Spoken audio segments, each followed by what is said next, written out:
Yo, what's going on, everybody? I'm at one of LA's most popular influencer gyms, owned by Bradley Martin, who I challenged to a grappling match, but he was a bit scared for that. So we're here to train big deadlifts, big pressing today, and check out what this space is all about. So first thing walking into this gym, it just screams that there's a little bit of something for everyone. So we've got some cardio equipment, got a grappling area, punching bag, all the machines for bodybuilders, plenty of free weights, huge kettlebells, and in the back corner, there's an entire powerlifting section. We're gonna do deadlifts, 700 pounds or so for reps. We're gonna kick on to some overhead pressing afterwards. It's gonna be a massive day, combining a couple of workouts here, getting big work in. When I travel, I try to get this big work in and then do accessory movements. I could do them at hotel gyms, I could do them really wherever. So big deadlifting, big pressing session. Yeah, should be good. So deadlifting on a stiff bar, we've hit a snag. I don't wanna use their normal commercial bars, because those you know. Thanks, Wandering Mason. Appreciate that. There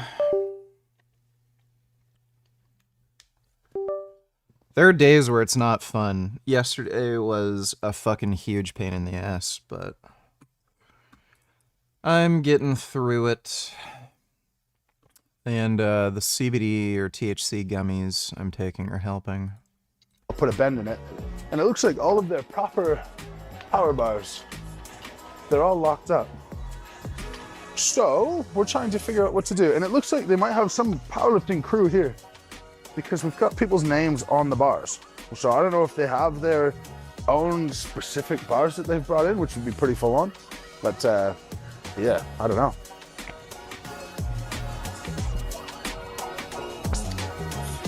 Maybe we lucked out.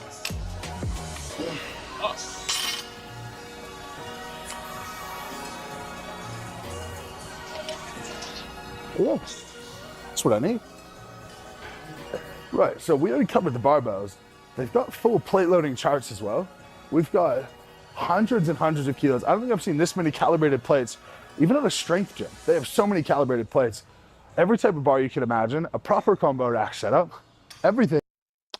Oh, there's a copyright thing on the Tucker Carlson? Okay, well, fuck it then. I'll change the stream title. Ethan Klein drops video announcing multiple copyright lawsuits.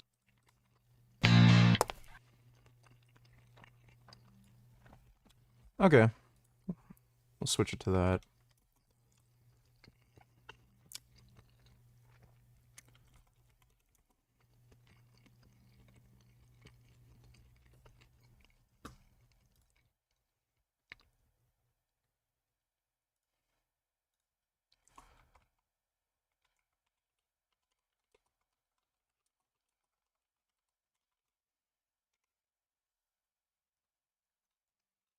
Fuck, I need to change the thumbnail.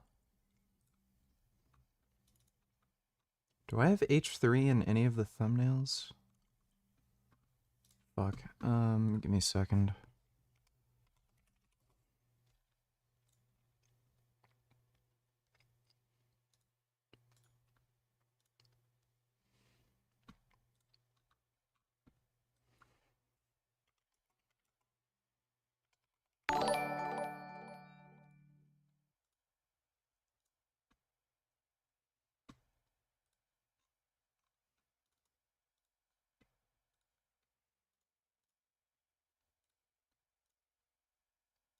There we go.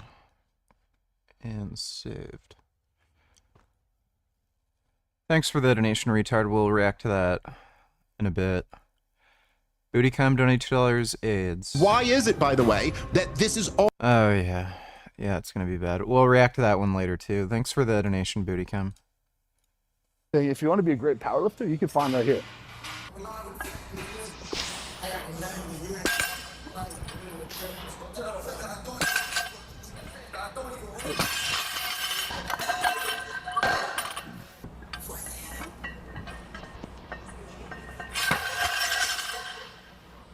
I love deadlift platforms built into the ground. So you can see that we have this elevated surface. This is thicker pads, drop it, no worries, without tripping over anything, without any sort of limitations on rolling the bar.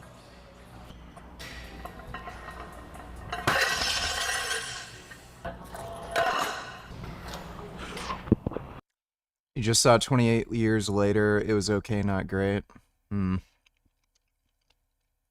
Probably just wait for it to come out on streaming then. Don't think I'll bother going to the theaters.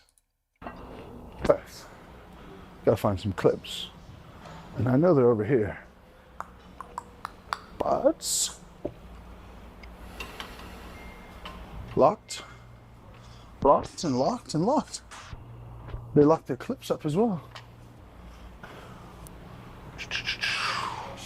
So I ended up finding some clips, but behind the front desk. Interesting. Very protective here.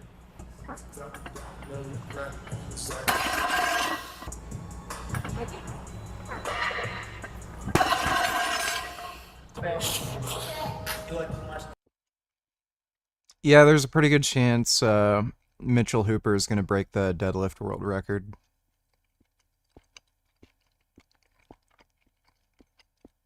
What's my favorite topic I've ever covered on stream?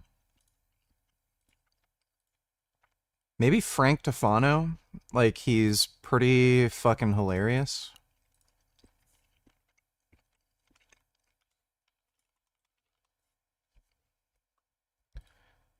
Let me see if he's uploaded anything.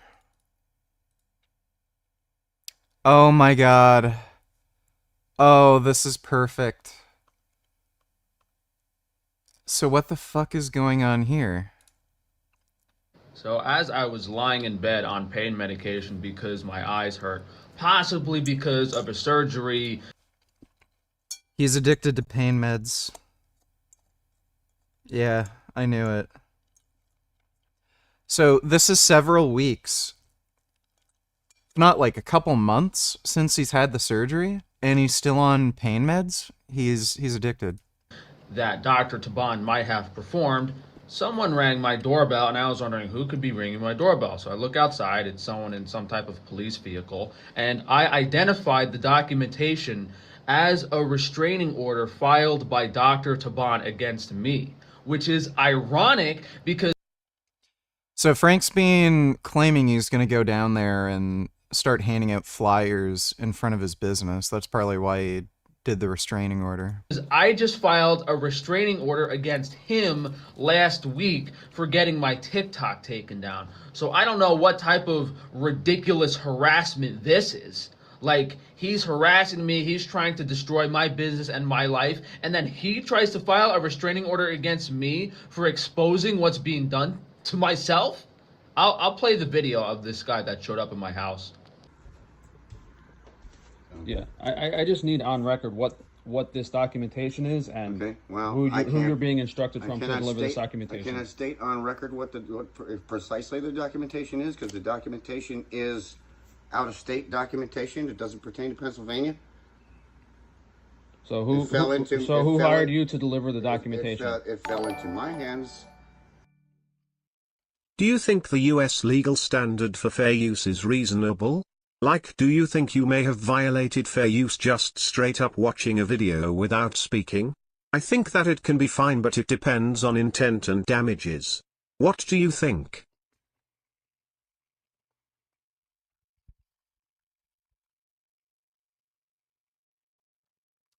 Fair use law works well enough where, it doesn't seem to really ever get abused. And there's not enough of a, and people generally don't really abuse the copyright system when you're talking about, like, streamers and stuff. Like, if there's a huge difference between if I were to watch a Marvel movie on stream in its entirety versus watching some random YouTuber's video in its entirety. Like, if I were to watch a Turkey Tom video on stream, that's a huge difference between watching a Marvel movie. And, I mean, somebody could abuse the system where they could just randomly go after some streamer and it's just nonsense. Like, maybe they listen to, I don't know, 30 seconds of a song and then they sue you for copyright. Like, no one really has enough of an interest in doing that because you can't really prove any sort of damages from doing that, and the kind of money you'd get from it would be less than what you'd pay for like a lawyer and everything. So as it stands, it works pretty well. No one can really abuse it on both sides. Thanks for the donation though, retard. Through the Pennsylvania State Constables, and I was instructed to deliver it here, and I have done so. You've been positively identified as Frank Tufano. There is your paperwork. So are you? I So understand. Are it's you an serving? effective- Are you in the serving eyes a of lawsuit, or is this? In the eyes of Pennsylvania, that's an effect. RV, don't you tell her so? You hate Indian people. Used from some college student. Okay. She was a very smelly, hairy Indian girl. Okay. No, that Indian person I bought my camera from was just very hairy and smelly. Don't know how much that had to do with her being Indian, but there are some Indian people who aren't hairy and smelly. Thanks for the donation, RV. Effective service. So what you have now is the recourse of being able to peruse that paperwork, read over it all. I'm sure there's names and phone numbers on there.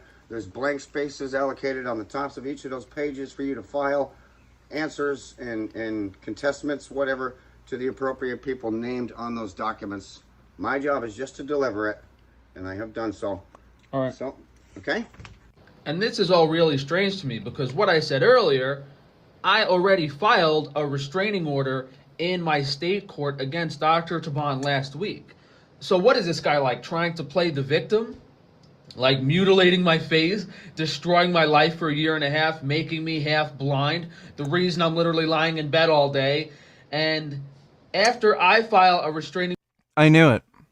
He's not showing up to work. He's just high on his ass, taking painkillers, kratom, and drinking alcohol, laying in bed doing nothing, and he can't even show up to work. Dude, Frank is, like... I just don't know why he had to ruin his own life like this. Like, why? You know? order against him. He's trying to play the victim. He's filing a restraining order against Big Bad Frank Tufano. You know what really creeped me out?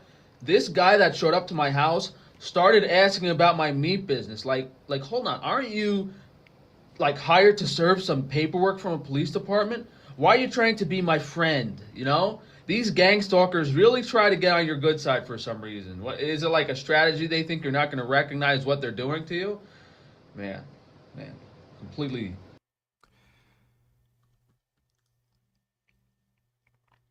So all of his videos have just been him at home whining and complaining about things for over 2 weeks now. And he admitted he just lays in bed all day. So this guy is just a drug addict doing nothing. Not bad.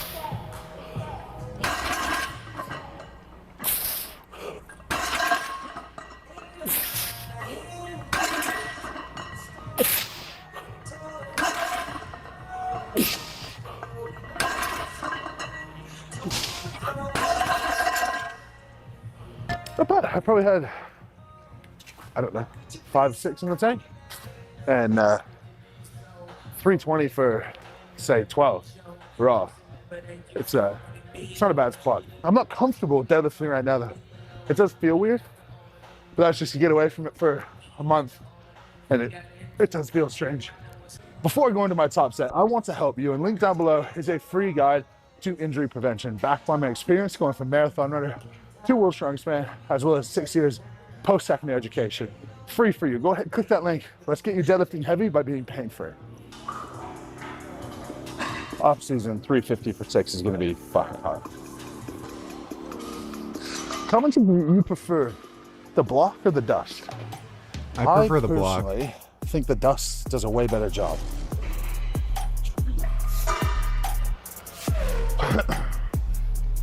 There's also companies making like no chalk. It's like invisible chalk that's kind of like a little bit sticky on your hands. It's very strange.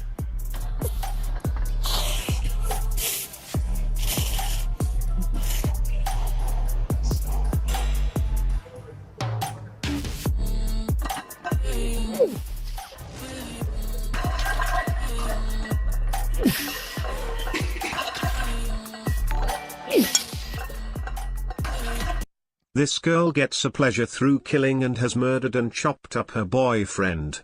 Do you think you could fix her? You know what they say. No BBC equals anger. Hey, is this blood? Could possibly be blood. Hey, who did that? You got blood on your hands here. Nobody's armed? Nobody's armed. You sure? Yeah, she looks like the crazy type. What would that be? Ice. Ice. Yeah, Ice? she's a meth Ice. addict too. Have you taken? Yeah, I'd say crystal meth and murdering your ex-boyfriend are probably the two biggest red flags for me. But thanks for the donation, Jeff Tequila.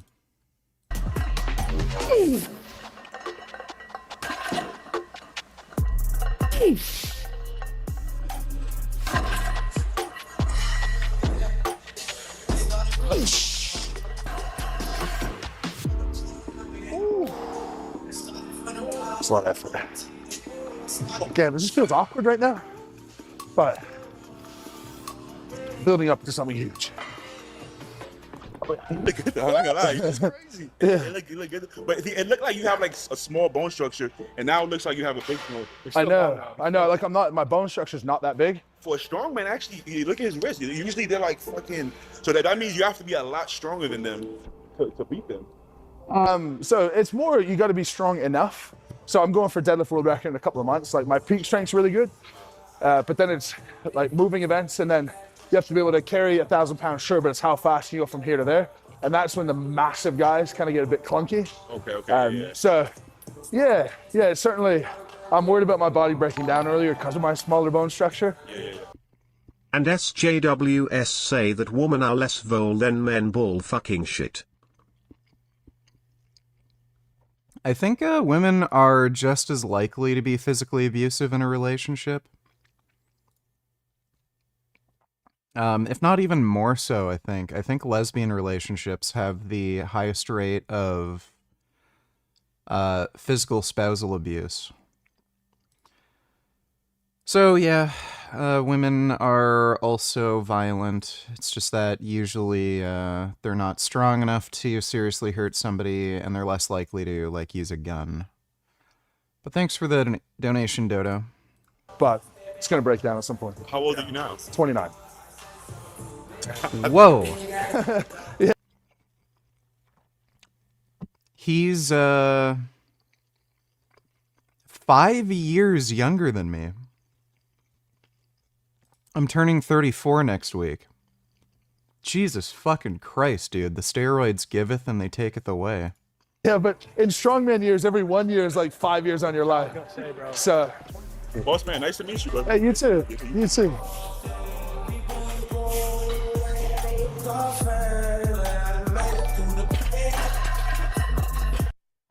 Vegan Gains is gay. Donate to Hilarious most important factors in winning a fight.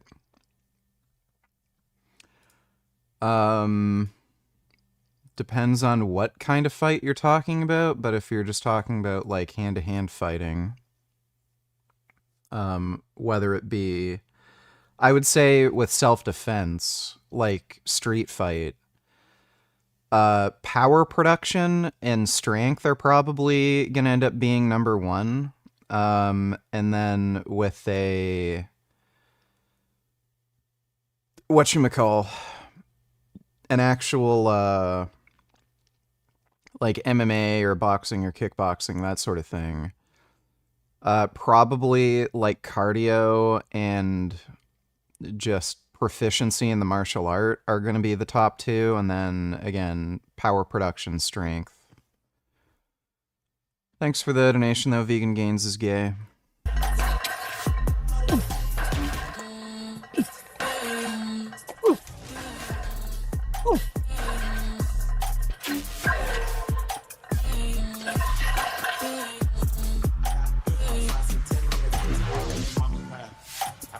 How much was he doing those rows for? You too. Or what was the weight? Holy shit, $3.95.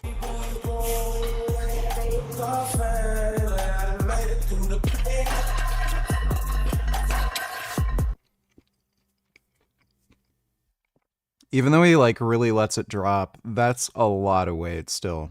Fucking crazy. Most I've done is 315.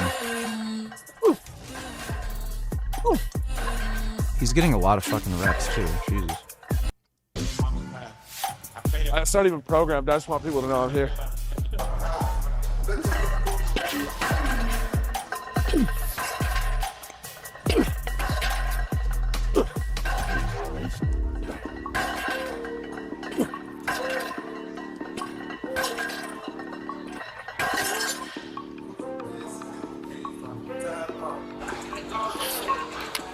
Returning clips, and then when in Rome.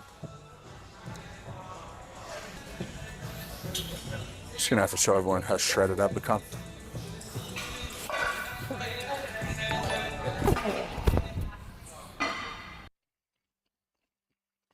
Dodo donated $3. Israelis are getting what they fucking deserve.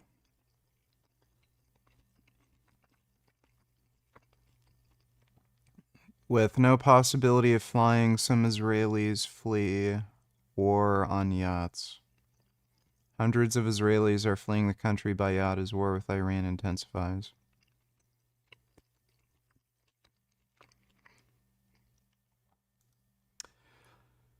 Well, it's Dark Sinovia, a literal fucktard who's some dumbass loser on the internet. Thanks for the donation though, Dodo. Please react or at very least check out my live stream from yesterday where I did 460 pounds max on shoulder press hammer strength. Anyways, live your channel bro. I hope you break 1 million subscribers soon, flexed bicep emoji. You didn't give me a link. Is it your YouTube channel?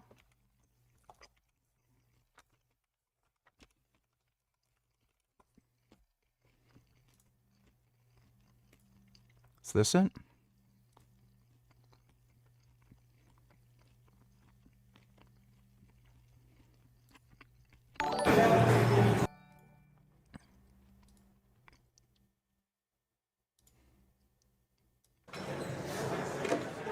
My bro's gonna go for a PR right now. Oh, he's recording? All right. Let's go, champ. Come on, go for it. Let's go. Push. Go, go. There you go. Lock it out. Lock it out. Good shit. Good shit. Go ahead. There you go. Well, that's some stupid shit. And probably got themselves a nice lawsuit and payday ready to.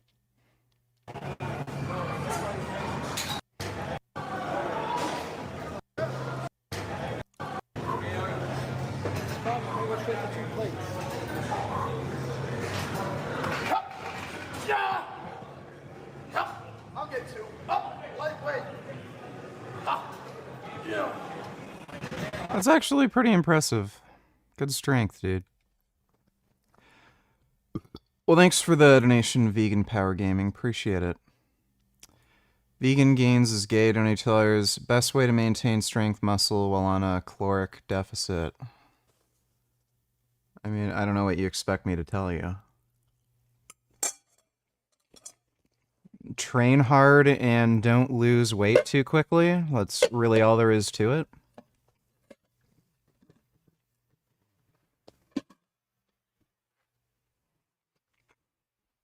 So if you're trying to lose 10 pounds per week, like you're gonna lose strength.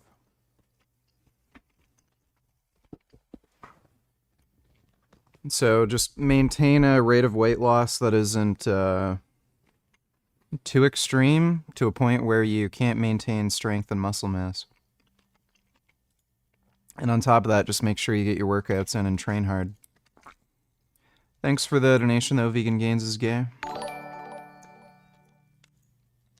For the love of God, the Jews have been in the region long before the Muslims even existed. If anything, the Muslims are the settlers, not the Jews. Why can't these SJWs see that? Well, Dodo, they're anti-Semitic fucktards, so what do you expect? Dumb people gonna be doing dumb shit. There's not really much you can do about it, unfortunately. Thanks for the donation, though, Dodo. Hey. Looking hot, baby. All that working out and dieting pays off. Well, thank you, Nut Muffin. I appreciate that. Thanks for the donation, dude. Let me take a look how the video's doing.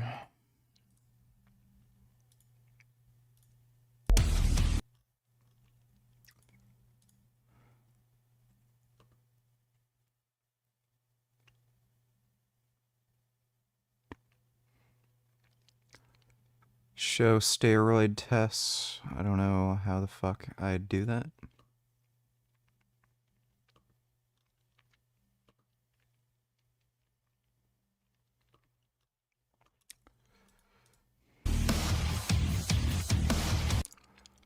Yeah, my shoulders have blown up fucking a lot. So have my traps. My legs aren't doing too bad, all things considered.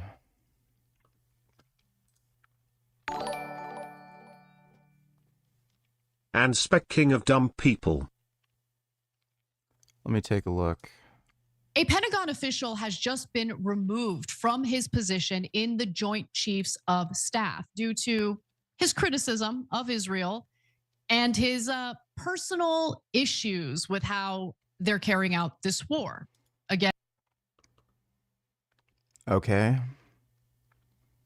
I don't know why that would be a problem to get rid of this guy if he's going to just create problems for everyone else. And Gaza, you know, we've talked about all of this stuff. We're about to hear from him in just a second. Now, he had posted about this on his personal social media accounts.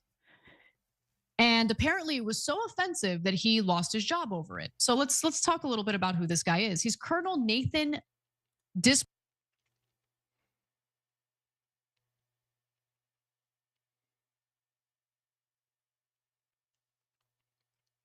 Ignoring the requirement of proportionality. Yeah, no shit. Okay, so one, this guy is claiming Israel will kill like any one random Hamas member, even if it results in like 1,000 civilian deaths. That's not how that works.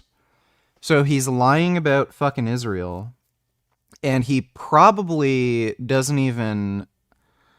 I don't know what the fuck he could mean by proportionality. This guy is a fucking TikTok tard. They probably saw this guy's posts, realized he was getting fed like Hamas and TikTok Chinese CCP propaganda. And then... yeah, no shit. They're gonna fucking can your ass. Can't believe you hit 405 bench press a few months ago. Hope you get to 455. Well, I don't know if I'm going to push my bench PR. I'm a little worried about a pec tear. And I did 410, not just 405. But we'll see. When I finish the diet and start getting stronger again, I'll see how my pec feels. I might go for 500 if the tendon is healthy. W don't need tellers. Wow, Carl is mad for some reason. Probably his diet or something. Dude is bent out of shape over some guy talking to an AI. So I found this today, and it's a story of a man who claims to have fallen in love with ChatGPT. And... alright.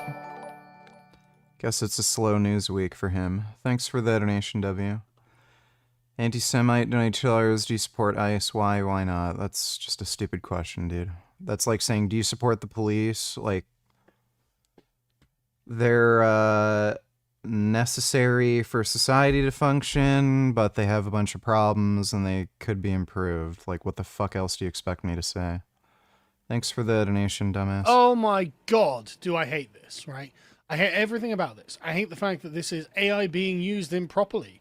I hate the fact that this man is such a pathetic simp that he doesn't seem to understand that his own feelings are getting away from him and he needs to get control of himself. Right? Well, what's the reasonable way of using AI? This thing just has moments of weakness. So why do you... You gave it everything, but the clouds had other plans. More romantic. Then He doesn't have a relationship. Whatever.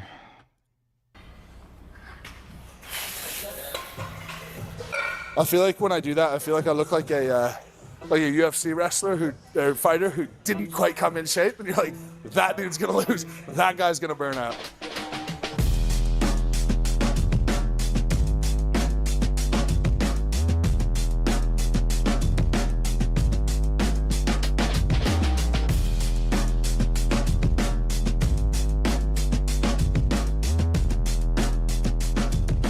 Worst thing about training strongman is you lose the feeling of getting the pump. And the pump for the first 10 years in the gym was like the number one thing. That's what I wanted to go do every day, is just feel that fullness. And you just don't feel that fullness when you do like a handful of deadlift reps. So very small times a year that can actually scratch the itch.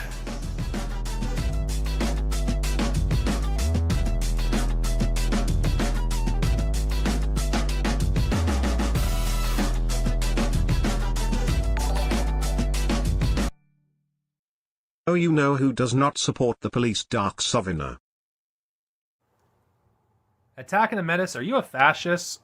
Seriously, you're sus as fuck.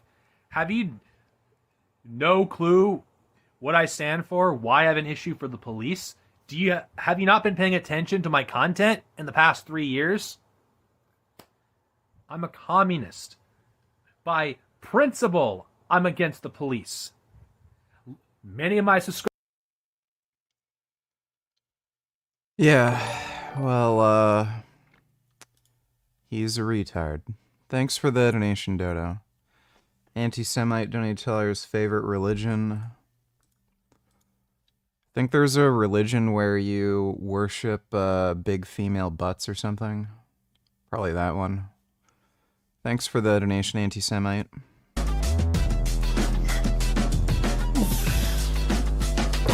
Makes me think of if we were at a zoo and we were in a cage, that would be one of the things that the zookeeper would be like, coolest thing. So this is where I would have had my moments of glory, which I'm gonna show you what that would have looked like.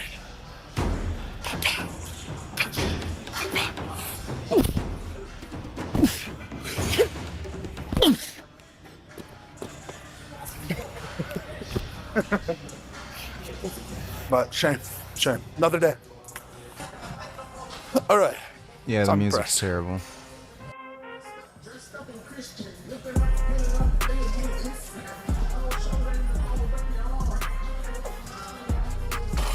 I still feel like my shoulders are warmed up from doing calisthenics 3 days ago.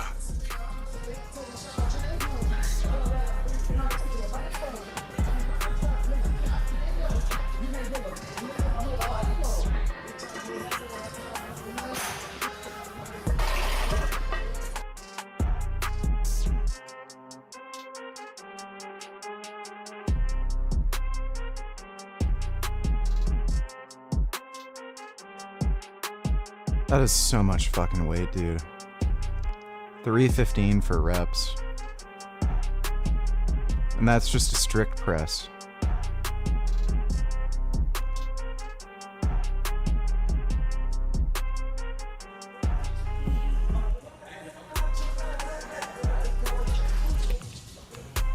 Out of 10, how's that feel?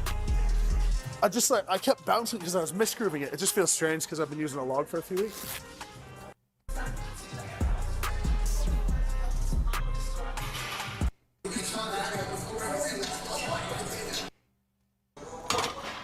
Oh, God. Dog. Oh my God. What a nice dog.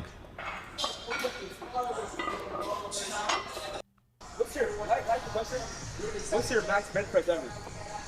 Ever? Yeah. 550, but we don't do bench press. So I'm a accessory. This accessory? Yeah. So I'm a strong man.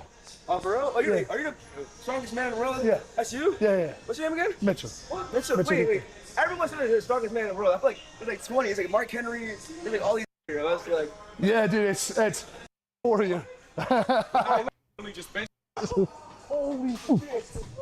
Nice meeting you.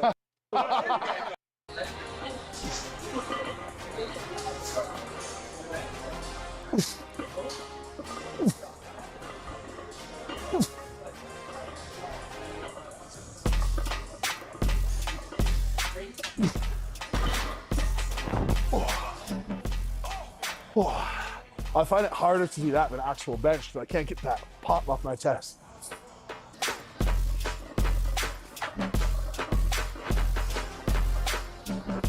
Triceps into lats. I mean, I can pop the first half. I'm doing a lot of tricep incline press, something Laws and I have spoke about.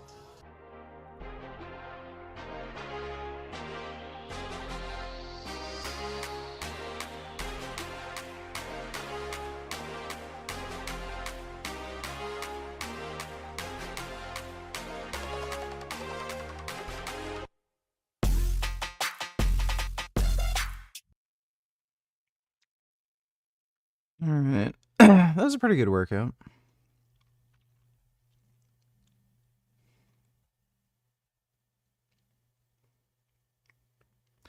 Yeah, I wonder if I could get to 405 on the bent rows.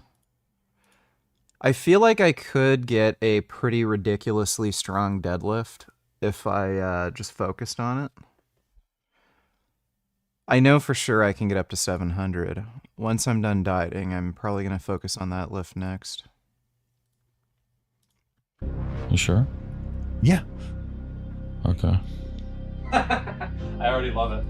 Hypertrophy app, which you will see in the graph. I'm feeling pretty beat up. 2 days heals me up super. If I need an extra recovery day or a little deload day or something, I throw a third day in there. Everything's great.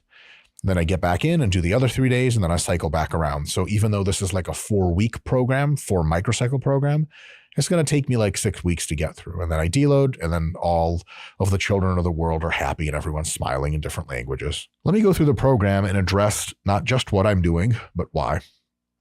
So my first day of the program, day 1, is targeting back, delts, and biceps. Oh boy. Those edibles I took are kicking in. My eyes are starting to feel very large. I don't know why, but when I get high, my eyes feel too big for my head. Oh.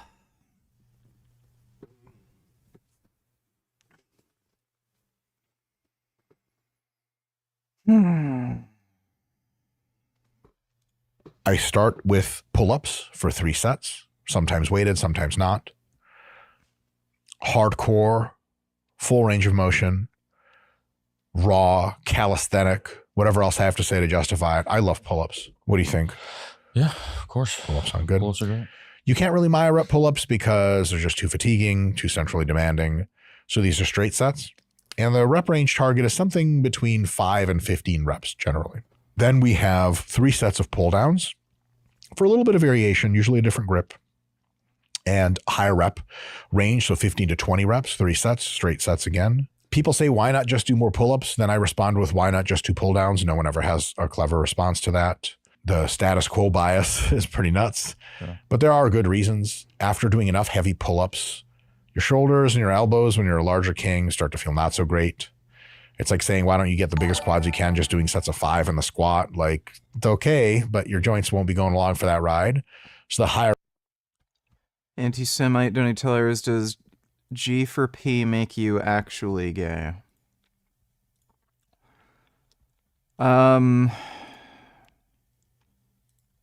Maybe.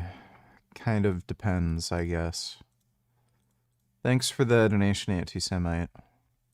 Reps allow me focus more on vertical pull, put more volume into the muscles. The muscles are still good, but it's a little easier on the joints. It's a little lighter and a little bit more fun because of variation. What do you think about all that, Jared? Is it a similar experience to how you've been training?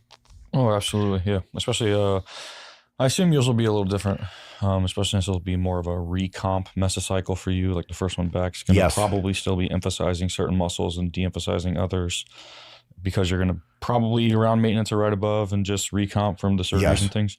So this day probably will have more vertical volume for both days, is my assumption. This program. When you repeat the days. Yes. And then for me, it would be a little different. I do more rowing than you, so usually my rows are first. But this makes sense for what you're doing. Yes, because you're a pretty wide king, but you need more thickness. 100%. I'm a pretty thick king, and I need more width. Not where it counts, but just in the back. And so that actually ties into the third exercise, which is the cable flexion row, which I love. With the little less sets. Just 1 set, actually. I've switched for the last 7 months to doing only 1 set of rows every time I do a half microcycle. So 2 sets of rows per every 8 to 10 days. And I have seemingly lost no back thickness whatsoever. Yeah, it gets, you're hitting it kind of with the other shit. For sure. So it's like, for sure. You're probably and it's a high around rep maintenance set. volume. Anti-Semite donatillers, would you ever do a tranny? Maybe. Like, not totally opposed to it. It's not really my preference, though. Thanks for the donation, Anti-Semite. Yep, 20 reps. Sometimes I'll do a little MyRep set there where I do like 30 total and just rest a little bit.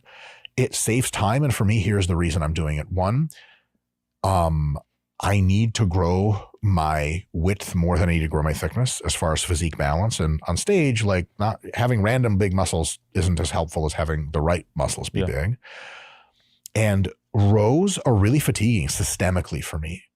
And so if I can reduce systemic fatigue massively, that means I can pour more of my effort into vertical pulling and into shoulders and into biceps and all the other muscles that I need to be doing.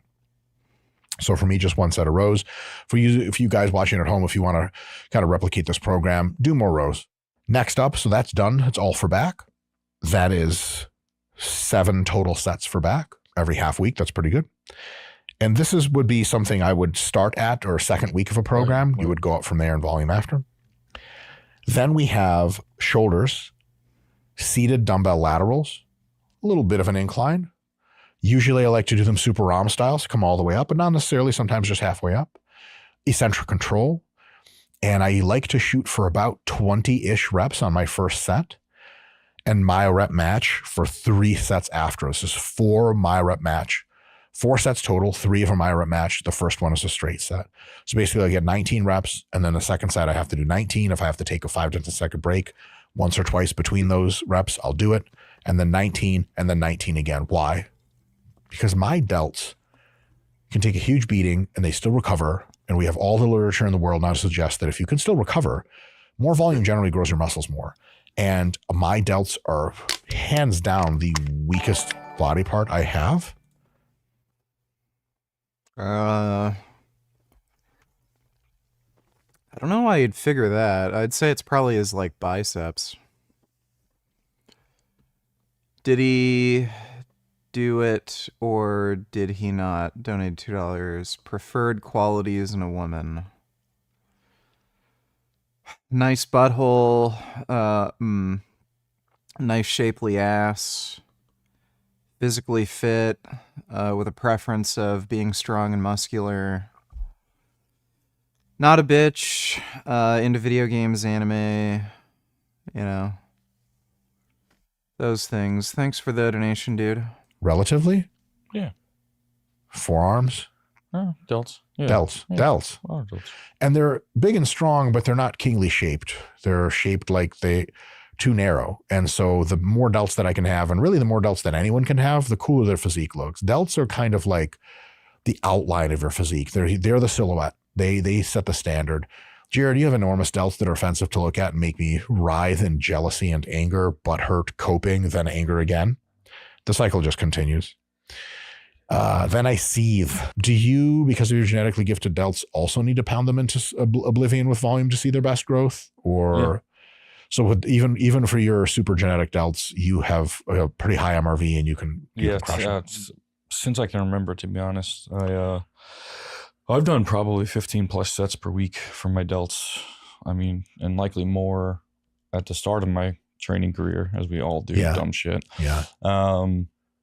Maybe as I leaned more toward learning about this stuff properly, I was like, yeah, 15 to 20 sounds about right. And then, especially with my rep matching and things like that, I'm getting into like the 25, 30 range when I'm at like the peak massing mesocycle, final mesocycle. Like it's way up there.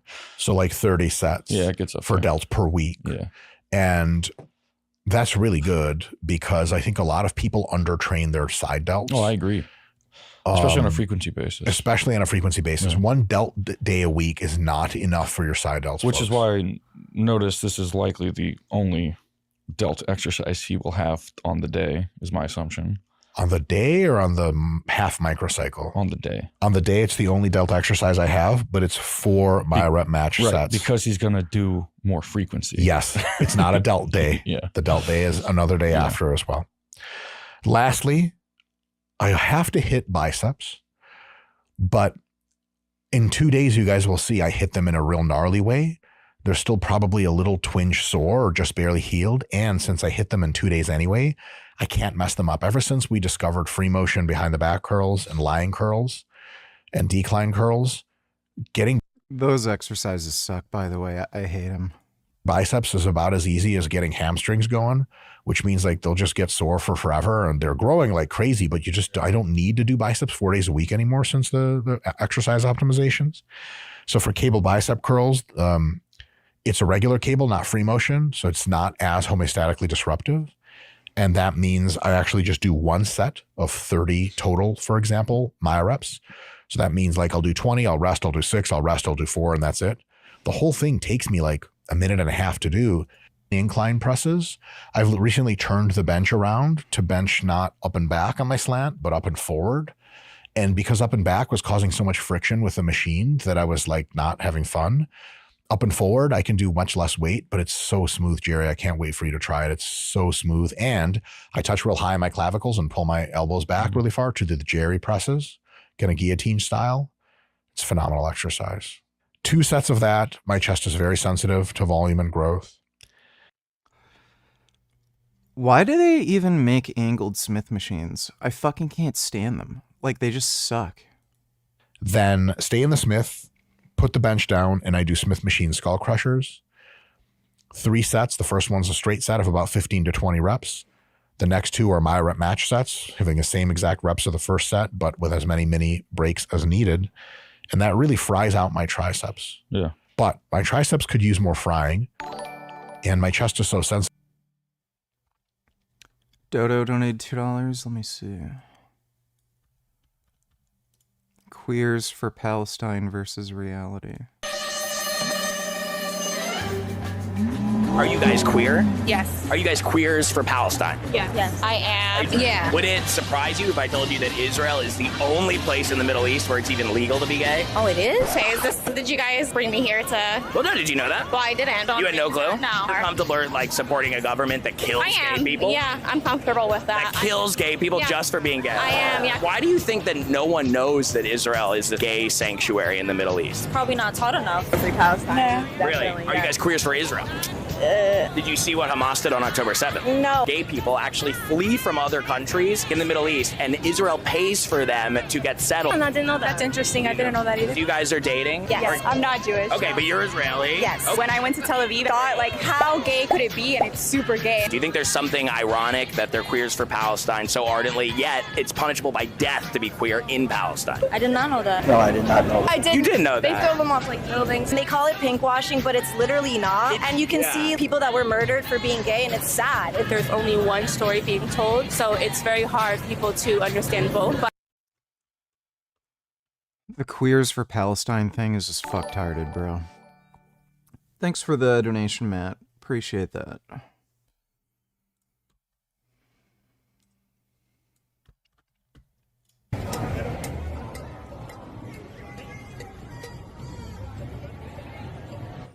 If Iran is bombed by the United States, if that moron in the White House, Donald Trump... VG, your physique is insane. One of the best natties I've seen. What's your height and weight? Well, thanks for the big donation, Jason. Really appreciate that. Thanks a lot, man. I'm 6'3". I don't actually know how much I weigh.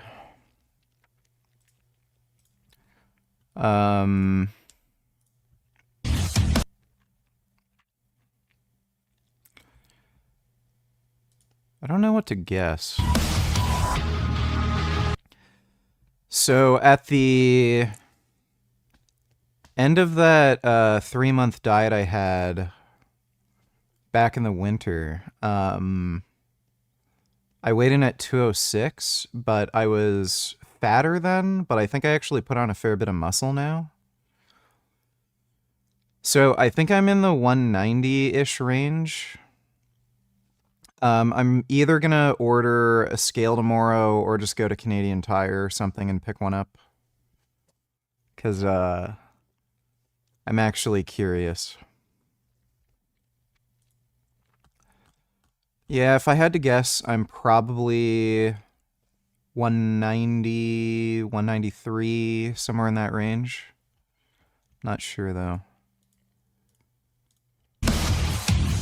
My fucking delts are getting fucking big, though. I love the way my shoulders look. But thanks again, Jason. Really appreciate that.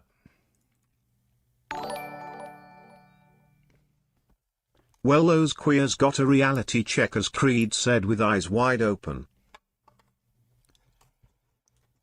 Yeah. I wonder how many of them stop their stupid bullshit once they find that out. Thanks for the donation, Dodo. Why are Jazzman's greasy fingerprints all over your microwave in your latest video? Have you not cleaned the house once since that hoe left? What do you notice? Let me take a look.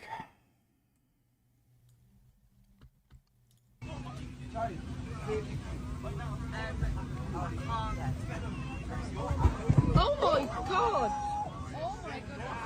But I suggest everybody sit down now. Sit down. Oh my god! I'll throw you on that. I'll smash you out. Get up!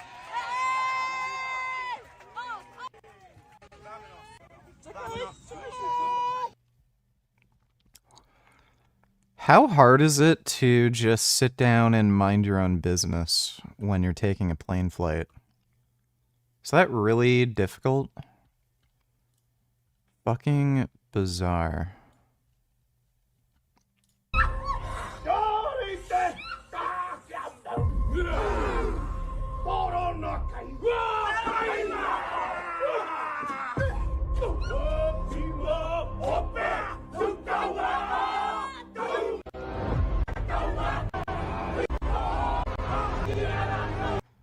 That's the New Zealand army? What the fuck? It's a little embarrassing, but who am I to judge another culture? That's nuts. I'm 6 feet 2 inches 205 and my chest and arms ain't that big. Well, thanks again, Jason. Really appreciate the donation. I tend to be lighter than I look. Not sure why. But I'll probably get a scale tomorrow. Then I'll weigh myself. Thanks for the donation again, though, dude. Says, yes, I'm going to do it. And if he's allowed to do it, we are going to enter a new era of political instability that will make the last... Like, what? The world is gonna end if the Iranian regime is toppled?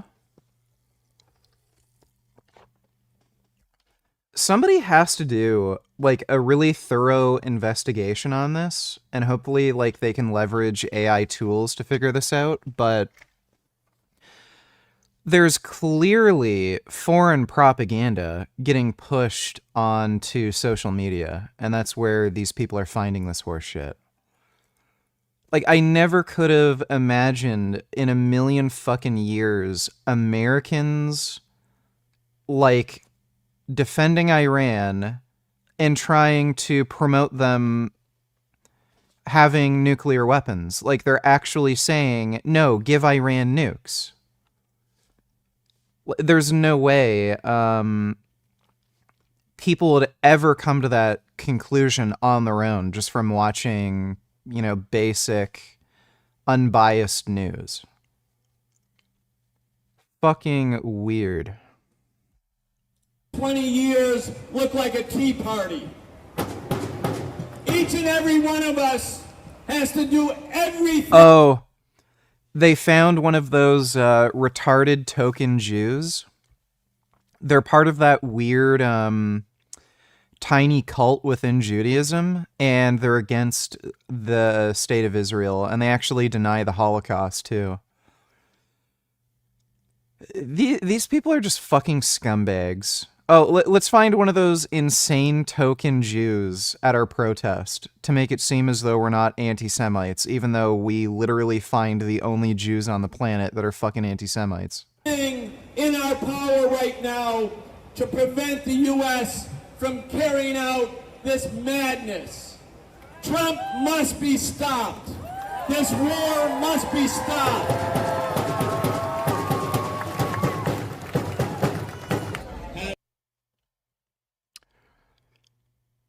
That's fucked. Like, just insane.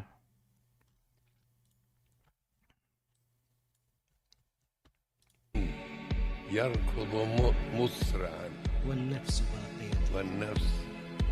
واقفة على العشرين هم إلى التسعين يركض. Who the fuck is this? Is this a real person? What in the fuck?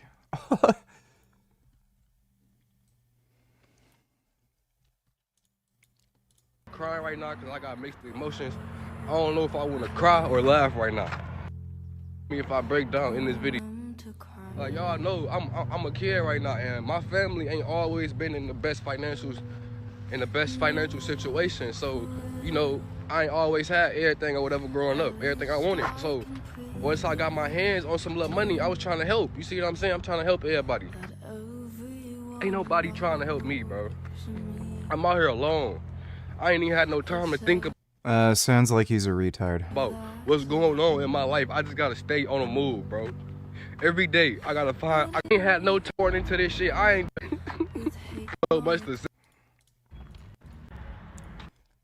The fuck is he crying about? Just go to New York. They'll give you a free hotel. Like, whatever.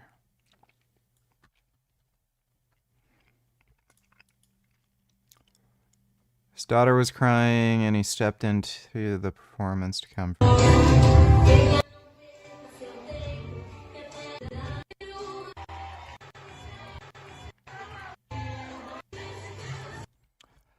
I wouldn't be doing that gay shit. Thanks for the donation, Dodo. Sensitive that it could use a little bit more work, but not a ton. So my next exercise is going to be the incline dumbbell press. And that cool thing about the incline dumbbell press is if you have cooked your triceps just before, they have to be the limiting factor, because even if your chest is strong enough to take over, if your triceps aren't being or put into position of let's say your dumbbell drifts in, if your triceps are cooked, you can't use your pecs to save them. If it was a closed system, you could push just with your pecs and the triceps would you wouldn't even have to turn on, your elbow would track normally. And a dumbbell, if you compensate with your pecs, you just lose the dumbbell this way. So dumbbell work after isolation work for triceps, dumbbell pressing work, really, really cooks the triceps again because they're pre-exhausted and they're the major limiting factor. So for me, that's really another tricep exercise, plus a little bit more pec activation, a little bit more upper pec. And it seems to work really well for me. Have you ever experimented with that, Jerry, where you do I think it's one way to do it. I think I've tried it. I just typically went back to the traditional, like I'd probably flip those back around and just do one set of the dumbbell press. Yeah. You know what I mean? Yeah. And then, cause your pecs are like mine, it's like, they get pretty sore pretty easy. They're pretty fucking big. Yeah. You can really do 1 to 2 exercises of chest per session. And it's like, right. Totally. But I just usually... Dodo donate Teller's VG in the nicest way possible. Your hair is thinning on top of your head. I recommend you see a dermatologist. Probably get on minoxidil or finasteride. I was kind of thinking it might be. I'm not entirely sure though, because my hair's getting straighter. And I think you can see through the top of my hair easier, especially when there's like a downlight. Because before my hair was very crinkly. It's like nappy-headed. I don't know.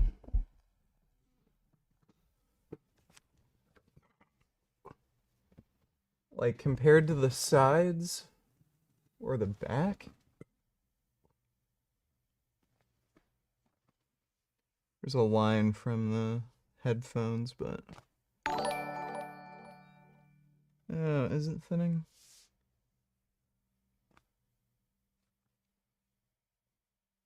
Maybe it is thinning here.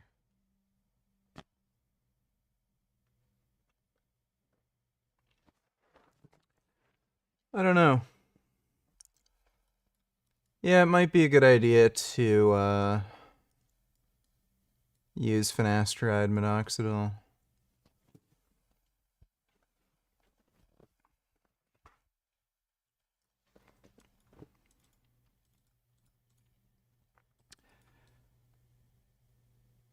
I don't know. Might be worth taking anyway. Thanks for the donation though, Dodo. Nut Muffin donated $2. Ow. Oh my god. Oh, that is a big kitty. Я, конечно, тоже по вам соскучилась, как я тут одна. Oh my god. Oh. Dude, imagine how much vegan cat food you'd have to feed that cat. Oh my god, he's so big. I love how he can open doors. Oh my goodness, you can't even take a poop alone.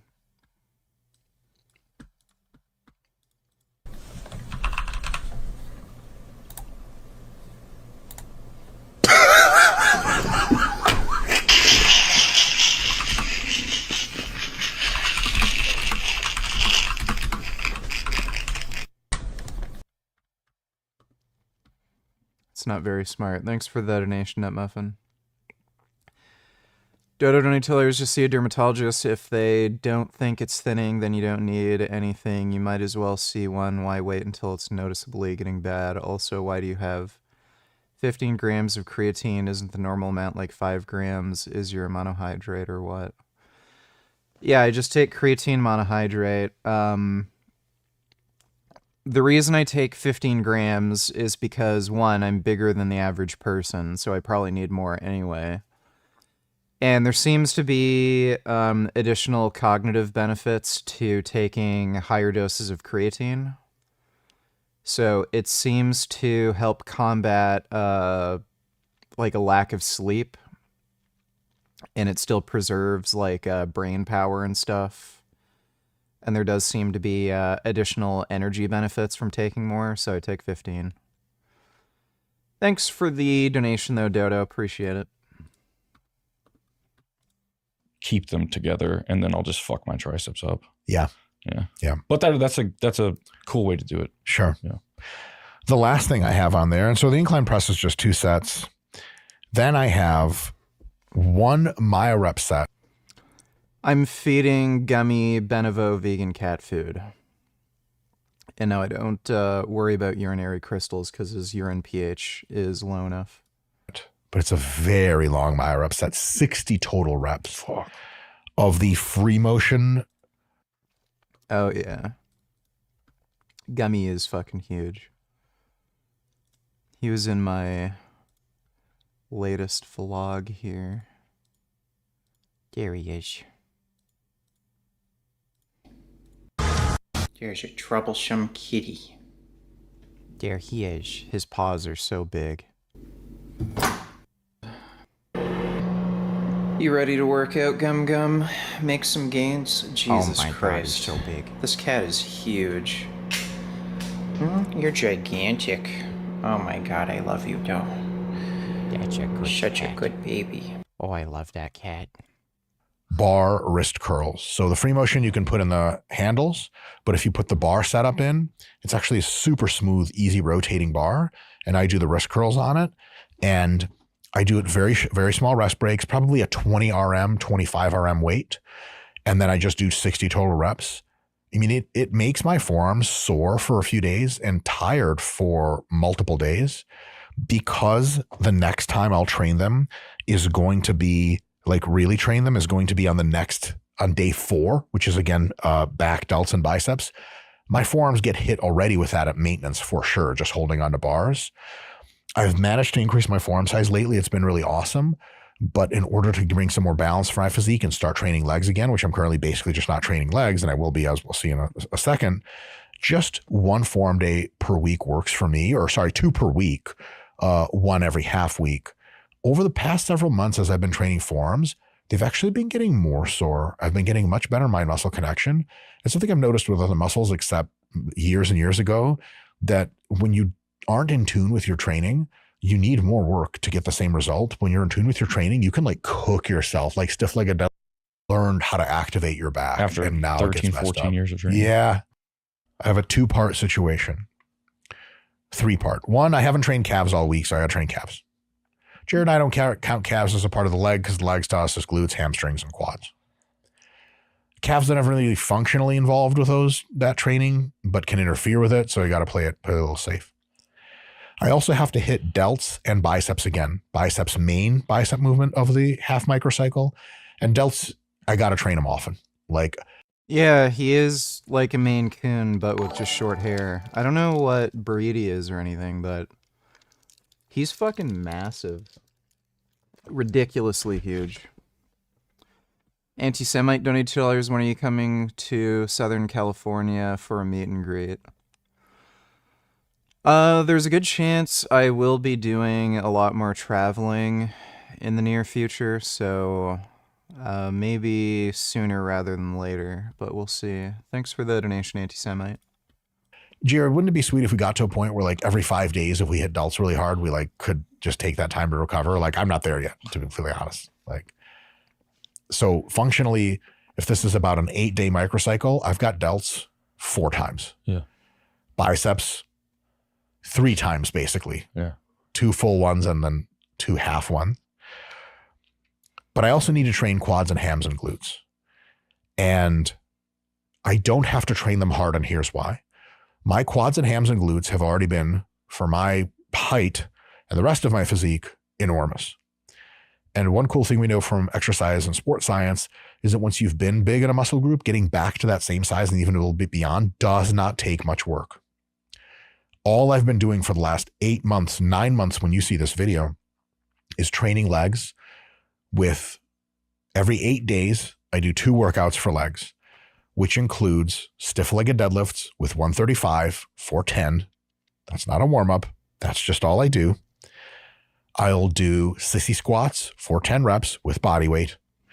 And I will do 1 set of 10 glute emphasis walking lunges. That's it. That is 6 total sets for legs. 2. But why would you go to California? I thought it was a shithole state. Yeah, it is, but there are some cool people there. Thanks for the donation, Dodo. 2 sets for each muscle group per week. And the RIR and all of that is like 30 or something. 21st Savage, Johnny Tiller's house, she allowed to drive. Park my truck. Can you move your vehicle? It's not busy and they not see me. I am wearing hijab and abaya and you know talk me Ma'am, bad. I don't care No, what you're wearing, you ma'am. are racist, I think. I'm You're racist, ma'am? Yeah, I'm not saying you anything are. disrespectful, You are, ma'am. because you, I okay, apologize if I if am you not think I am. wearing, if I am not, But can you please move your vehicle? no, I am not. But why, ma'am? No, you are racist, man. I'm not saying it ain't even bad. No, go move yourself. Nice. You crazy, are. ma'am. You are. Man, I don't care where the fuck was that, man. Man, what the fuck? Man, fuck you. I don't know. I don't know why they're even allowed in the country. Would you eat this?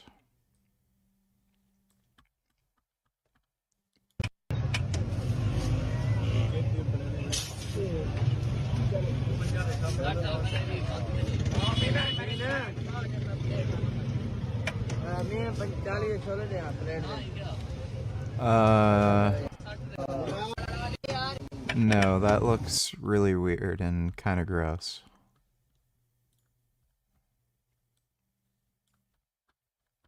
Your country, man. Yo, this is not your fucking country, man.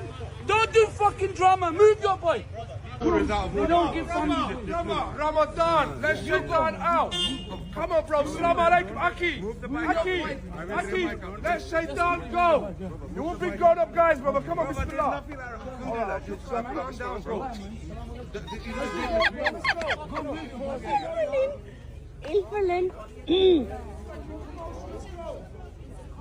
पहला अभी रमजान शुरू हुआ है और माशाल्लाह सारे ही रोजे में तड़प रहे हैं मुझे लग रहा है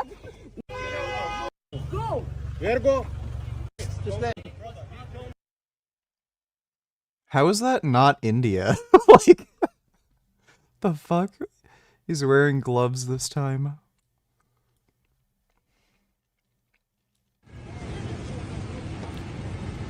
Well, if he's wearing gloves, then maybe I'd eat from there. Some of that shit does look good, actually.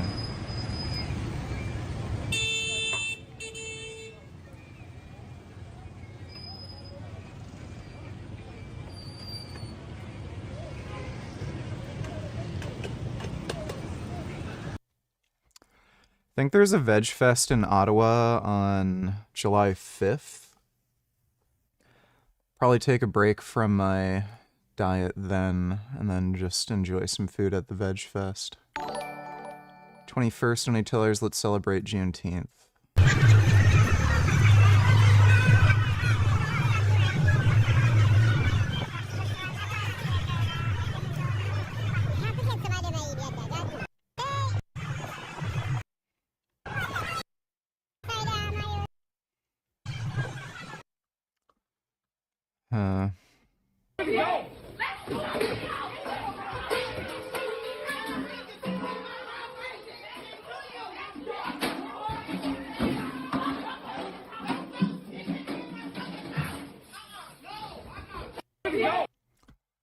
How hard is it to just order food?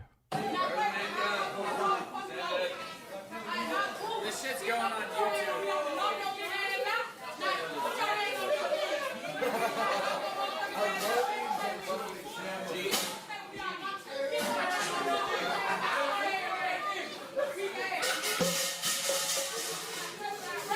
This is the best spring break ever.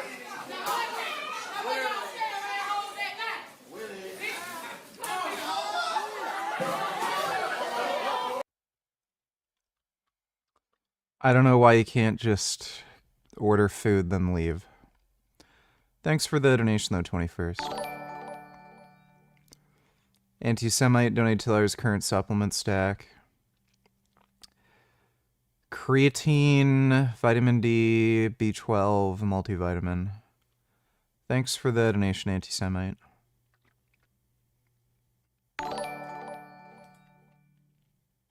These Mulsum women are so nuts. They are. Thanks for the donation, Dodo. Wandering Mason donated $3. Let me see. Hey, well, hello, mate. I gotta keep filming. There's some people. Are they coming up on us? Oh yeah, there's one trying to flank us on the far right. It's all right. Chill.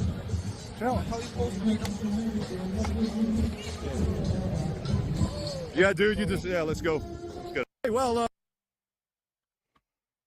Let's see that again. What a fucking dumbass. Chill.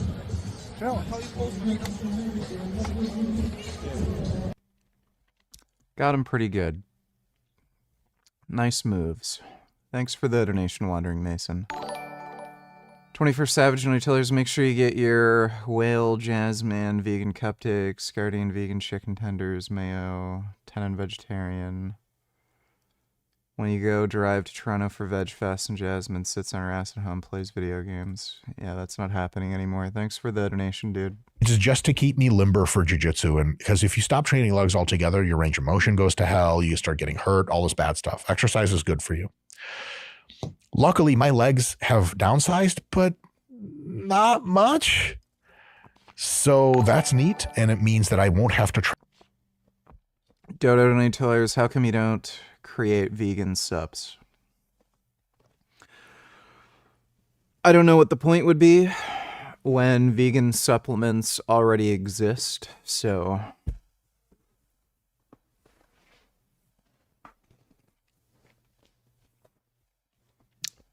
you know, why would I bother? Thanks for the donation though, Dodo. train them much to get them to start challenging my upper body again for like, oh shit, we need to back off on this because this is getting a little gnarly. So here's the day, having said all of that. I start out with Atlantis laterals on the machine, 4 sets, 1 anchor set, 3 myo-rep match sets, reps, about 20 reps per set. It's 80 repetitions of side delt work. I don't like doing it. I've been quite public about this. I don't even like training delts. Jared does. I hate it. But work's got to get done. It's just got to get done. And the Atlantis machine is awesome. Myo-rep match means it gets done faster, and it just force feeds me volume. Next is belt squat calves on the belt squat machine. I have an attachment for it at my gym. It's awesome. Calves are going to be 3 sets. Each one has some myo-reps in it. So each one has like 2 myo-rep breaks. That's all I need every 5 days, man. And my calves get cooking. My calves get sore for 4. If I did 5 sets of Is this? No. myo-rep match on biceps, I'm pretty sure I wouldn't be able to brush my teeth the next day. And my biceps have been growing, which is so cool. Just having bigger arms is so cool. Then I go to belt squats after a short warm-up because you just stand there. You have a rest day. In 2006, you competed for your 9th consecutive Mr. Olympia title, finishing 2nd to Jay Cutler. Now, some would say you never should have lost that night. Taking nothing away from Jay, I know you respect Jay, but do you still feel you were the better man that night? As far as 2006 goes, the guy that won that night, if you want my opinion of it, the guy that won that night shouldn't have won. I think I should have won that night, and that's always been my view on that, and that's probably always gonna be my view on that. I won 8 in a row and hadn't too much change with my physique. Maybe I was just maybe a tad bit not as sharp as I was the year before, but I was still my same old self. There's no doubt in my mind I was a far better man that night. far better the man that night in 2006. In 2000. Ronnie was so unbelievably fucking massive, dude. Wonder what it's like living like that. Hi there. My name is Ethan Klein, and my favorite hobby is spending hundreds of thousands of dollars on lawyers. Today I invite you into my home to share my favorite pastime with you. This isn't jury and right, huh? Great. Nice one, okay. Join me in creating generational wealth for my attorney.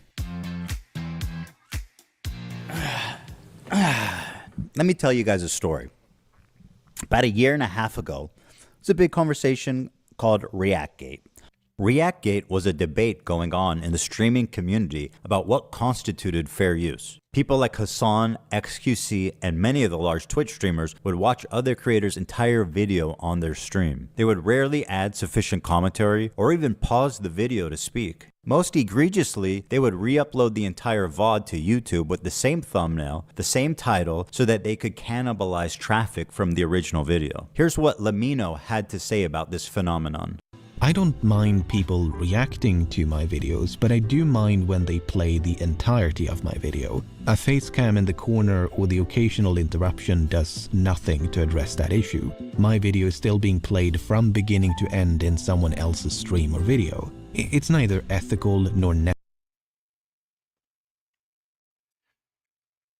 My whole position on this is it really fucking depends. Like, these situations are so unique from each other.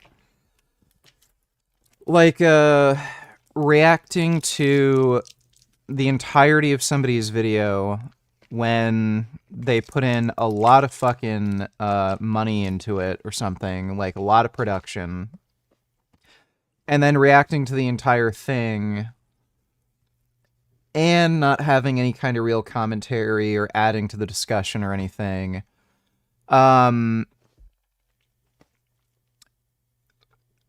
It's shitty, kind of. Like, there's some weird sense of unfairness to it. But when you're actually trying to make the case that it's wrong because of some kind of thing, so because it ends up negatively affecting the original uploader, you have a really fucking hard time making that claim, because if they had never reacted to the video before, would they have then gotten more views and more money? You could very easily make the case, no, they wouldn't have gotten any more views, because how does it add to your viewership? Other people are watching it, and the people who are watching their streams probably wouldn't have just gone to your video and watched it. They wouldn't have discovered you. They're watching the streamer, not you. And on top of that, if somebody's watching the content on somebody else's stream, and then they like your video, you're getting introduced to a new group of people who never would have watched your content. And this is being fairly well researched. Piracy and content sharing actually earn creators more money.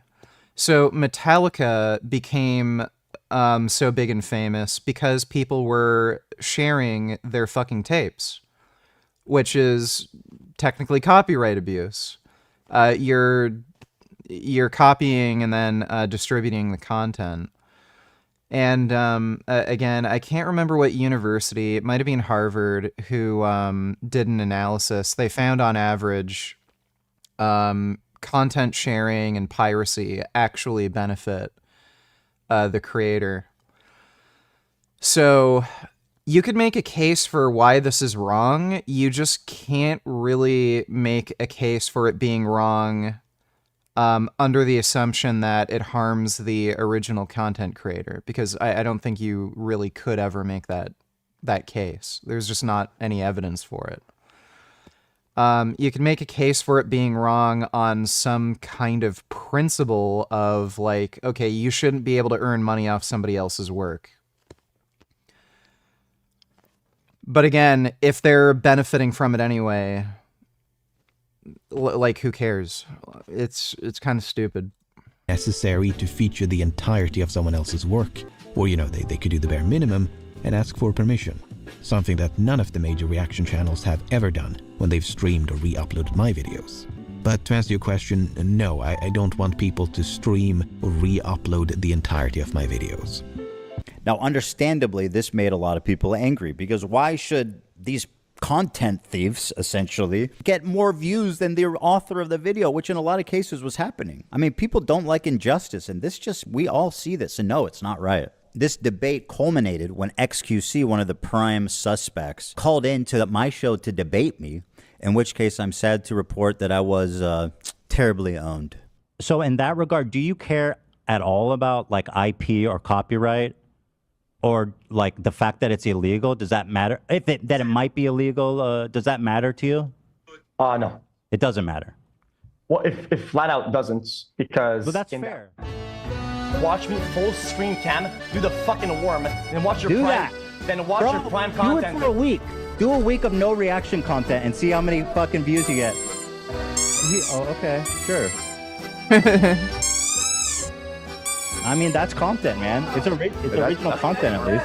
The ultimate debate, bro. He hit him with the worm. Oh, why didn't I think of that first? I kid XQC, but he is not the one I'm suing. Despite my criticism, he's not a malicious infringer. But the ones I am suing, you'll see, are much, much worse. Now, ironically, after this debate and in the way... in a vacuum, eating bivalves would be vegan, but I've looked into it a little bit. Apparently, farming for things like mussels or clams or whatever, it can be environmentally harmful. Spoiler. The unique thing here is an expressed intent to substitute the original copyrighted content. I feel this might implicitly raise the bar in analysis vis-à-vis transformation. The argument is usually over if it functions as substitution of the OG. Well, yeah, but the problem is, prove that it harms the creator.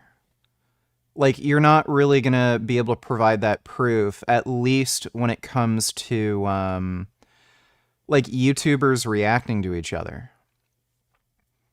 And again, there's been some pretty sophisticated analyses of these things. Content that gets pirated more often makes more sales. Like, creators make more money when their content gets pirated. So the idea that XQC reacting to some random YouTuber would in fact harm them, what's the proof? So again, XQC's fans are watching XQC. They're not necessarily interested in the creators he's watching. So they're going to watch him anyway, and you're going to end up exposing a new audience to your content, so guaranteed you're going to get some conversion. So I just don't see, like, on the basis of it's harming the creator, you're going to have a very hard time making that argument when you're criticizing these streamers. Wake of this large conversation, the problem seems to have only gotten worse. You have people like Hassan Piker paving the way of fair use with what's known as chair reacts, when Hassan gets up to go to the bathroom, or to eat, or to talk to his mom, or to do whatever, disappears for an extended period of time, and leaves the video playing for his chair. Mr. Chair, they call it. IDF had warned people to leave the area around the main airport in Sana. Then this.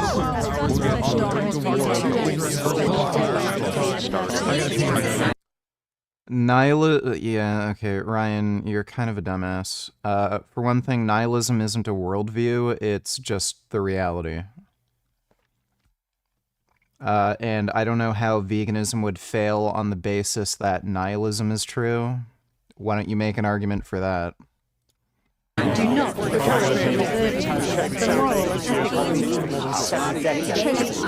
operation will result in killing of hostages in captivity. Will result in the death of the third. We're a community. Well, I've been seeing For an And it was in this setting that I formulated an idea. What if I could make a long-form, irresistible piece of content that I knew that these streamers couldn't resist, they couldn't avoid the temptation of watching it the second it was published? I don't have an issue with them. It's not that I wanted these people to steal my video. It's that I knew they would. I knew they would watch the entire video, add little to no commentary, react to it instantly, giving them no time to form an opinion. The trap was set, and it worked even better than I imagined it would. We captured pretty much every large streamer reacting to it in its entirety immediately after it was published. Now the thing is, there were a few people that went above and beyond to commit copyright infringement. For example, Denims sits here silently with nearly 50,000 live viewers. That's 30 times her regular viewership.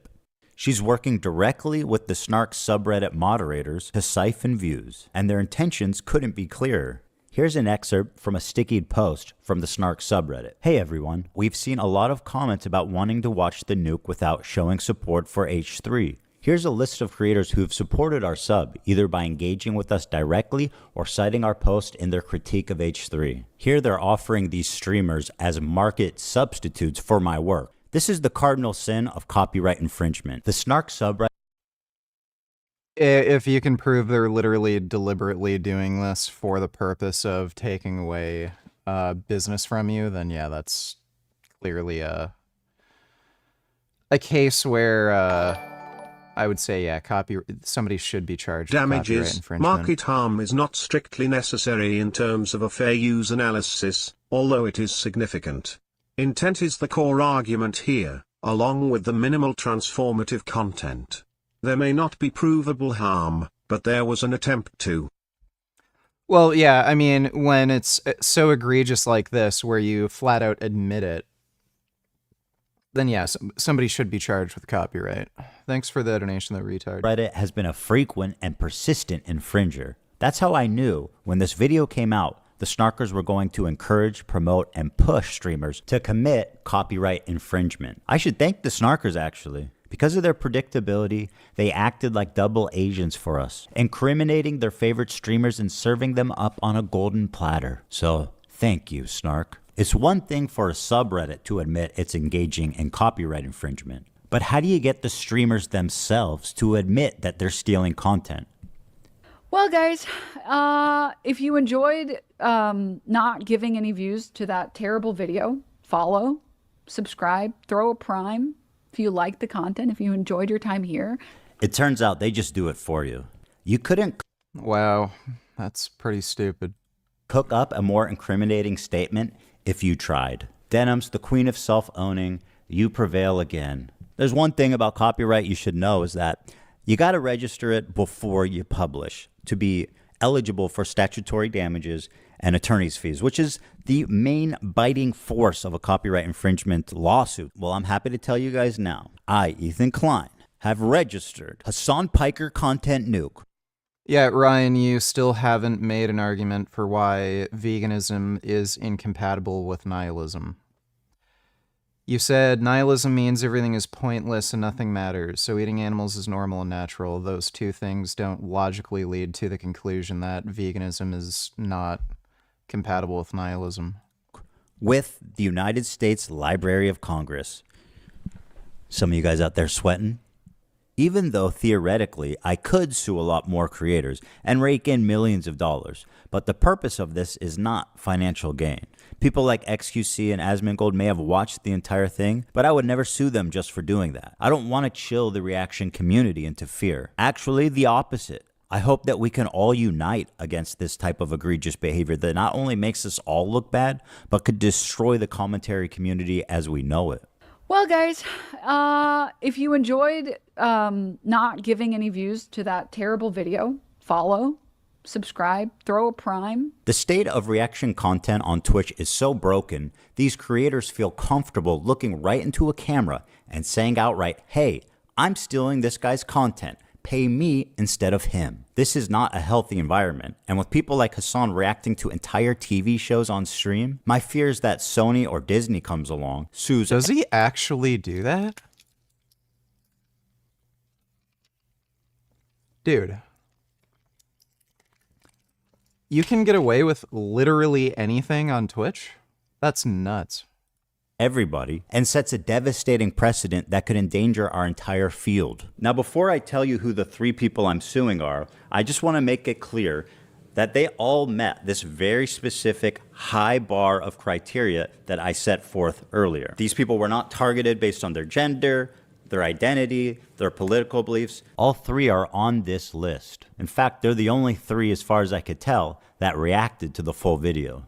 Drum roll, please. Who's sweating at home, guys? Kacytron, the queen of ripping farts and bong loads. They do musicals. They're very musical people. I know. Are you being serious? Who in the fuck would watch this person? She's horrendous. Why would you ever watch a streamer like that? What do you look? You think I made this? Frogan, who, bless her soul, she's still rising. Can I use Frogan also makes a no fucking. Well, I guess she doesn't get any viewers, so. Can I walk away and use the bathroom? Do I have permission? Can I use the bathroom, please? I'll leave it playing. Yeah, Denims didn't end up suing Ethan. Apparently thinks Twitch is liable for me interviewing a Yemeni teenager who's only known genocide his entire life. What happened? And Denims, the queen of self-owning. And my God, is she the queen of that? It's very obvious from the way that guy's talking, he's a Sneeko fan. Oh my God, bro, I love you. Can I give you a hug, bro? I'm so sweaty, bro. I love you, bro. None of the hostages that have been released so far have said that they have been raped. The hostages have public statements. You can go look at them. The sexual assault I experienced should never happen to any human being. This Yemeni kid is just a Yemeni kid with a gun and is not a Houthi, and there is no proof of him being a Houthi. Are you a soldier? Hassan got his first over 10k views by binging MasterChef episodes. The Kacytron chick literally puts movies on and falls asleep.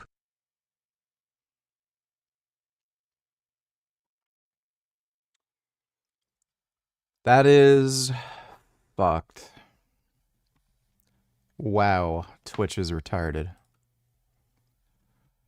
How have they not been sued into oblivion yet? I don't understand how they're still functioning.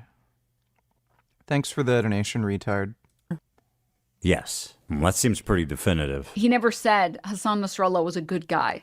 I can't believe I'm calling Nasrallah base. I mean, listen. Now for the fun part. Let's take a look at the complaints. And let's start with my favorite of the three, the very own, the prestigious, the highly acclaimed, the highly analytical Kacytron. A lot of people have been wanting to watch this without necessarily supporting. Yeah, Ryan, I'm kind of sick of you just spamming nonsense in the chat and asking stupid questions. You believe reality is subjective. Never said reality is subjective. Why is eating meat wrong in a subjective world? That's like asking me, why does pineapple on pizza taste bad if you admit taste is subjective? How can you think something tastes bad if taste is subjective? Like, I don't really want to explain to a toddler basic philosophical concepts, so if you're just going to keep spamming nonsense in chat, I'm just going to put you in a timeout. Like, learn some basic things on philosophy, dude. Hope you're feeling good. Nice recent gains. What's your stance on LLMs and image generating AIs collecting any data they can get? Do you consider it theft? How would you regulate this? As far as I know, these models need continuous new data to not collapse.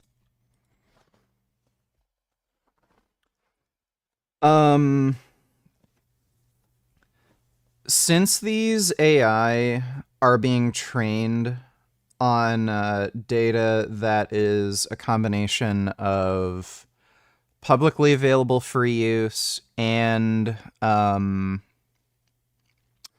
whatchamacall,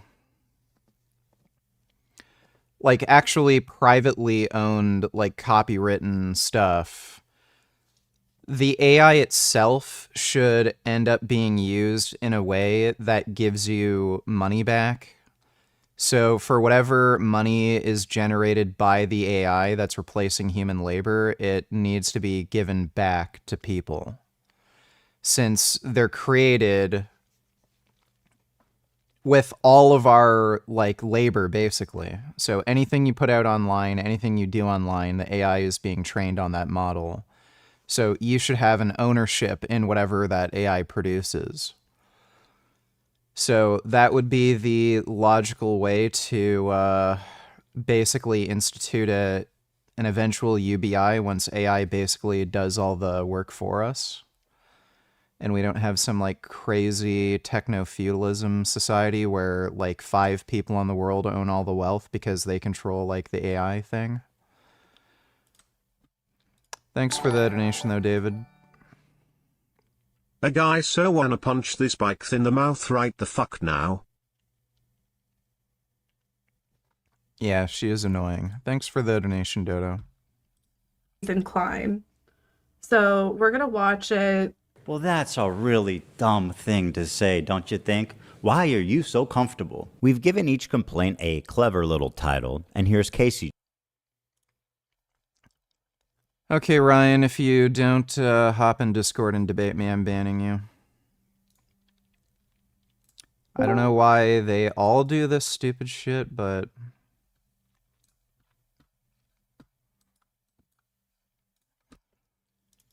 There you go, there's the Discord link. If you're not in Discord in about 2 minutes, I'm banning you. Since you say I'm a coward and I want to debate so bad. So there's your chance, but you're banned in a couple minutes if you don't join Discord. Kacytrons. She smoked more than she spoke. Kacytron smokes 42 times during her reaction. And just as a silly thought experiment, we thought, wouldn't it be funny if she spent more time smoking than she did talking? And thinking there was no way that that could be true. Well, we tallied them up, and lo and behold, there's 15 minutes 40 seconds of commentary versus 18 minutes and 55 seconds of smoking. She spent 3 minutes and 15 seconds longer smoking than she did talking in her quote-unquote reaction. And whatever talking she did was just to express how confused she was, presumably from smoking 42 times. What is happening? I'm trying to follow. I've lost the plot. The complaint continues. Indeed, Kacytron is often too obliterated to comment on the nuke, and instead... Alright, congratulations, Ryan, you're banned. stares blankly at her computer screen. In a span of 2 hours and 7 minutes, Kacytron smokes marijuana, frequently in highly concentrated forms through vaporizers, on 42 separate occasions. At one point, Kacytron is so wasted that she states, quote, "What is happening? I'm trying to follow, but I've lost the plot." To give you an idea, the majority of her commentary comes down to this. I don't understand this bit that he's doing. He's read more books than you could ever imagine. CPM's coming out of Qatar. What the hell you is kids going love anime, on? right? He's read more books than you could ever imagine. What is happening? I'm trying to follow. I've lost the plot.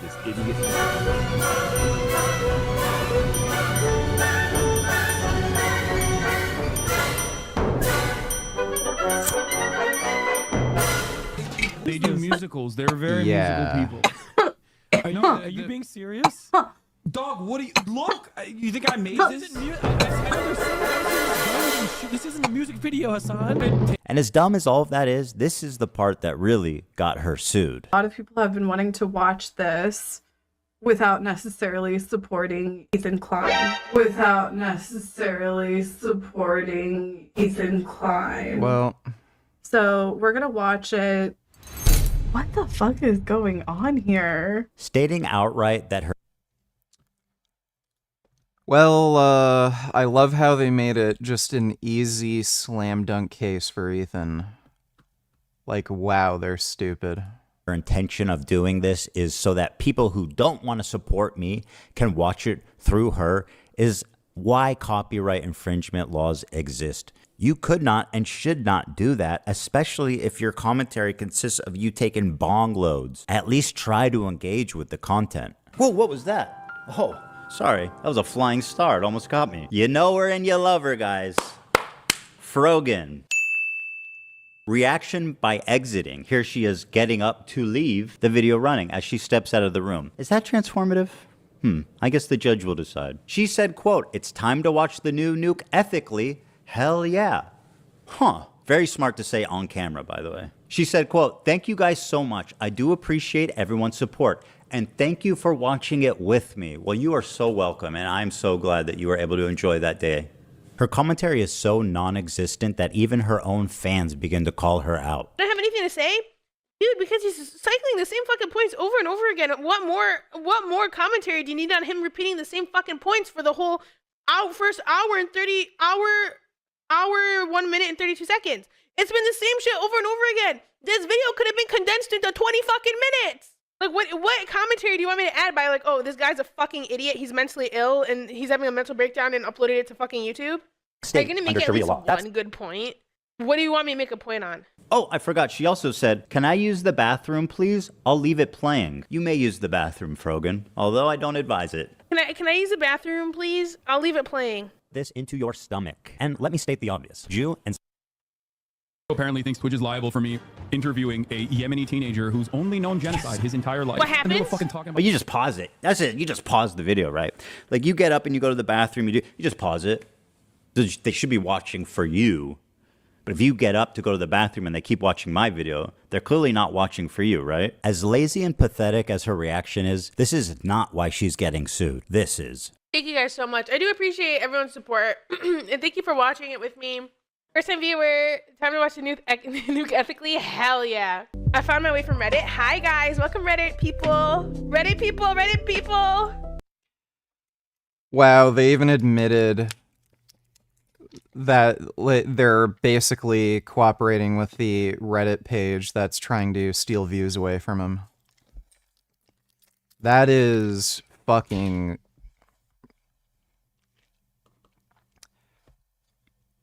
Like, by the way, hasn't Ethan threatened lawsuits before? Like, why would they make it so easy for him? I came from the HP Snark Reddit. Ethan is so pathetic while Hassan is in Japan. I'm bothered having a great time. Exactly. We're gonna watch it live, yes. He doesn't want people to know when it's dropping because we're all watching through other streamers. And I suggest you all watch it through other people as well. It's the stated malicious intent to steal. They talk about watching ethically, but I learned not to steal when I was 5. Up next is Denims. And honestly, just take a look at this, guys. It's a nightmare on Denim Street. Not only did she chair react, but she was kind enough to write her name right at the top just so that we knew that she was stealing my content and it was her room and nobody else's. Judge, did you know that we're on Denim Street right now? Here's some quotes from Denims. We're relying on you to stay live so we don't have to give the nuke views. Yeah, I'm gonna stream it. Since he's confirmed it's coming out today, I'm gonna stream it. That is very explicit. Denim said, quote, well, guys, if you enjoyed not giving any views to that terrible video, give me a... Dude, they're cooked. They're absolutely cooked. I wonder what damages he's going to be looking for. Like with Denims, she can probably afford to, you know, pay whatever money. But, yeah, I know Frogan, I know she's broke. She doesn't make any money. So if he can prove even a few $1,000s worth of damages, that's actually going to affect her pretty substantially. A follow, subscribe, throw a prime if you like my content. Your content? The Queen of Self-Own included a countdown timer so we could tell exactly how long she was away. After being gone for a few minutes, she returns and then sits silently for another couple of minutes eating. I'm gonna go pee, and hopefully, when I'm back, they're done with this. Right. You do look better. Mr. 305. I see it. Dude, you should do this. I have an alternate. We're relying on you to stay live so we don't give more views on the nuke. Yeah, I'm gonna stream it. Since he confirmed it's coming out today, we're gonna stream it. If you want to watch it with someone else who's already watching it, you know, come enjoy the watch party somewhere else. If you enjoyed not giving any views to that terrible video, follow, subscribe, throw a prime. If you like the content, if you enjoyed your time here, because I'm going to be honest, I did not want to watch that by myself. Let me also commercialize it by asking you to reward me financially for stealing his content. That is like chef kiss. By the way, Denims had a very successful stream. She had 43,000 people watching her live. Take a look at the title of her Twitch stream. Ethan Klein Hassan Content Nuke Watch Party. A watch party? I don't think that's fair use. Now, Denims, of course, always delivering the goods. She went on this dude's podcast to debate fair use. And would you be surprised if I told you she said a lot of incriminating things in that podcast? The Queen of Self-Own never disappoints. I want to be clear on my opinion on like filler content and stuff. Like, I think filler content, like, you shouldn't do it. I know I do it as a React streamer. And I try to do it only when I do it with like Vox videos or Vice videos and stuff like that, because at least I'm not like directly ripping from one content creator and not like a whole team and stuff. And most of those videos have like 5 million views.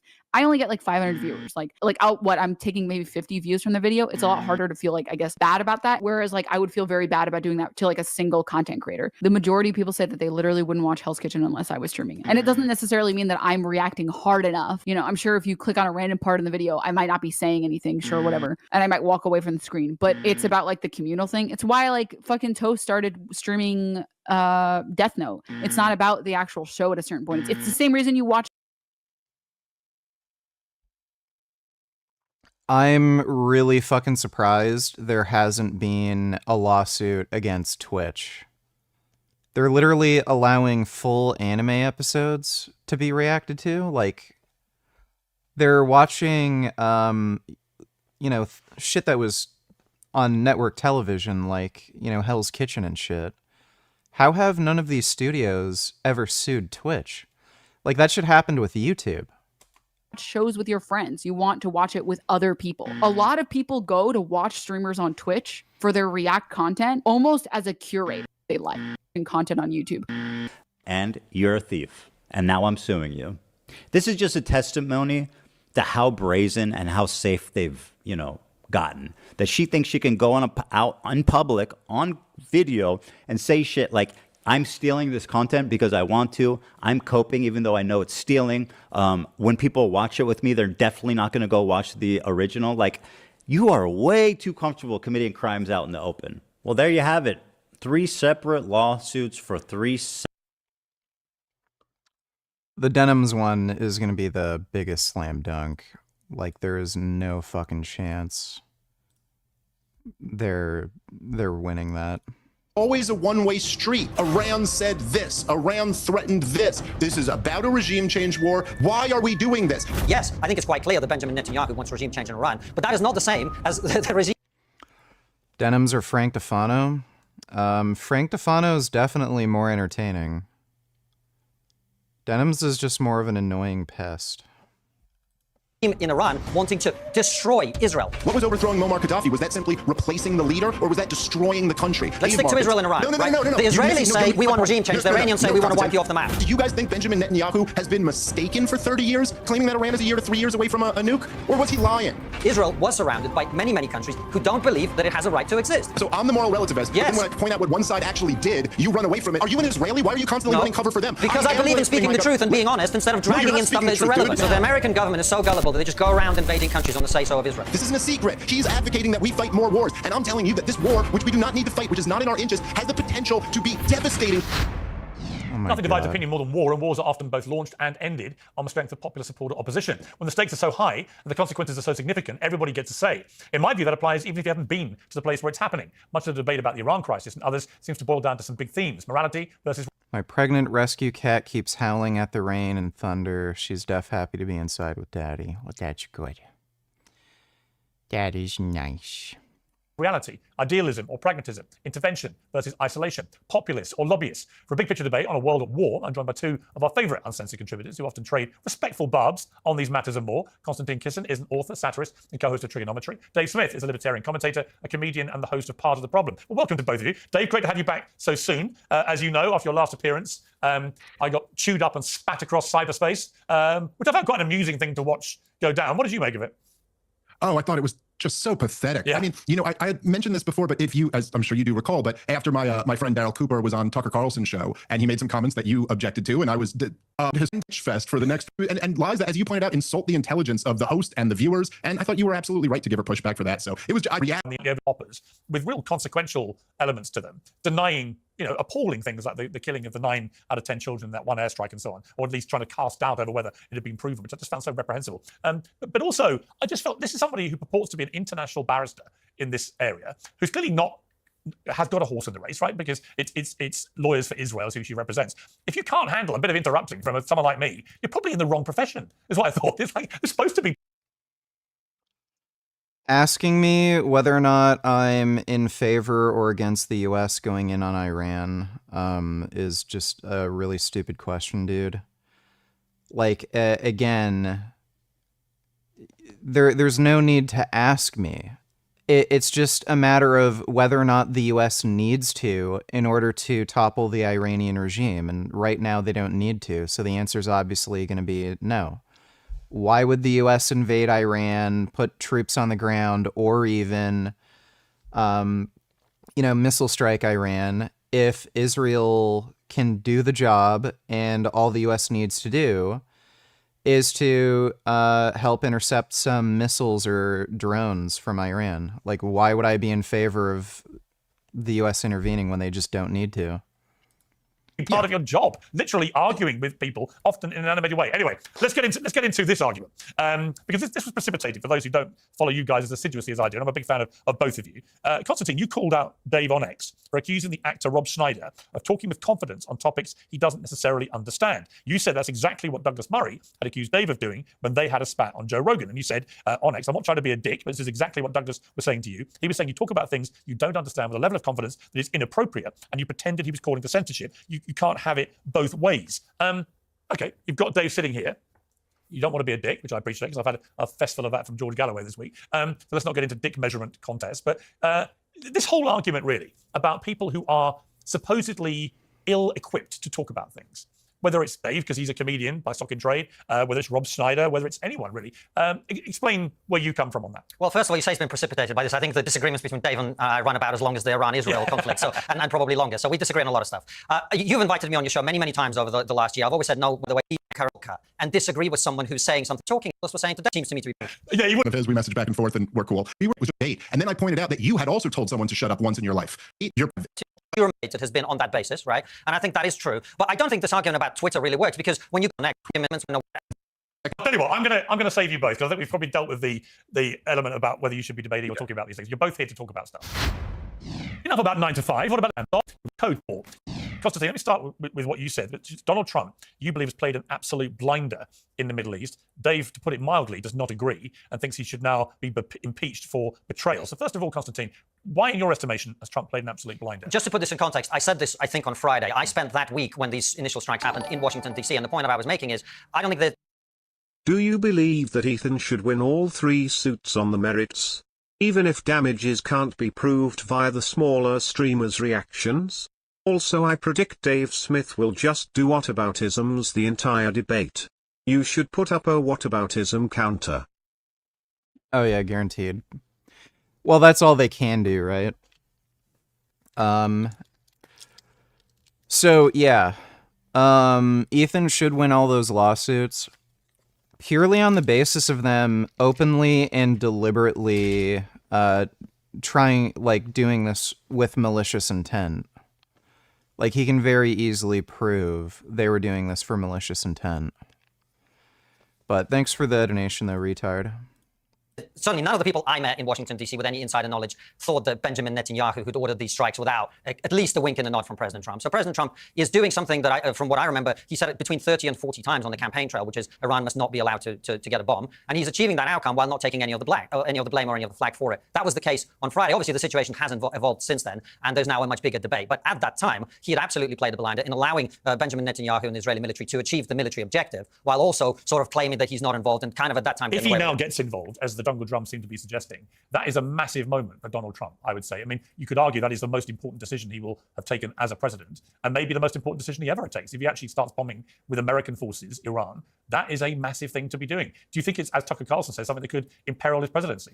We are in the unknown, so nobody knows how this is going to play out. I think we should all be honest about that and be fair. What I think it really fundamentally depends on is what you mean by the word involved. If you mean that America is going to help Israel shoot down ballistic missiles, I don't know that that will be such a major decision or will be seen as... Well, let me paint a picture where they use a B-52 bomber and they drop one of these buster bombs to try and get to the nuclear sites that the Israelis can't get to because they haven't got that technology. If they were to do that, in other words, directly use American forces to do the bombing, would your calculation about Trump change? These are all hypothetical spheres. The one thing that I do know, and I think Dave will tell you this himself, is the thing that people in the United States, from talking to people there, are most concerned about is any sort of boots on the ground scenario. They do not want American soldiers in the Middle East. I think they're right not to. I genuinely think that. And so fundamentally, it really depends on what happens and the way that it happens. And you're right, it is a big decision. But I think it's, all this stuff, I mean, Dave's calling for President Trump to be impeached over this, when this is something that he promised the American people.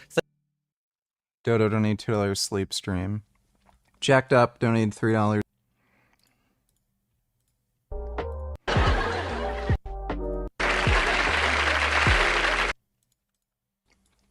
To me, I guess. Thanks for the donation. Okay. Well, thanks for the donation, Dodo.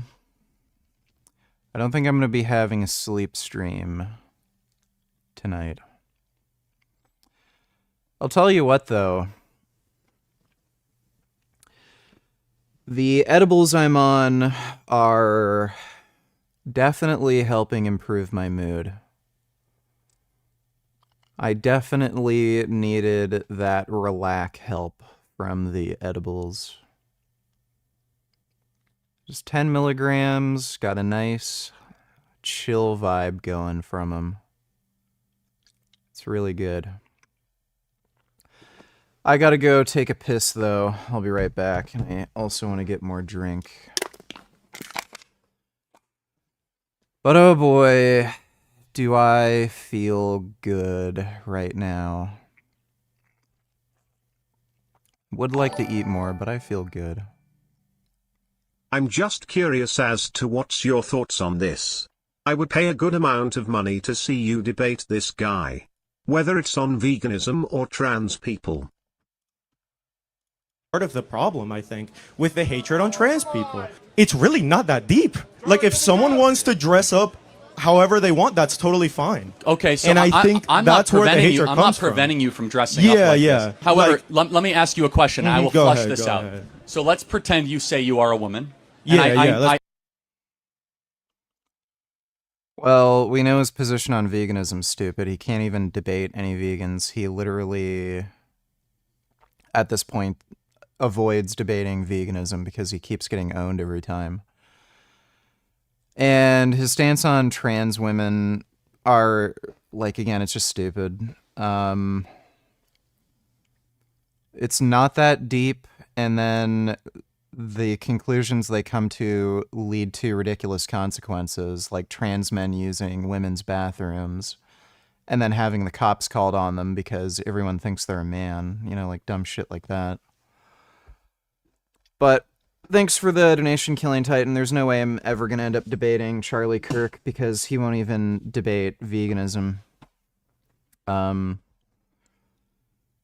I don't know when the hell I'd ever have an opportunity to debate him on trans issues, but yeah, it's probably not going to happen. Thanks though, dude. I'm just going to go take a piss. I'll be right back.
Hi.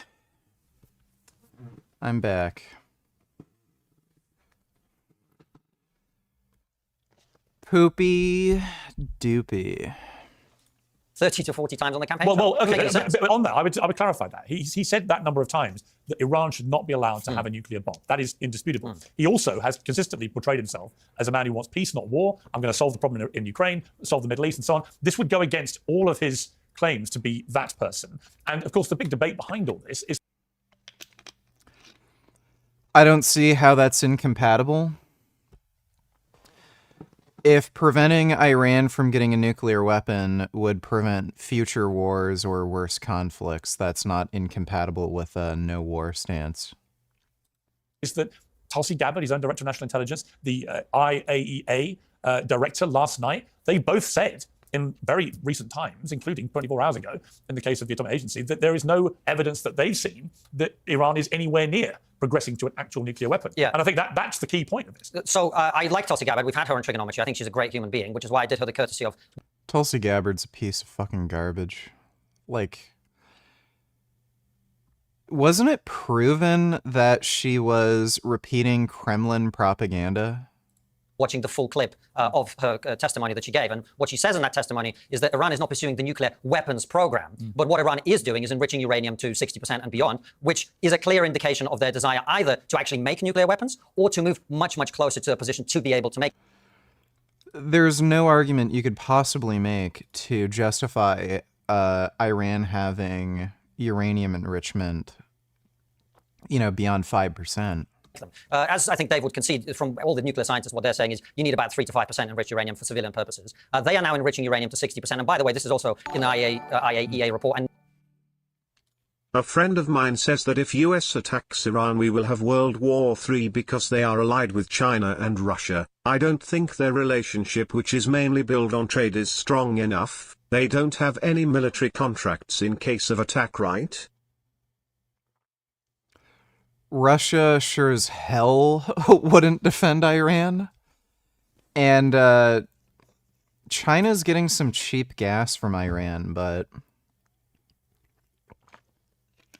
yeah, China is not going to stick their neck out for fucking Iran. They have bigger problems. It's just a joke. No one likes Iran, dude. So all the Saudi countries hate Iran. All the countries neighboring Israel also hate Iran. They just have no support from anybody. Like, the only Russia would really ever bother to stick their neck out, and they can't right now. Thanks for the donation, though, David. No one's talking about this. They're using their 20% uranium to make 60% uranium, which is, again, an indicator of the fact that they're moving either towards attempting to make nuclear weapons at some point or to be in a position to do so. And that is the threat. And there is no other reason for them to be doing that. So, yes, they don't have the exact bomb ready to go, but they're moving in that direction. And Israel is in a position to deal with that threat for the first time in a very long time. And I understand why they're doing it. Okay, Dave, before we get to your response to that, just explain to people why you have called what Donald Trump is doing a betrayal and why you think he should be impeached. Well, I think he has brought us into a war with Iran. Now, how much this war escalates, we will see. And I think that this is it is the most profoundly risky and reckless policy he could have pursued, or just about. I think this is very likely going to lead to a catastrophe, much like all of the other terror wars, including the one, Pierce, that you heroically led the opposition in the UK to in 2003, of course, referring to the war in Iraq. And as you remember well, Pierce, from that war, the justifications just kept constantly changing. And then when one fell away, they'd move to the next one. Oh, he was in on 9/11. Okay, he wasn't in on 9/11, but he's got weapons of mass destruction. Okay, he doesn't have weapons of mass destruction, but we have to liberate the people or bring democracy. And I've already seen that it's remarkable how sped up it is. I've already seen so many of the war hawks. Mike, donate $2. Why do people who lift weights tend to like anime so much? Also, is manga more popular in the States than American comics? I'm pretty sure manga has overtaken American comics in the US.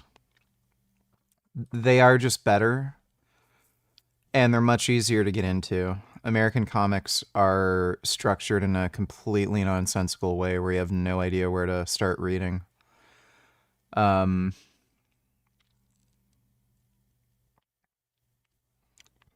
think just about everybody likes anime. It's just that people in the lifting community end up mentioning it a lot more. I know there is like this weird stereotype of people who are like, big, strong, lift weights, but they're dumb.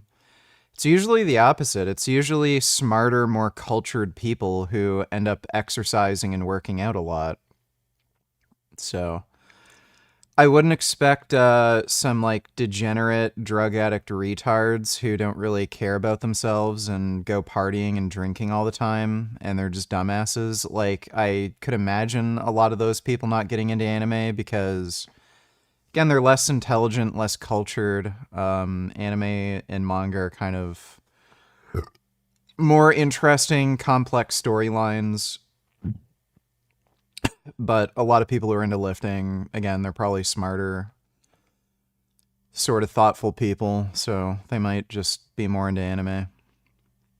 But I think pretty much everybody is into anime and manga. Like, there's a lot of skinny-ass nerd gamers who are also into it, so... Thanks for the donation, though, Mike.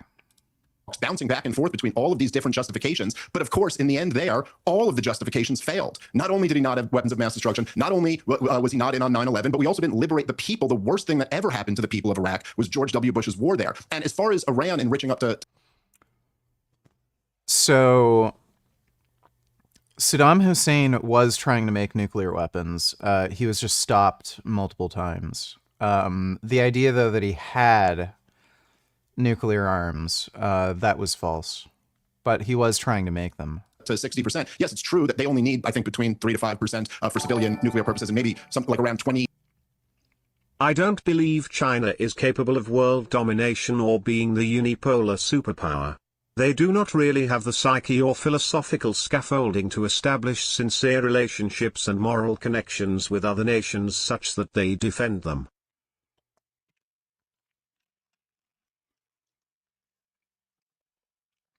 Well, they don't even have the ability to do that themselves. Like, communism completely destroyed Chinese culture, and everyone just scams each other, and corruption is just way too rampant. There's no way for them to ever be successful just because of the massive amount of corruption.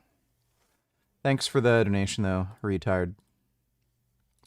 To 25% for some medical needs, but that is what is known as a latent nuclear deterrent. There is another reason why they would have that. They want to demonstrate that they can get the bomb, but they don't have it right now to stop something like this happening. But the bottom line is that since 2007, our CIA has said they're not, they don't have nuclear weapons, and they're not striving to achieve them. Tulsi Gabbard, not only in her testimony, but in the Director of National Intelligence as her capacity serving that role, in the annual threat assessment just put out a couple months ago, reaffirmed the same thing. And so is the global community. Iran has been willing to negotiate this entire time, and maybe the negotiations haven't been successful, but even Benjamin Netanyahu, in his interview with Brett Baer the other day, couldn't even manage to lie and say that they've broken out and they're pursuing. He said maybe a year. The same thing he's been saying since I was 7 years old, lying over and over and over again because he wants a regime change war here. And he said this in his own words, and so have all of the neoconservatives. Look, right here on your show, Piers. Anonymous doing $3.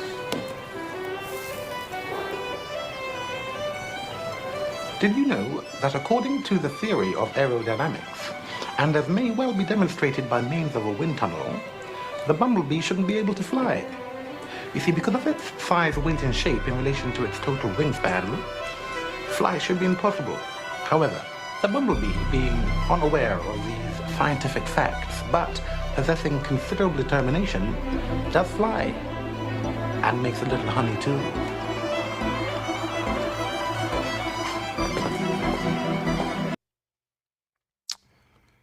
I don't think that's true. I also don't know what movie that's from. Thanks for the donation, Anonymous. Which I think might be the most fascinating moment in the history of Uncensored, when General Wesley Clark reaffirmed that not only had he seen the plans to overthrow 7 countries in 5 years, but that it went all the way back to the early 90s, and that it was revived, in his words, in a study paid for by the Israelis. They've gotten the 6 other ones. This is the 7th one. This war is not about nukes that Iran doesn't have. And just one more point I would make as the great... Clearly is. Clearly fucking is. There's no reason for Israel to strike at that particular time if it wasn't about nukes. Scott Horton said the other day, look, I mean, even if they were developing nukes, which they're not, They're not developing nukes? Please explain to me why they're enriching uranium to 60%. Like, he literally just admitted the only reason you do that is to develop nuclear weapons. Truman knew that the Soviets were developing nukes. He didn't launch an aggressive war against them for it. And Johnson knew... Because they already had the technology, you idiot. That Mao Zedong was developing nukes. He still didn't launch an aggressive war against the country. And the point is that you could sit here and say, just like they did with Muammar Gaddafi in Libya, you could sit here and say, no, we're just going to have a no-fly zone. We won't have boots on the ground. We won't have this. Look, Iran has already demonstrated, in a few days that this war has been going on, that they're more capable than all of the other countries we picked on in the terror wars. They've already hit Israel and killed people there. What's going to happen when a few Americans get killed? Hopefully this doesn't, but what's going to happen if that happens? What do you think Donald Trump's going to do? Many of us carry around bulky, worn-out wallets that are uncomfortable and full of junk. The big question is why. Ridge wallets can hold 12 cards plus cash with 0 Well, it's fascinating. So the Iranians are willing to negotiate, but the negotiations aren't going anywhere. That's a very strange way of looking at it. Look, there's so much to address there. First of all, you've got to think about this and understand this from an Israeli perspective in the situation. A lot of people think that Israel has just launched a war in Iran. That's not how Israel sees this at all. Israel has been at war with Iran since October the 7th, when an Iranian proxy, Hamas, attacked them. On October the 8th, an Iranian proxy, Hezbollah, began to fire rockets into Israel. Then the Houthis, another Iranian proxy, began to attack shipping and also Israel. Right? Now, what has happened since then is Israel has eliminated those threats to, I was going to say deballed, but decapitated Hezbollah. They dealt with the threat of Hamas, and they are now in a position to deal with the threat they've always been concerned about. Now, why is Israel so concerned about this? Well, first of all, Iran has been saying for a very long time, they don't want regime change in Israel. They want the state of Israel not to exist. Now, think about the fact that in the post-October 7 world, they cannot take the risk that they're only enriched. Then why do SJWs act like communism is such a good thing if it runned China? Well, because they're dumbass, ignorant kids who think they know better than everybody else when they really don't know shit. That's why. Thanks for the donation, though, Dodo. Uranium to 60% because they want to threaten to have nuclear weapons. That is not something they can do. And by the way, Piers, there's something that people don't seem to understand about. You know, we struggle in the West. I really do think we all struggle in the West to understand the fundamentalist mindset. And let me give you an example of what the regime in Iran is like, so that we can all understand what the threat here is. Everyone who's weighing in on these conflicts, they don't understand how these Muslim radicals think. They want, like, they don't care if they die. Like, it's impossible for Americans to understand the mindset that there are parents who want their children to die. It's because they think they'll get paradise in heaven if they get martyred for killing, an infidel or something. Like, they literally cannot comprehend the mindset that these people fucking have. The Islamic Revolution happened in Iran in 79. The war broke out between Iran and Iraq. And in that war, Iran was at a disadvantage. It was militarily backward. It wasn't financially able to deal with that. And you know what they did? They attempted to mitigate that by recruiting as many child soldiers as they could. We don't know how many because they didn't bother to count, but it's hundreds of thousands. And because some of them were... Yeah, Zav, delete your comment or I'm banning you. You don't get to post anti-Semitic conspiracy theories in fucking chat. It's retarded. So delete it on your own or I'm banning you. Too young and too weak to fight. They didn't send them to the front line. They sent them to sweep minefields with their own bodies. That is what this regime does. Now, if those people are willing to do that to their own children, 9, 10, 11, 12-year-olds, what do you think they would do to the children of their enemies if they get a nuclear weapon or if they get close to, or if they're allowed to continue funding proxies around the Middle East in order to attack Israel as they've already done? Dave Smith. Okay, can I respond to some of this, Piers? Because as I always insist when I come on your show, ironically, I get called a moral relativist when I criticize Israel, but I'm the one who's always asking for an objective standard here that we can judge all sides on. Because it's just, you can just focus on the horrible things that Iran did in the 1980 war with Iraq, which Saddam Hussein launched, and the U.S. backed Saddam Hussein as he was using chemical weapons. And so that justifies using children to walk into minefields? No, that is not what I'm saying. Okay, let so me what finish my point here. Instead of just strawmanning, well, I was about to say, so let me finish it. Okay, by the way, Israel never killed any children, as you know, Piers, right? They have the most... Israel is not sending its own children into minefields. It's a massive difference. Okay, Constantine, let me finish my point, and then you can respond to it and see if you can take it on. Now, when you sit here... All right, congratulations, you're banned. Don't need anti-Semitic horseshit in my chat. Here and say that they've been at war with Iran since October 7th because Hamas is their proxies. What exactly... proxy means that I would think you have operational control. Zav, just shut up. Well, he ain't saying nothing no more. Thanks for the donation, Dodo. Control over them or something like that. Well, actually, let me explain what I think that means, because I've been arguing that point in terms of understanding where Israel comes from on this, which is there can be no doubt. I don't think, Dave, you would cast doubt on this, that Iran has financially and militarily given active and sustained support for a number of years to Hezbollah, to the Houthis, and to Hamas. I mean, you wouldn't dispute that. Right. So, Piers, then by your logic and Constantine's logic, is Israel our proxy? They just attacked Iran. Well, I would say that Israel is actually, you could well argue, given the amount of support that America gives Israel militarily and economically. They're their own independent nation, and the U.S. is their ally, so no. Like, this is just fucking retarded. Yes, I think. Fine. One person's ally is another person's proxy. Can I make some points on this? Hold on. Let me just... Yeah, so I think ally, proxy... Can I flesh out your... Dave, I'm very happy to hear your counter-argument. Can I just flesh out Piers' point a little bit, if that's okay? So here's what we know. According to the State Department's own figures, Iran gives Hamas about $100 million a year. Latest figures. They've been funding Hamas since the early 1990s. Yahya Sinwar said in 2017 that Iran is the single biggest military and financial backer of Hamas's military wing. In September 2023, a month before October the 7th, 500 Hamas fighters and Palestinian Islamic Jihad fighters were being trained by the Islamic Revolutionary Guard abroad. I can't remember if it's in Lebanon or in Iran proper. And there are numerous chronicled, documented meetings between senior commanders of the Islamic Revolutionary Guard Corps and Hamas and Hezbollah fighters in the lead up to it. What do you think they were doing? Talking about world peace and swapping hummus recipes? This is something that they've been involved in very heavily, and they continue to be involved in. And Hamas and Hezbollah are the sword hanging over Israel's neck that Iran has used in order to prevent the very thing that's happening now.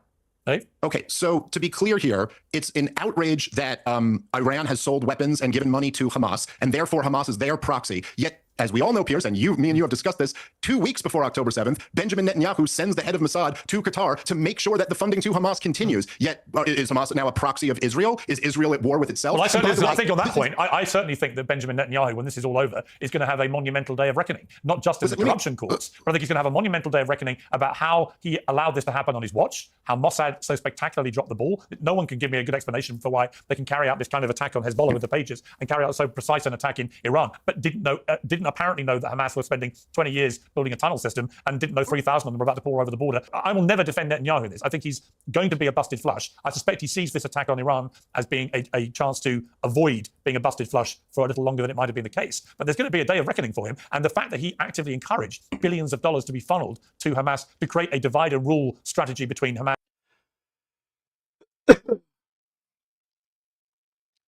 That's not what happened.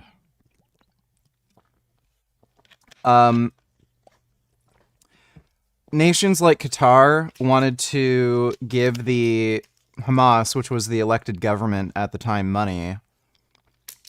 Israel's just supposed to say, no, you're supposed to stay poor. You're not allowed to have any money. Like, what do you want them to do? If they did that, everybody would be saying, oh, Israel's starving them. They won't let them have any aid money. And the Palestinian Authority has also turned out to be one of the most catastrophically wrong things that an Israeli leader could possibly have done. So, look, that's where I sit with Netanyahu. None of this makes Hamas an Israel proxy, right? Okay, fine. Well, yeah, I mean, it did kind of by the They're definition not the you guys primary gave. source of their funding or support. Okay, fine. Okay, it's got to be primary, just being... Okay, fine, whatever. Anyway, the point is this, right? Obviously, right now, Israel has taken out much of the Hezbollah leadership. The Houthis have been bombed. I think there's still a bit of a problem for them. They've been absolutely leveling Gaza. And so they think this is the moment. And of course, Bashar al-Assad fell as well. So now they think this is the moment for regime change in Iran. It's the same reason why people like Ben Shapiro were celebrating when Bashar al-Assad fell. Now the Shiite crescent is no longer supplying weapons from Iran to Hezbollah. But I'm not an Israeli. I'm an American. I'm not cheering when the emir of Al-Qaeda takes over in Syria. And listen, whatever you put the risk at here, which if this thing keeps escalating, the risk of this going to a real ground war, another war in the war on terrorism, let me be very clear when I say this. I don't know that America will survive this. We went into the terror wars in a much stronger place than we're going into this one. And this is a much tougher opponent than Saddam Hussein or Muammar Gaddafi. We didn't go into the terror wars $37 trillion in debt. We didn't go into the terror wars with the culture. How could he possibly think that? Dude, all of Iran's leadership is literally trying to flee the fucking country, and there's good indication that some of them are trying to defect. Like, they're done. As if the US were to start bombing Iran, they'd immediately capitulate. Cultural and political and racial divides. We have mass protests in the streets right now over Donald Trump trying to enforce his immigration policy. This has the potential to be an utter disaster. And why should any American or British person for that matter, why should any of us support this war? Because yes, retatrutide is a very good, very effective drug. Chances are most people on the planet should be on retatrutide. It just seems like it's good for you. Lowers your cholesterol, improves insulin sensitivity, increases fat burning, lowers appetite. All good things. So yeah, retatrutide's a really good drug. Because Israel thinks it's in their interest. Israel has attacked. Well, I would argue. I would argue it's not just in Israel's interest. I think Iran is an evil regime that oppresses its people, that has funded terrorism. So was Saddam Hussein. Well, yeah, I agree. But in Saddam Hussein's case, I never believed. Saddam Hussein never funded terrorism. Well, I never believed that Saddam Hussein had WMD. There was no terrorism in Iraq until we got rid of Saddam, actually. Tax day has passed, but for millions of Americans, that's where the trouble begins. The IRS is now ramping up enforcement. The line is 195 Piers, not the IRS. Piers Morgan make that point. I was saying about being a brutally oppressive, dictator. I think you can't hold any truck for this Iranian regime. I think a lot of Iranian people would agree with that. I think they would love to get rid of them. I think that Israel has every right to feel threatened by Iran's tentacles and the way they supported 3 different terror groups right on their border. Piers, I'm not saying that you're not right, that this might all backfire. Let me just ask you, I'm not saying it may again, not backfire. I'm just saying I do understand why Israel has decided to do it now. I think they sense that Iran's regime has never been weaker because of what's happened in Syria, because of what happened to Hezbollah. What's been the most significant moment of the last week? Probably Hezbollah saying we're not getting involved in this, right? So, that to me was a very significant moment. And that may well have emboldened not just Israel to continue pummeling Iran, but also may have emboldened Trump to think, well, actually, if we're ever going to deal with this regime, now is the moment. Now, that's not to say, Dave, that you're not right, that this could all backfire horrendously. And if America gets sucked into a ground war, then it will be a complete nightmare. I've got no doubt about that. Yes, but would you concede, though, that if you allow Iran to enrich uranium, that also could backfire? Yes, right? I was about to say that. And also I was about to say that Russia is now making pretty worrying noises that if America gets involved, it's not going to tolerate it. So you can't ignore that, given what's happening in Ukraine. But yeah, I think in your point, they've threatened nuclear weapons since the beginning of the war. They've never done anything. Like, Russia would never use nukes. Constantine, yes, when I saw the IAE report, I read it and I thought they'd gone from 3% to 60% uranium enrichment. And there's only one reason you would do that. Either you take Dave's view, which is they're doing that because they want to have a form of nuclear deterrent without actually having a bomb. Or if you're Israel, you're like, these people have been funding terrorism against us for decades. And now they've gone from 3% to 60%, way more than is needed for any civilian use. Clearly, they are on a fast track here to be a nuclear power. And we cannot allow that to happen. So I do, well, let Constantine respond first. But that's why I do understand why Israel feels the way it does. Well, exactly. And let's be honest about something here, Piers. The 3 of us are sitting in comfortable air-conditioned studios on the other side of the world from the region where this is happening. We have the luxury to pontificate about the real reason that Iran is enriching uranium to near weapons grade. Israel does not have the ability to get this wrong and then go, well, I apologize, I got this one wrong, as Dave has done with President Trump. He supported him being elected, and now he's going, I got it wrong, guys, let's impeach him. Israel, if it gets this wrong, gets annihilated. They do not have the luxury of that. Now, Dave, I think the point you make about the American people, I have the greatest respect for the American people, and they should determine the course of America themselves. They've elected Donald Trump, and that is the reality. No one here, Piers found out, I think, with some history, that Americans don't like being told what to do by foreigners. And I'm certainly not going to do that. It's up to the American people. I know the American people don't want boots on the ground, and neither do I. There's no need to have boots on the ground. I don't know why this is even being discussed. There's just no need to at this point. Have you used peptide sciences, and what do you recommend healing joint issues? No, I don't think I've ever used that brand. BPC 157, TB 500,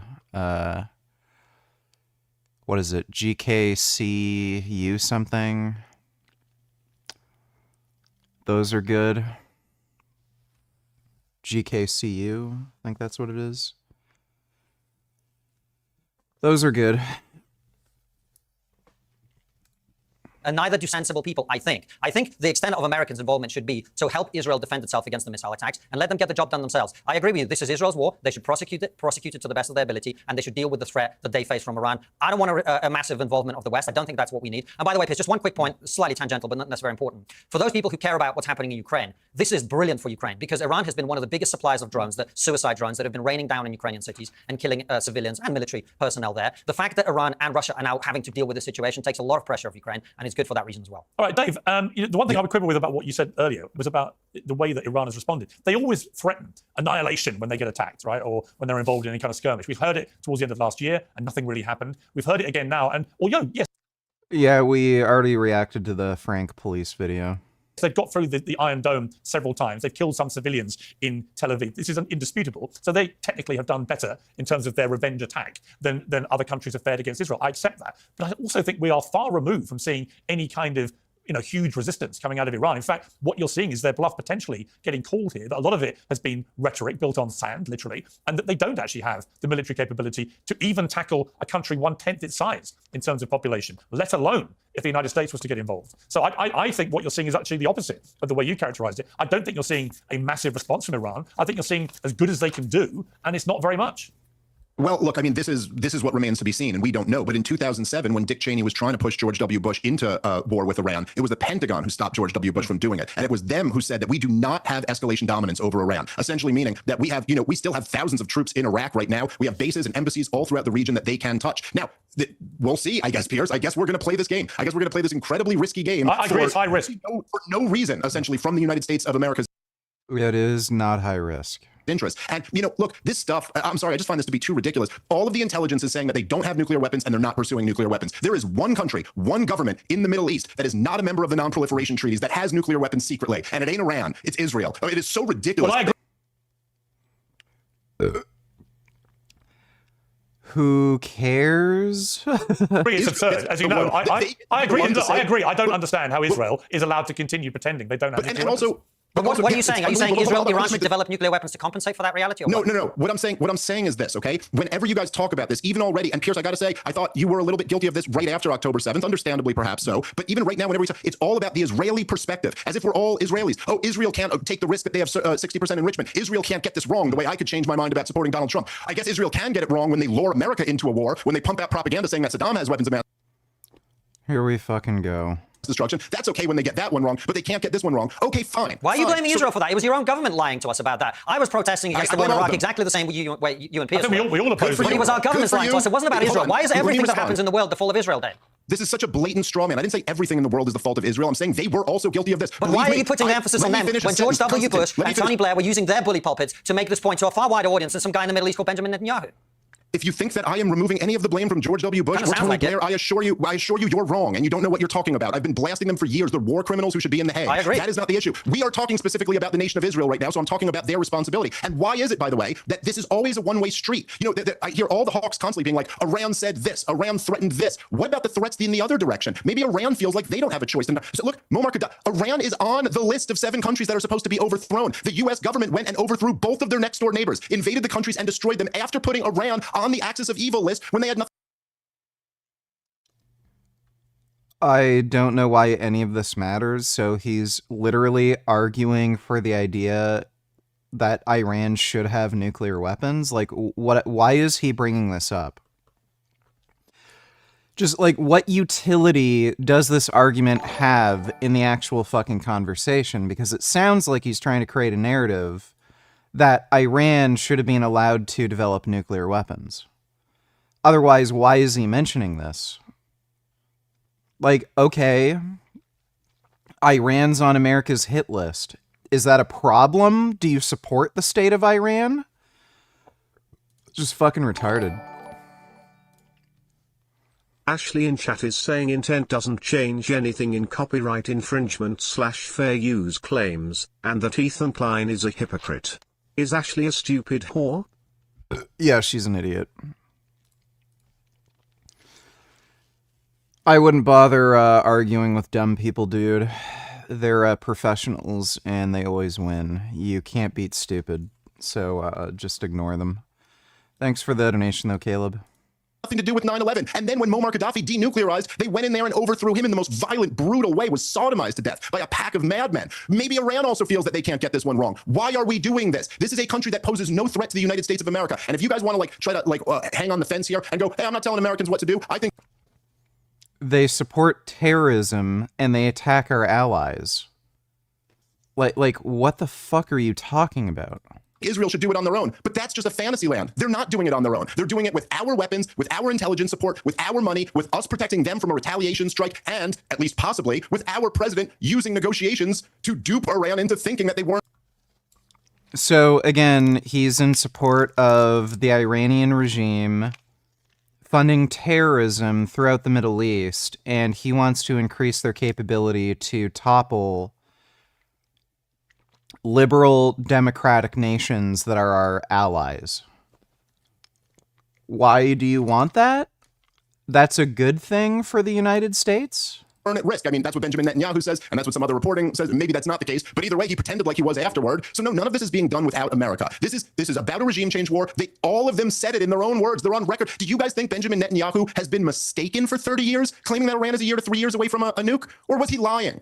Well, I think, listen, I think the reality is the thing that struck me was going from 3% to 60% suggests an intent. It suggests an incontrovertible. No one disputes. They're not the only country that does this. But nobody disputes that Iran has gone from 3% to 60% in uranium enrichment, right? So that is all. Unlike with Saddam and the WMD that didn't exist, that is indisputable. It's just how you interpret what they're intending to do with that. And let me ask you. Can I just one quick thing on this? So first of all those regime wars you're talking about are the fault of the US and other Western governments who pursued them. That's who's responsible. That's who should be to blame, and as you say, should be prosecuted for that. But the reason people rightly call you a moral relativist, Dave, is that you don't seem to understand the difference between, yes, I think it's quite clear that Benjamin Netanyahu wants regime change in Iran, but that is not the same as the regime in Iran wanting to destroy Israel. There's a big difference. If the mullahs in Iran wanted a different prime minister of Israel, that is not the same as wanting to destroy the entire country. And the reason Israel is as paranoid about these things as it is, let's be honest, it's surrounded, or at least was until recently when opinion in many Arab countries changed towards Israel, thanks to President Trump's Abraham Accords, Israel was surrounded by many, many countries who don't believe that it has a right to exist. And that's the difference. And that's why people call you a moral relativist.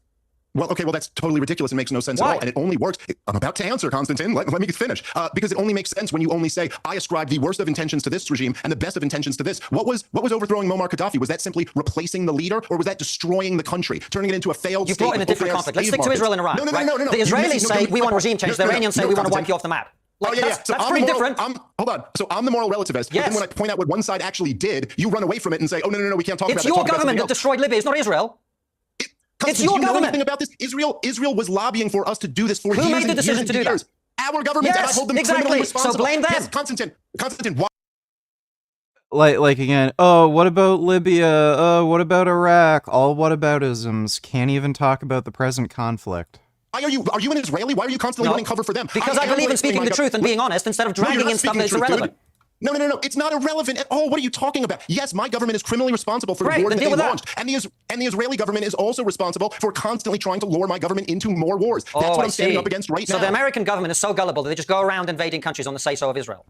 Again, what a straw man, dude. Benjamin Netanyahu came to America in 2002 and testified before Congress that the U.S. should overthrow Saddam Hussein, Muammar Gaddafi, and the Iranian regime. This isn't a secret. He's advocating that we fight more wars. And I'm telling you that this war, which we do not need to fight, which is not in our interest, has the potential to be devastating to our country, let alone the region. What is the moral relativism in any of that? I explained to you what moral relativism is. One side wants to wipe the other one from the map. The other side wants not to have people who want to do that in charge of that country. But that's Pierce, the difference. Pierce, do you not get my, let me just see, Pierce, do you get my point here? This is what they said from the very beginning of the war in Gaza. Israel doesn't want to wipe Gaza off the map. Israel just wants to retrieve the hostages and get it, but they are wiping it off the map. So why do you just get to have this standard where you decide what they want to do? I can't base it on their track record. We can't look at Iraq. We can't look at Libya. We can't look at Afghanistan. Evidently, as all the hawks can see, we can look at World War II. Everything is just like World War II, but it's not like the last 25 years. These guys have wiped countries off the map left and right. Well, as you know, what they've done is their track.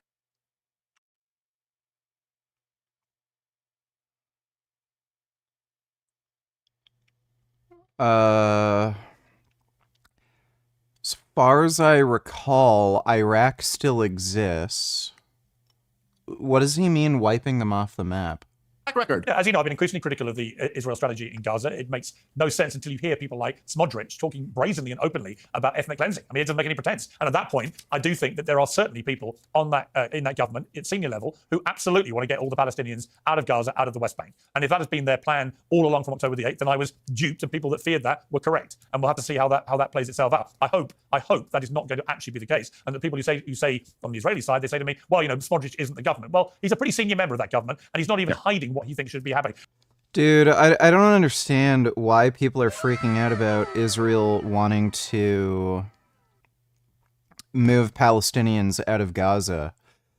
Like, dude, if Trump annexed Canada and then told me, oh, sorry, you're going to have to move to Florida where there's nice weather and it's warm all year round. You can't live in Canada anymore. I'm forcibly moving you out.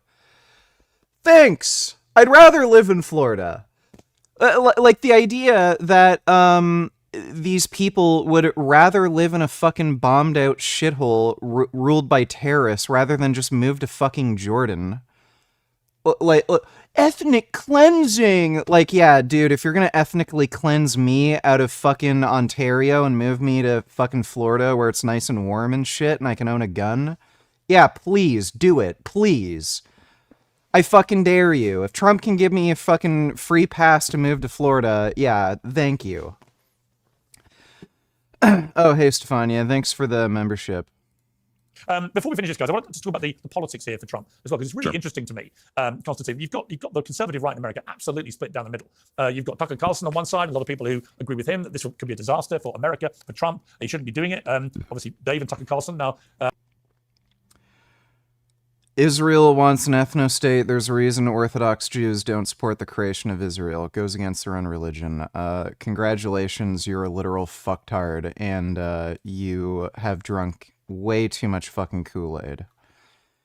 And you need a timeout, so see you later. Don't want anti-Semitic fucking horseshit in my chat.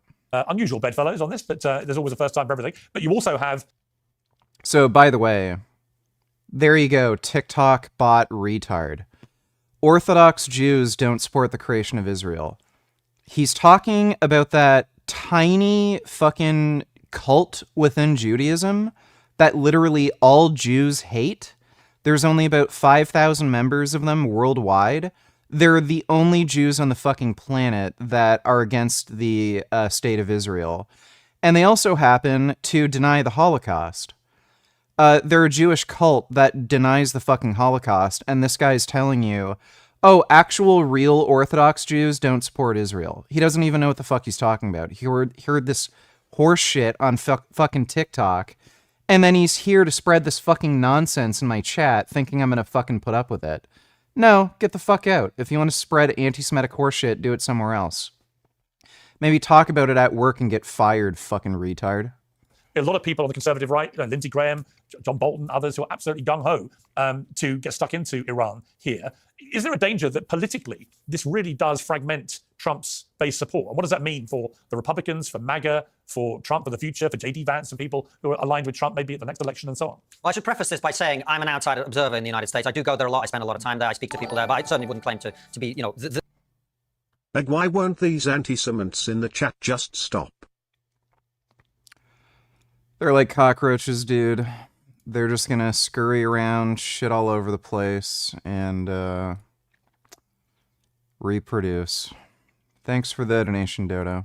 The greatest expert in the world about what's happening in America. My sense, unexpert sense of this is that actually I think your presentation of it is a very online-focused presentation. I think if you look at the polling, the vast majority of people in America are basically in the position I described earlier, which is they don't want Iran to get anywhere near or continue to get closer to developing nuclear weapons, and they don't want American boots on the ground. And that's the dilemma that Donald Trump has to navigate. And if you can do that... Well, there's a third dilemma. So this is where it gets more complicated, because I don't think he's even thinking about boots.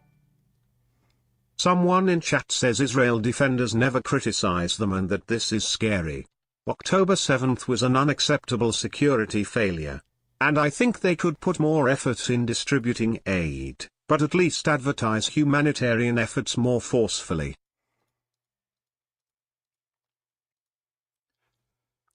What in... None of these people ever say what they fucking mean. So it's just like when somebody says, oh, Israel could do more to reduce civilian casualties. Okay, what? Why don't they send in special forces like Call of Duty? Like, they'll never tell you what it is. Like, okay, what can Israel do to more effectively distribute aid? Give me, like, are there a certain type of, like, vehicle they should use? Should they manage the aid better in some way? Like, how are they managing it now, and how should they do it? What aid distribution centers should go where? Should they have more military forces protecting the aid trucks or less? They'll never give you a fucking answer. They'll just say they could do it better. How? Why? Give me a reason. Give me an answer. So if they can't give you a fucking answer, that just shows you right there that they're lying fucking cocksuckers trying to spread anti-Semitic propaganda. They will never give you any fucking explanation of how Israel should do something better. They just say they should do it better. But if they can't fucking answer that question, then they don't know if they could do it better. So they're just making the assumption that Israel's just doing tard shit. And oh, Israel evil, they could do this better, but they're not, because they want more people to starve. Or they could do this better, but they're not. They want more civilians to get killed. But they'll never give you an explanation of how they can improve any of their fucking tactics. So they're just spreading anti-Semitic propaganda. They're absolute fucktards, dude. It's the same way Republicans talk about, bureaucratic spending. Oh, the U.S. government's spending too much. Okay, well, how can they reduce spending? They'll never give you an answer. They'll just randomly cut shit from the government that's necessary, that's going to actually end up losing more money than it saves. It's just moralizing horseshit. Thanks for the donation, though, retard. On the ground, but I do think he is thinking probably as we speak about whether he allows an American B-52 to take a 30,000-pound bomb and drop it on the nuclear sites, which Israel hasn't got the ability to get to. I think that is probably more likely than not right now. So let's be what he may order. honest. If that happens and it's successful and it doesn't lead to an escalation, everyone's going to love it because Americans love to win and they love to bomb shit, right? Let's be honest. That's the history of the last 20 years. And if that happens, they'll be very happy. And if it goes in a different direction, they will be very unhappy. So you're right. It's a big call. I don't think anyone sitting here, or frankly anywhere, knows how it's actually going to play out or whether it's a good idea. And I'm not sitting here advocating for that necessarily. I think Israel seems to be doing enough damage to significantly degrade any attempts Iran is making to have a nuclear enrichment program. And I hope that's the thing that we pursue. By the way, I don't think it's split MAGA down the middle at all. That's what it appears like on X. I really don't think when you talk to ordinary people, that's the situation in America, especially in the Republican Party, which is overwhelmingly pro-Israel and has been for a very long time. Okay, Dave Smith. There's no question. I mean, I largely agree with Konstantin there. I think if Trump can thread the needle here and not lead to a catastrophe, that he can survive this politically. I do think he's downplaying the split a little bit. Again, it's not just about like polls about how people feel about boots on the ground, which obviously the American people are largely opposed to. And no, what Israel should have instead is send an email to the UN about Hamas being a big bully to us again, lol. Yeah. Yeah, the UN really loves to do absolutely nothing. It's fucking ridiculous, dude. The UN never enforces any action against a government or regime that's attacking Israel. Like when Hezbollah was attacking Israel, they made a resolution that Hezbollah can't go to southern Lebanon, and they never enforced it. But then when Israel is defending itself, the UN tries to step in and say, genocide, genocide, Like, it's fucking retarded. Thanks for the donation, Will Mage. Yes, it is true that most of the Republicans do support Israel, although poll after poll has demonstrated that this is really changing with the younger generation. But look, I mean, you have a situation right now. And, yesterday, I started the day by denouncing Donald Trump, and I was, taking a lot, trending on Twitter and getting a lot of praise and a lot of insults and all that stuff. But by the end of the day, it was like Tucker Carlson was being insulted by Donald Trump for not even criticizing him, really just criticizing the policy while heaping praise on Donald Trump. But Steve Bannon, Charlie Kirk, I mean, some of the most influential conservative voices in the United States of America have all come out and really drawn a red line that we do not want to have another war here. So the point is that if it does get to that, and that's a big if, but if it does come to... There's not going to be a war with Iran. A war with Iran is literally pressing a button and it's over. And I'm not talking about nukes. I'm just saying their society is absolutely non-functional at this point, and their military is a fucking joke. If the US would ever need to intervene, it would be remarkably minimal, and it would be over in a day. But yeah, these people are stupid. Grey Knight donated $2. Far left be like, why can't Iran have a nuke to defend themselves when Israel has one? Also far left be like, we need to ban all guns. Yeah.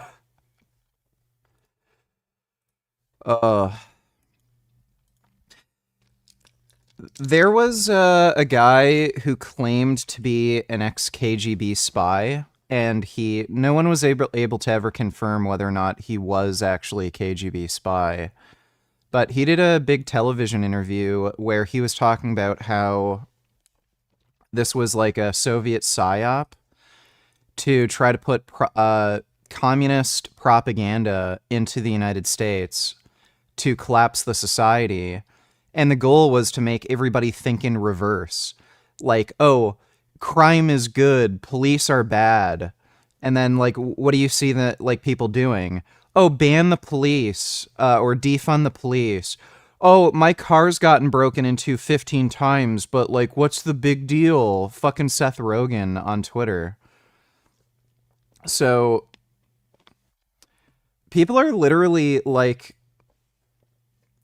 take the opposite position that it's completely contradictory to their own interests, but they take that position anyway.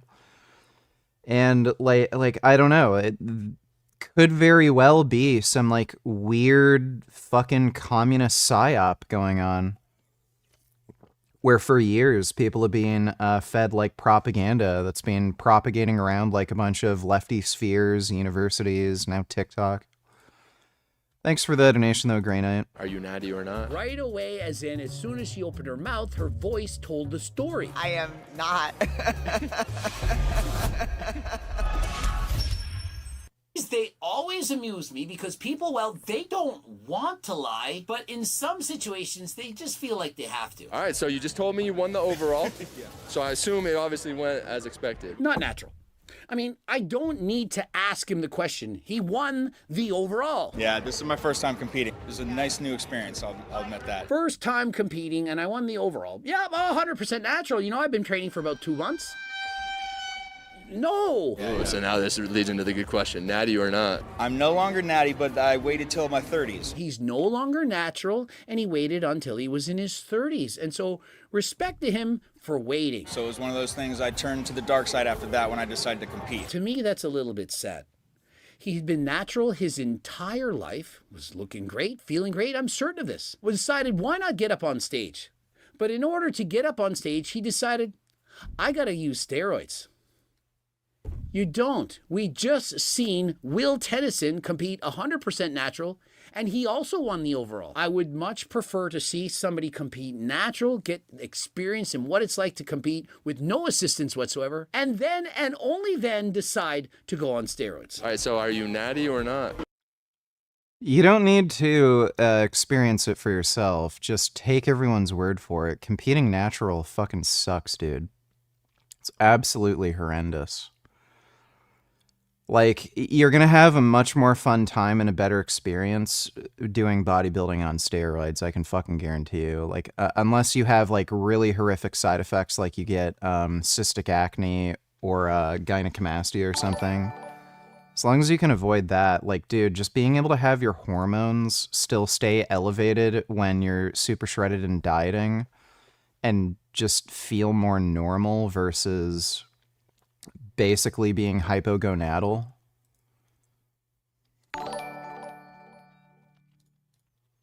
I am pro-Israel nigger. They should be airdropping huge packages of bottled water into civilian centers and then film Hamas hoarding it. Do this every day. Hamas is the problem in distributing aid, solo them out and expose them. Fuck Hamas, fuck Iran. Well, Israel's already done that. And nobody cares. They've literally shown Hamas commandeering these aid trucks and even killing aid workers. And nobody cares. Like, again, they're just ideological whack jobs. And their goal isn't to, like, spread the truth or anything. It's just to hate on Israel. So they'll just bullshit constantly. They don't care. Thanks for the donation, though, retard. Excuse me?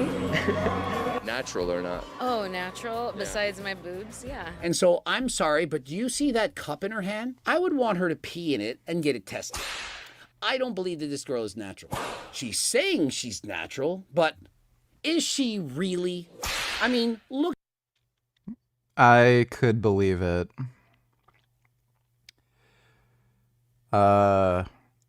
Even for, like, bikini, she looks a little soft and everything and doesn't look particularly muscular, so I could believe it. Look at this woman. She looks fantastic. She looks amazing. But she's also competing in a bikini competition. When you compete in a bikini competition, especially when it's not tested, chances are you're probably not natural. And so no matter who you see, the betting odds, if you're a smart gambler, you're betting they're not natural. Now, if it was a drug-tested competition, the chances are likely she's natural. But when you compete in an untested event against other people who you know are going to use steroids, you're very likely to also use them. But here's the thing. Oftentimes, people are uneducated. He said, do you take steroids? No. She very easily could have a coach. Hey, do you want to put on some more muscle? Yeah, but I don't want to do steroids. Okay, Austrian, Rad 140, LGD 4033. Oh, and do you want to get leaner? Why don't we use some GW501516? What about some Clan, maybe some T3? I mean, after all, you want to burn more fat, don't you?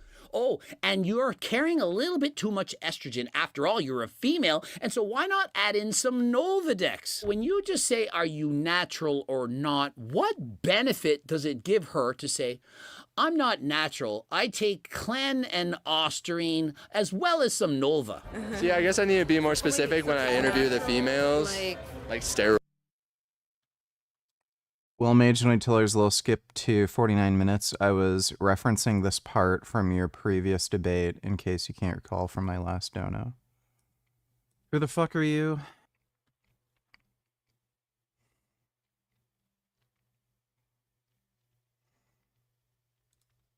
Clearly, like that's why you're strawmanning me. But yeah, so Israel also should have like sent out a fucking international like letter or some kind of email saying, hey, like this has escalated. Hamas has broken the ceasefire. They've been very uncooperative with the International Criminal Court and like other legislative bodies. So they should have cooperated more with them from the beginning. And so have Hamas. So should have Hamas. They should have sent out an email saying, hey, everybody, you know that terrorist organization that slaughtered 1,200 innocent civilians, raped dozens of women, killed dozens of children, and kidnapped hostages? You know, they're really bad and they're being uncooperative? That's what they should have done? Apparently, that's not obvious to the international community? Yeah. None of them ever think it through. They're all just in a retard bubble, and they just hear nonsense from each other constantly. It's just fucking retarded. Thanks for the donation, though, Wilt Mage. Steroids. Oh, no. No? Have you ever debated taking? No. It doesn't look Wait, like is this it. your... It's my first time ever Oh, doing no, it definitely looks like it. You're definitely blasting Tren, Master... No. And so the sarcasm, it looks a lot like it to me.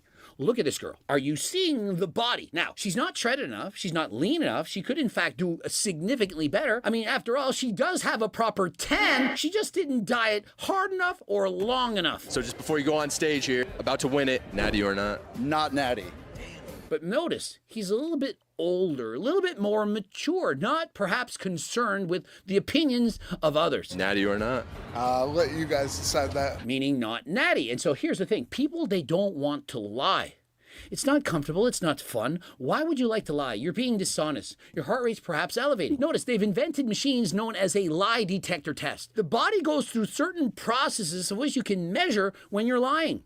Perhaps your pupils dilate, your blood pressure goes up, your heart rate increases, you start sweating. It's not comfortable, and so he's trying to avoid all that. Hey, I'll let you guys decide. If he was natural, he would have said, I'm natural. There's no negativity to saying you're natural. Why would you not want people to know that you're natural if you are, in fact, natural? And so when somebody is asked, are you natty or not, and they don't respond with a, I'm natural, they're not natural. So what everyone's calling you here is the bodybuilder that's putting on board shorts. Of course he's not natural, and he's also not dieting hard enough. Yeah, you know what? I've been making a lot of people upset, you know. I'm in the wrong class. What do you got these shorts all for? Somebody was like, your shorts are too small. You don't even fit in them. Yeah, you obviously you're in the wrong class. Take off the board shorts and put on the posing trunks. And diet for another month. You know what's crazy is how far you built this naturally, which is just crazy. Yeah, you know. See, that's the thing. If you even question whether or not he's natural, this is almost an insult. When you're on steroids and somebody says, are you natural? It's really shitty to say, you know what, I'm not natural on steroids. And here's the thing. Most people on steroids, you wouldn't even tell. You can't tell because they don't have physiques like this. This physique is amazing. Beyond amazing. Even for taking steroids, it's at 99% plus. Just because you look smaller than this doesn't mean you're natural. 3 medals or 4? 4. Wow, okay. Yes. Did you get them naturally or not? Does she look natural? A, she's in a competition. B, look at her. What more do you want? Did you get them naturally? I could believe she's natural. Like, or not? What does that really mean? When they respond with, what does that really mean, upon asking if they're natural, it means they're not natural. That's what every competitor keeps hitting me with. Seriously, Okay. I would so, work my ass off for this. No one said you didn't work your ass off for it. They asked you if you did it natural uno. No, you definitely worked out. I did. 100%. I mean, a lot of people don't realize you need the work along with whatever the 100%. assistance is. The assistance, It's just that little sprinkle on top. Little sprinkle. You know. She admits to taking some assistance, the little sprinkle. So you just got your touched up spray tan. Yes. And so as soon as she says yes to getting a spray tan, she's not natural. Now, before that, not natural. And why do I know this? Look at her. To look this good and be natural is so rare that why would you bet on it? 1 in 1,000 maybe could look like this natural. And so if you're going to say, oh, I'm going to give her the benefit of the doubt, you're an idiot. 1 in 1,000. Are you natty or not? I am not. Right away, as soon as she opened her mouth, her voice told the story. Yeah, she's going to admit it because she knows if she doesn't, she's going to be called out for it. And normally, when someone has actually physically made these changes, they embrace it. They know that every time that they open their mouth, that the other person Hey, Kenny, listening what's to them up? has to assume that they're not natural. And so they've now come to terms with it. First stage is denial. No, my voice isn't changing. Yeah, I sound like I'm coughing all the time. I feel like I'm getting sick. But it's not that. I'm just sick. The next stage is grieving. Oh, this friggin' sucks. Why is my voice changing? I want it to go back. It's not that bad, right? You're trying to convince yourself, but the final stage is acceptance. Yeah. It ain't that bad. It's just a different voice. I'm still the same person. I just sound different. Kind of like Coach Greg having to accept he's only 5'6", even though I've been this tall since I was friggin' 13. Acceptance. First phase, hey, I'm growing taller. I'm taller than my friends when I'm 12. And then at 13, I haven't grown any taller and everyone's taller than me now. I accepted it. I always say, you know what, you can add this, you can add that, but it doesn't just take this and that. You have to do a ton of different things. Yeah, clearly, based on her voice, she added this and that, accepted this, and used them all at once. Yeah, we already Doesn't reacted know what to I'm HD. about to ask. I feel like this kid is natural. I'm looking at the physique. It's not overly crazy. It's not super shredded. It's not super large. I don't see gynecomastia that I normally would have on a kid this age. I also don't see a lot of acne. And so I feel he's natural. I'm hoping he's just got amazing genetics and he's natural. Are you natty or not? I am, yeah. Now, it's possible Wouldn't say he has amazing genetics. that he's lying. 100%. But I often can tell just by their mannerisms, the way they answer the question, the vocal tones. And so just call me a walking lie detector test. Now, you're already aware of my laser eyes. Now you know I also am a lie detector test. Ever debated taking anything? Because how old are you? 23. And you have debated taking things? Yeah, those 3 a.m. thoughts, you know, hit you. and You're just not like on thinking. the social media scroll and you're seeing everyone just chiseled out of their mind. Now, I found out who Dodo is.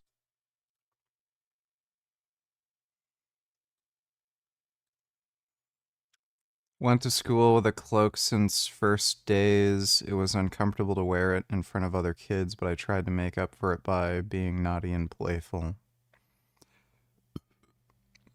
I don't think that's Dodo. Man has a responsibility to understand hashtag women's needs and feelings and must not be neglectful towards her emotional state. Yeah, you say that. Not into cinema and visual arts, but when it comes to poetry and novels, I'm not just a typical audience.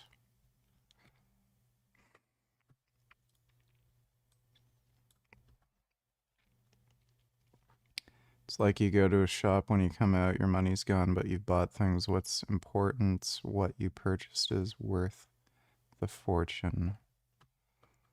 Okay, thanks for the donation, retard. he is in fact natural now. I believe him, but he's soon about to hop on. I can tell by the way he answered the question. He's thinking about it. It's 3 a.m. He's thinking, he's joking a little bit. Hey, social media, the scrolling. Eventually, he's not going to be natural. He most likely also follows Alex Eubank, and eventually he will succumb to taking steroids. Natty or not? Not. There we go. Look at this. And so next up, are you natural or not? Not. She's 40. She's older. She understands. And so here's the thing to all the younger viewers. When you get older, you're not going to give a shit as much as you do right now. Right now, it's so important that everyone loves you and that you just say the right things and they agree. Richard is Canada's Jesus. I kneel at your feet. I don't think I'm quite as peaceful as Jesus. But I do have a cat. you and you're all agreeable and you just all circle jerk all over each other's stomachs. But when you're older, you're not going to give a shit. You're going to be like Coach Greg. Well, at least I hope you will. You're going to do. Kenny Donatillers, you already know what it is. I was not allowed in the clubhouses where all the other juniors were. The color of my skin dictated that. As I got older, that drove me even more. So as I was denied access into the clubhouses, that's fine. Put my shoes on here in the parking lot. I asked 2 questions only. That was it. Where was the first tee, and what was the course record? Yeah, he smashed shit. Then he got a bunch of fucking weird romantic relationships with porn stars and was driving around drunk. Thanks for the donation, though, Kenny.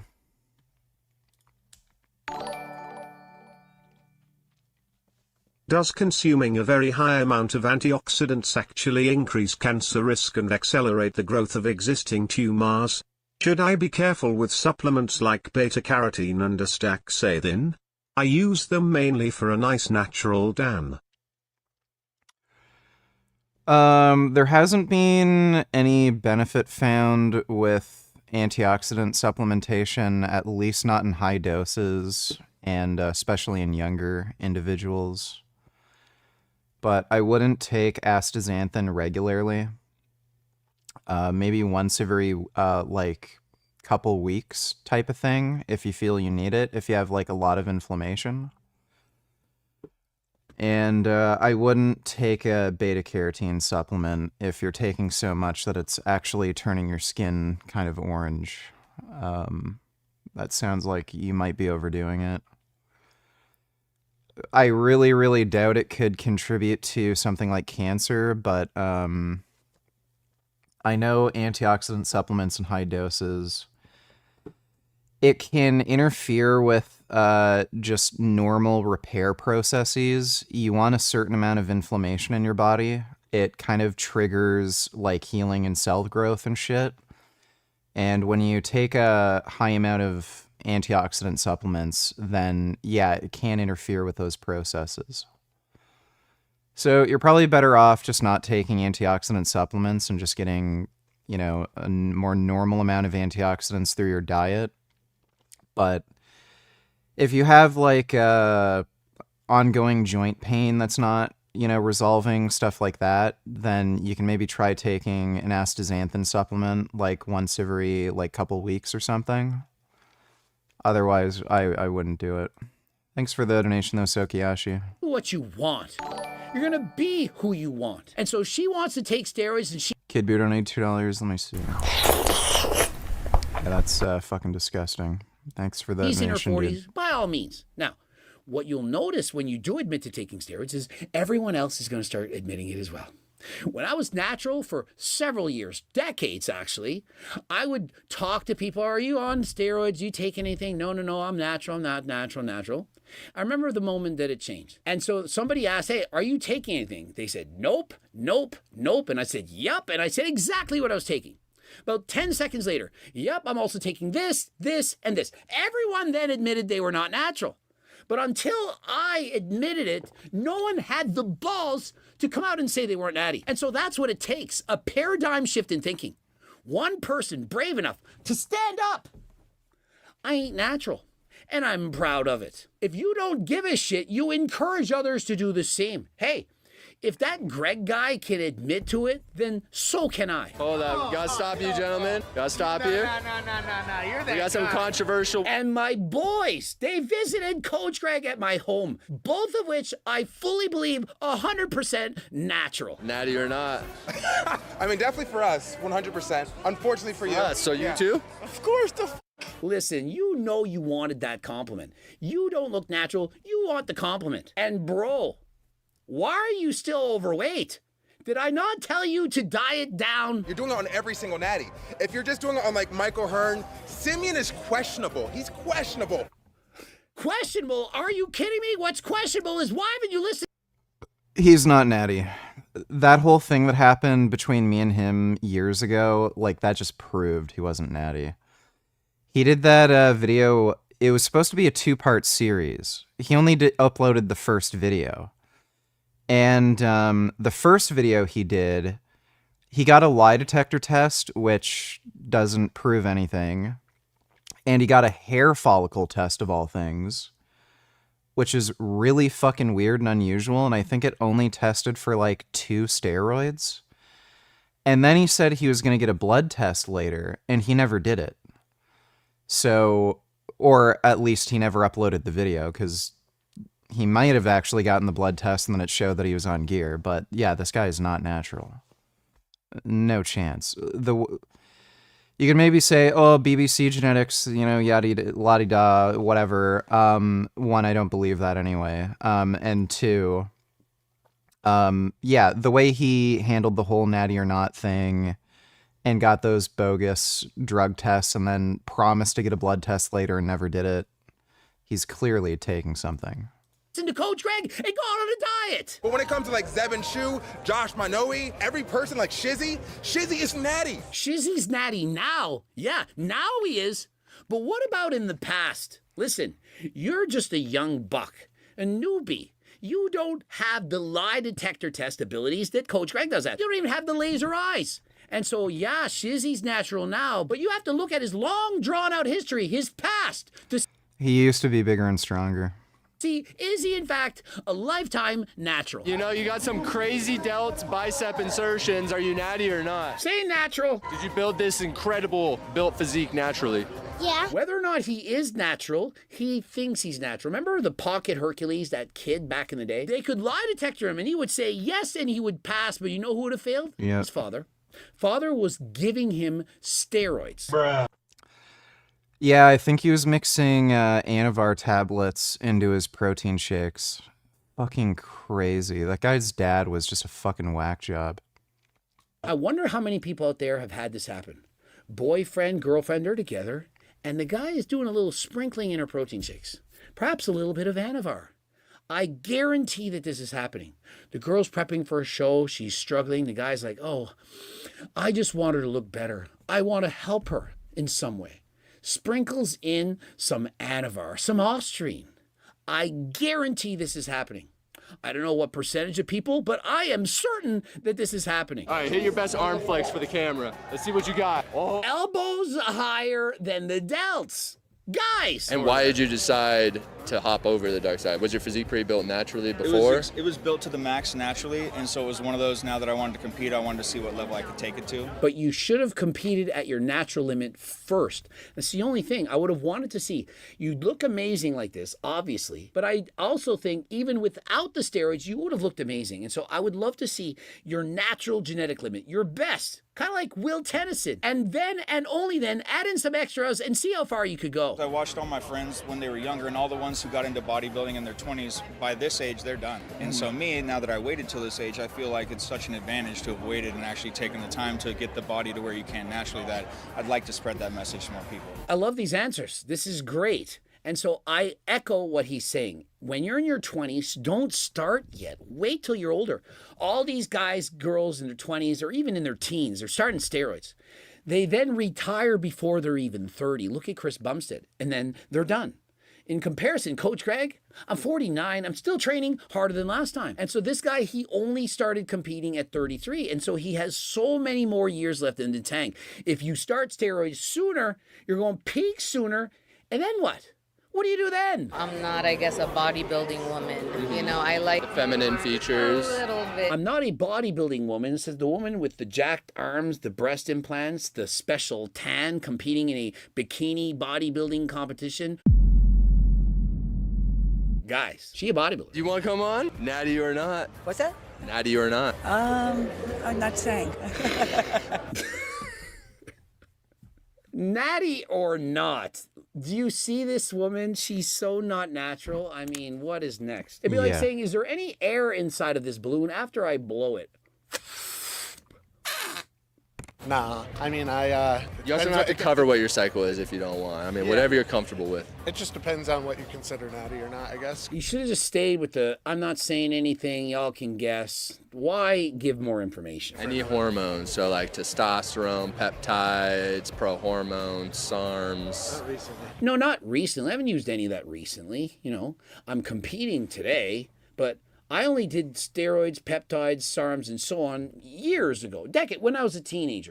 You could then compete in men's physique, get leaner, and perhaps you'll win. Well, my testosterone was a little low, so we've got me on that to where it was where I needed it. Yeah. Okay. And so my testosterone levels were low, probably from dieting too hard. Instead of taking Turk Builder Max to help you build muscle. Oh. Goddamn, the fucking Turkesterone, dude. Again, if Turkesterone did fucking jack shit, why is nobody taking that garbage, making any more fucking gains? They just stay small. So you decided to take testosterone. Oh, I needed help with my cardio, and so I asked me. I'm on the T-plug stack. Thank you, Greg. Thank you, Greg. I'm actually impressed that you haven't crossed that threshold though over to the dark side. So well done. I got other people telling me not to, so I got people telling me to do it. I got other people telling me not to do it. So you just gotta listen to whichever shoulder you want on that day. And so we got Alex Eubanks saying, you know, you don't need to use steroids. I'm just gonna do it. Even though he already had a physique better than him when he was natural, Alex decided to use TRT. And so this kid, he has some people saying use it and some people saying don't. Which do you think eventually is going to win? What else a bikini competitor would maybe throw in there? Pellets, bioidentical testosterone pellets. I did bioidentical testosterone. Whoa, who the fuck takes oral testosterone? That's really, really bad for you too, by the way. You do not want to take oral testosterone. You'll destroy your fucking liver. In other words, I did test. He leads with, did you do Anavar? Nope. Like, it's so weird for a woman to do that, too. You don't even need to inject. They make fucking patches that you can just put on your arm. Why wouldn't you just, like, if you're a female and you don't want to inject, just take one of the skin patches? Like, that's fucking psychotic. They also make the gel, and you can dose it however you want, too. I did test. Oh, pellets. Okay, so kind of like a low-dose testosterone? Yes. Gotcha. Yeah. Okay. That's all I did. Well, dang. Test and T3. Hey, are you natural? Not really, kinda. I mean, I'm kind of natural because your body makes testosterone, and I'm on testosterone. Hey, that would be like saying, hey, my body makes growth hormone. I'm injecting growth hormone. My body makes tests. I'm injecting tests, but I'm natural because my body makes it. What's next? You're not natural because you're using Coach Greg's Ajuga Turkestanica? Turk Builder Max, hey, it's not made in the human body, it's from a plant, and so it's not natural. So I'm still gonna, for sure, make that next video on Turk. I hate how Greg keeps promoting that fucking garbage. Fucking tarded. Tisk donated $2. React to this starts at 310. I've already reacted. Somebody already sent that to me last night. Thanks for the donation, dude. B donated $2, skip to 115. I gotta take a piss again. Oh god, I have to piss.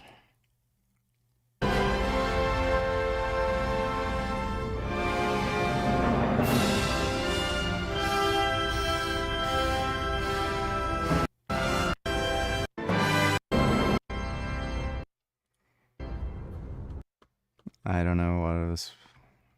In our videos, we have shown that James White repeatedly flashes and displays the El Diablo hand sign, which is also known as the Devil's Horns. The El Diablo hand sign, or the Devil's Horns, looks like he doesn't do it deliberately, but rather the devil in white moves him to repeatedly flash the devil.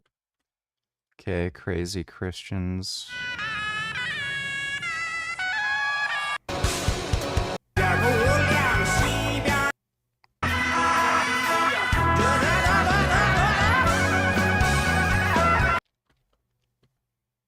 Why did you send me this? Okay, let's start class. So, let us question a family. All right? Does that make sense? You want...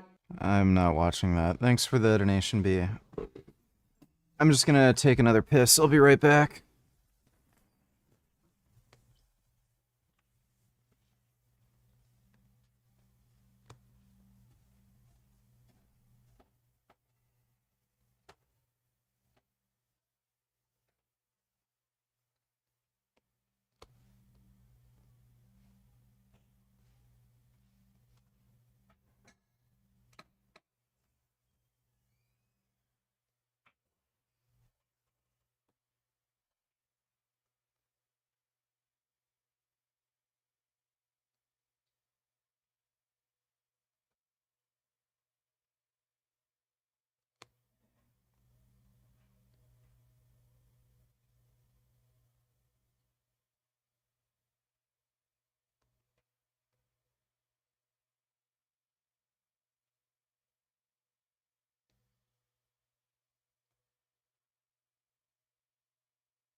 Oh. Oh. All right, I am back. Sengoku donate tellers, Marvel or DC. I like DC characters more, but I think Marvel made better movies. DC has better animated content, though. Marvel has cooler characters. DC generally has better writing, and yeah, the Marvel movies are better. And the DC animated movies are generally better. But the animated cartoon series back in the 90s that Marvel made were fucking great. Like X-Men and shit. Thanks for the donation though, Son Goku. Tisk donated $2, react to this. Okay, I think I've... What is this? I'm not watching that. Thanks for the donation, dude. All of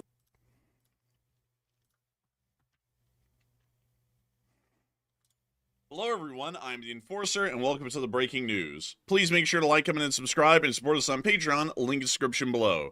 Today we have breaking news coming out of the Islamic Republic of Iran, as we've been able to hear that the Iraq heavy water reactor, the IR-40, has been destroyed in an Israeli airstrike, with the reactor vessel being burst open to the open air, and the reactor assembly being inoperable at this point. We've also been able to hear additional information that Israeli airstrikes have continued to hit throughout the entirety of the Islamic Republic of Iran, including the capital, where we've seen major airstrikes still hitting at this time. We have been able to hear that the Iranian government, or the IRGC as a whole, is now calling for the complete complete shutdown of all internet access inside the country to stop the leak of information about Israeli airstrikes and significant damage that is currently being caused. Outside of that, we've also been able to hear that the Islamic Republic of Iran is still heavily floating the idea of closing the Strait of Hormuz, leading to U.S. naval assets making their escape yesterday out of the Persian Gulf and into the open sea, near to the Arabian Sea and the Gulf of Oman. We have also been able to hear that the United States of America is still on the very brink of war with the Islamic Republic of Iran, as another Situation Room meeting is being held at this very time as this video is being recorded on the issue of the Israel-Iran conflict. We have also been able to hear that the United States has been shipping in blood shipments in the events of casualties or injuries, which is largely suggesting that once again the United States is expecting armed conflict in the near future. We have also been able to see Iranian missiles have been continuing to be fired at Israel throughout the day, and we have been able to hear that there has been a decent amount of casualties and a very small amount of fatalities from the attacks yesterday, which were conducted at the Shimona Hospital inside of Be'er Sheva. We've also been able to hear additional information that it appears that the Israeli government is now hell-bent on targeting and assassinating Ali Khamenei, the supreme leader or Ayatollah of Iran, as they are continuing to get more details and information about the attack. Oh, fuck. Sick. They're gonna kill the Ayatollah.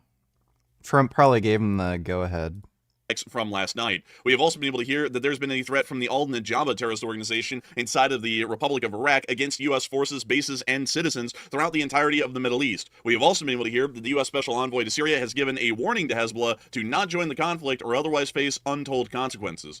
Outside of that, we have also been able to hear in the Russian Federation that it appears that the Russians are having a deteriorating security situation with China, and the short-lived relationship between the Russians and Chinese, even on a light level, appears to be collapsing at this point. We've also been able to hear that Russia has issued a warning against U.S. involvement in Iran, and we have also been able to hear in the area of Orenburg, 1,000 kilometers away from Ukraine, that a significant drone attack is currently being conducted, with the Russians actually believing that these drones weren't fired from Ukraine, but were launched from somewhere inside of Kazakhstan and flew across the border. There is a significant amount of news to be covering from around the world, and moving into our most significant news coverage, we are going to be moving down to the Arak heavy water reactor, the IR-40, just outside of the city of Arak in Iran. Arak is a city that's a little bit confusing to many. Many people do hear Iraq when people say Arak, but Arak is actually a completely different city in Iran that has no affiliation with the country, just to Iran's west. However, the city of Arak is not the important thing here. It is actually this research reactor right here. This is a heavy water reactor facility, along with a heavy water production plant just next door to the southern side of the compound. This reactor here has been significant for the Iranian nuclear weapons development programs, as we have been able to hear that this reactor appears to be able to produce a large amount of weapons-grade plutonium due to its reaction cycles. We were able to confirm that this system was destroyed in an Israeli airstrike just last night, and we were able to see the reactor dome did take a direct hit, according to Israeli surveillance footage, or largely Israeli reconnaissance footage, showing an Israeli airstrike hitting directly onto the reactor dome itself, which we can see in this clip right here. And we can see a direct hit right there onto the dome of the reactor. We can also see more hits landing around the area of the reactor dome. Dodo Donatillers, delegating countries as part of the global south is part of Marxist ideology, going back to what you were saying about oppressors and oppressed. Would you agree or disagree?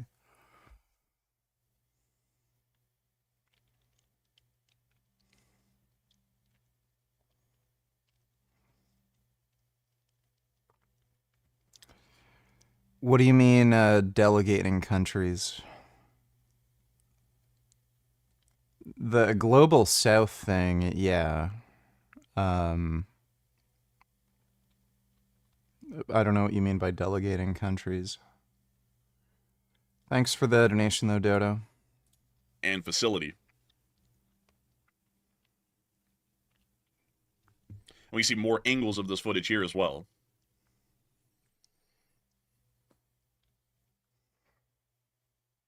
And we can also see what appears to be the heavy water production facility also getting hit in the airstrike by a third explosion. The Arak heavy water reactor, or the IR-40, as it's actually called by the Islamic Republic of Iran, is a significant research reactor used in the production of weapons-grade plutonium throughout the country. Heavy water reactors such as these actually were crucial for the Allies and the Axis during World War II to attempt to develop or succeed in developing a nuclear weapon. It is actually a matter of fact that the Manhattan Project actually worked with heavy water reactors of almost a similar design as the one here at Iraq to be able to help them to produce the Fat Man and Little Boy atomic bombs, which would be used on Japan near to the end of World War II. The Islamic Republic of Iran has stated that this reactor is not operational, but IAEA officials claim, even back in 2022, when the original statements were made, that the Iranians were deceiving the public and had photoshopped pictures pictures depicting the reactor being filled with concrete, and all they had done was replace main reactor components and then keep it running. These reactors are a little bit special in how they operate as well, and to explain to all of y'all how it actually plays a role in Iran's nuclear program, this is generally how a heavy water reactor works. Heavy water reactors are a little bit special because they use a special kind of coolant. Unlike normal power plant reactors or energy producing reactors, which use normal fresh water as their coolant source, heavy water reactors are not able to use normal water as their coolant. They require something called heavy water, which is a water that is made through the fusion of hydrogen and oxygen through an artificial process that actually creates a water that is more conducive to the reaction of raw uranium. This reactor actually does not require. Anyone who votes for a president that gets us into a war should automatically be drafted to fight that war. You voted for it, you fight it. We don't want war with Iran. That doesn't mean anyone supports Iran, lol, it just means we don't want another Iraq. That's retarded. Thanks for the donation.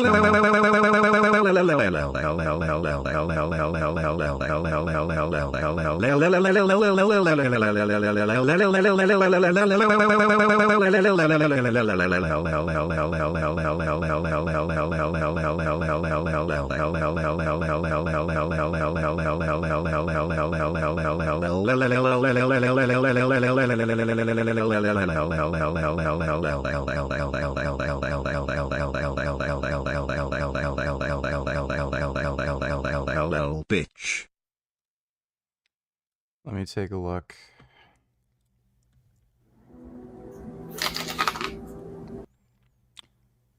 Okay. I'm not watching that. Thanks for the donation, dude. A Free Palestine protest was blocking my highway, so when I passed them I yelled "suck my Israeli dick from mountains to these nuts" and flipped them off. Even though I'm Mexican, lol, peace out, Vato logo. Well, that is good. It's too bad you can't run the fuckers over. Thanks for the donation, I like tortas. What happens first, Ayatollah smoked or Tulsi fired?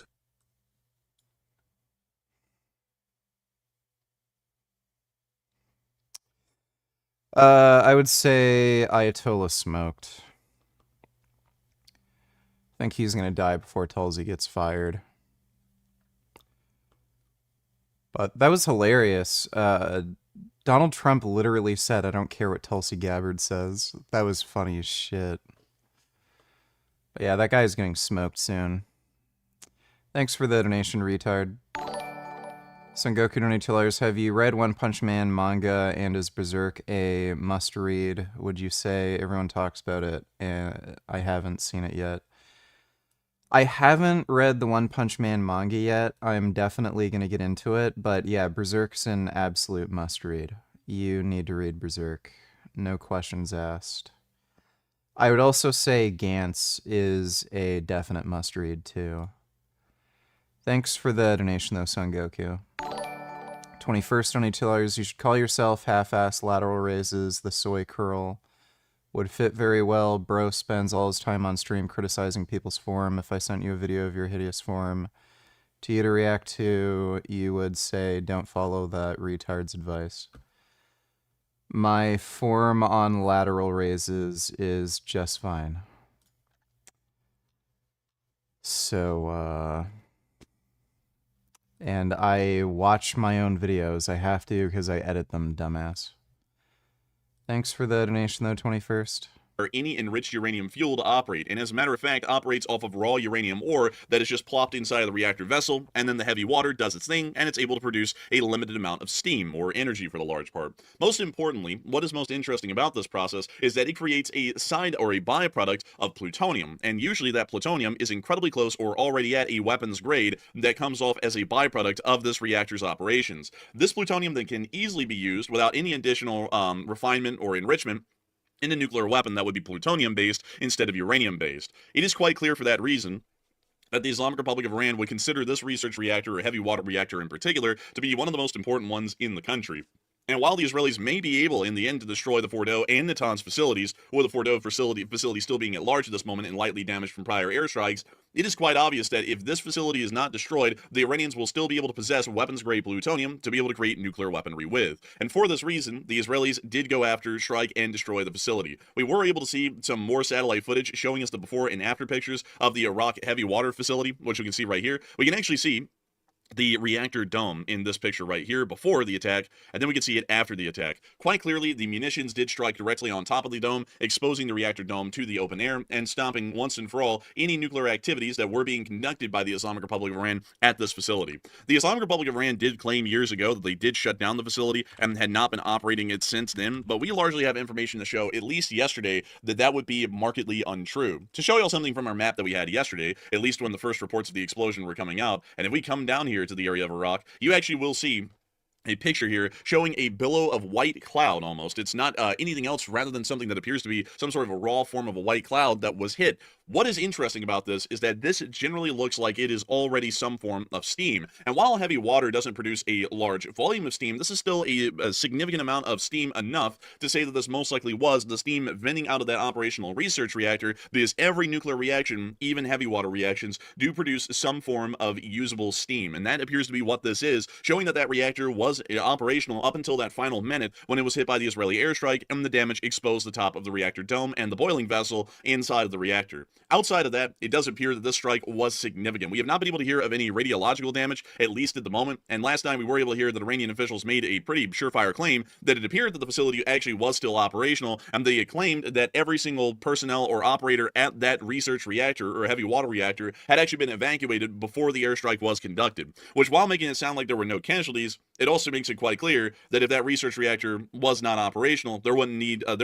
to be a reason for staff to be present. And the reason that staff were present is because the reactor was still operational. Outside of that, we have also been able to hear that more airstrikes have been hitting the Islamic Republic of Iran overnight. We have been able to see significant airstrikes from just about everywhere. This explosion here actually occurred and just happened to go on holiday, all at the same time, all as a major war is breaking out over their skies and also looming from the United States here in the future. But here are the empty streets of Tehran.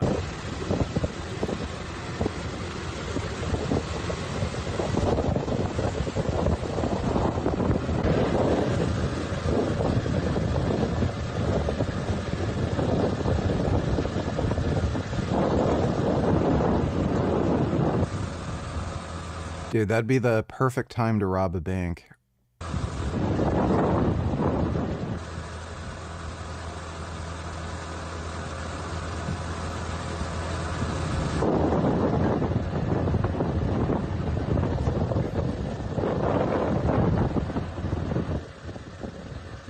As you can clearly see, most of the city appears to be completely abandoned. A lot of people have already left and fled for the other surrounding cities further outside of Tehran that may not become military targets here in the future, or may become one. We're not entirely sure yet. Outside of that, while the Iranian police have been knocked out, the Islamic Revolutionary Guard Corps has not been, and they are now calling for a complete internet shutdown across the country. According to the IRGC-affiliated Tasnim news agency, they have called for a full internet shutdown in Iran amid the ongoing conflict with Israel, describing it as a necessity and, quote, to disrupt enemy cyber attacks and drone operations. It does appear that the Islamic Republic of Iran is trying to stop additional information getting out of their country that is showing that they're getting hit heavily and damaged significantly, and they are hoping that the Israelis will most likely keep their internet on, so that way if any other missile strikes are conducted that are able to cause any sort of casualties or fatalities, that will be the only information getting out, and the successful Israeli strikes on Iran will not be getting out whatsoever, at least at this moment. So it does appear that the Iranians are once again trying to clamp down on the security side of things. Outside of that, we've also been able to see that the Iranians have been continuing to launch ballistic missiles over the course of the past 24 hours. We were able to see that they once again showed more footage of the True Promise 3 missile operations targeting and attempting to strike Israel. We did see yesterday that unfortunately they had a good deal of success. One of these missiles actually hit a significant hospital within the area of the Be'er Sheva city area, and we also were able to hear of several impacts inside of Tel Aviv. Nevertheless, here's the footage.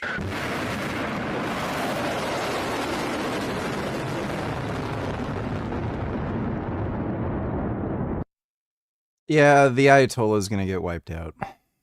Guaranteed. After they hit that hospital, guaranteed, Trump said, fuck him, kill the Ayatollah. Then the next week or two, maybe even a few days, you're gonna hear news he's being wiped out.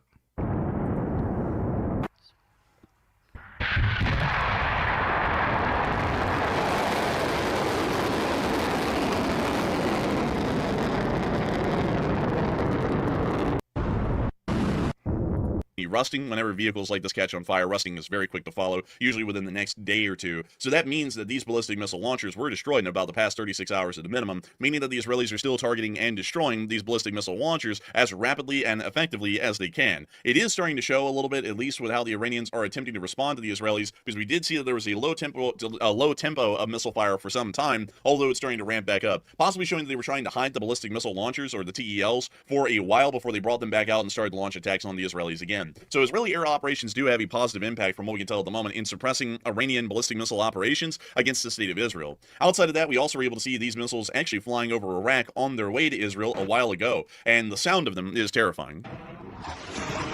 Whoa.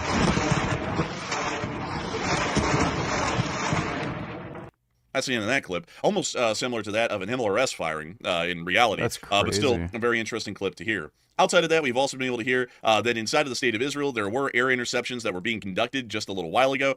We were able to see those interceptions over Tel Aviv in this clip right here.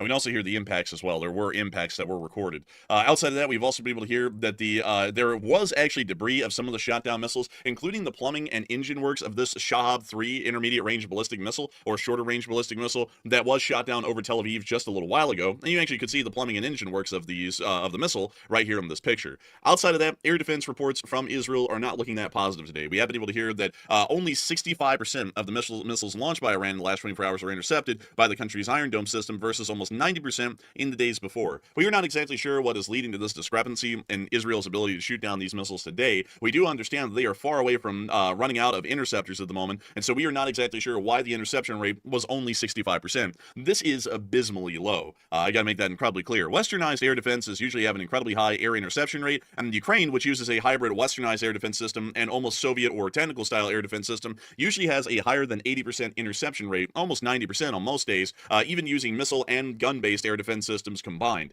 The state of Israel is starting to show that there may be a discrepancy or a weakness in missile-based defense systems, primarily as your main line of aerial defense. We have been able to see that Ukraine has been able to guarantee that all threats, no matter what speed or variety, can be engaged and shot down with a great deal of success with gun and missile-based interceptors. So it does appear that, at least for lessons learned here in the Greater West, that most countries need to develop, research, or re-implement gun-based air defense systems and not entirely rely on missile-based air defense systems like most Western countries, including the United States, are currently relying on right now. As we are getting clear evidence and information here from both the ongoing war in Ukraine and the ongoing conflict in the Middle East, that gun and missile-based air interceptions appear to be far more successful than purely missile-based or purely gun-based interceptions.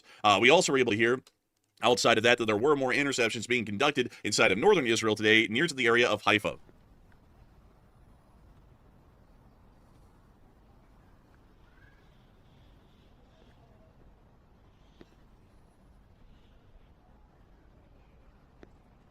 Are you going to join Discord or not? Are you waiting in the thing?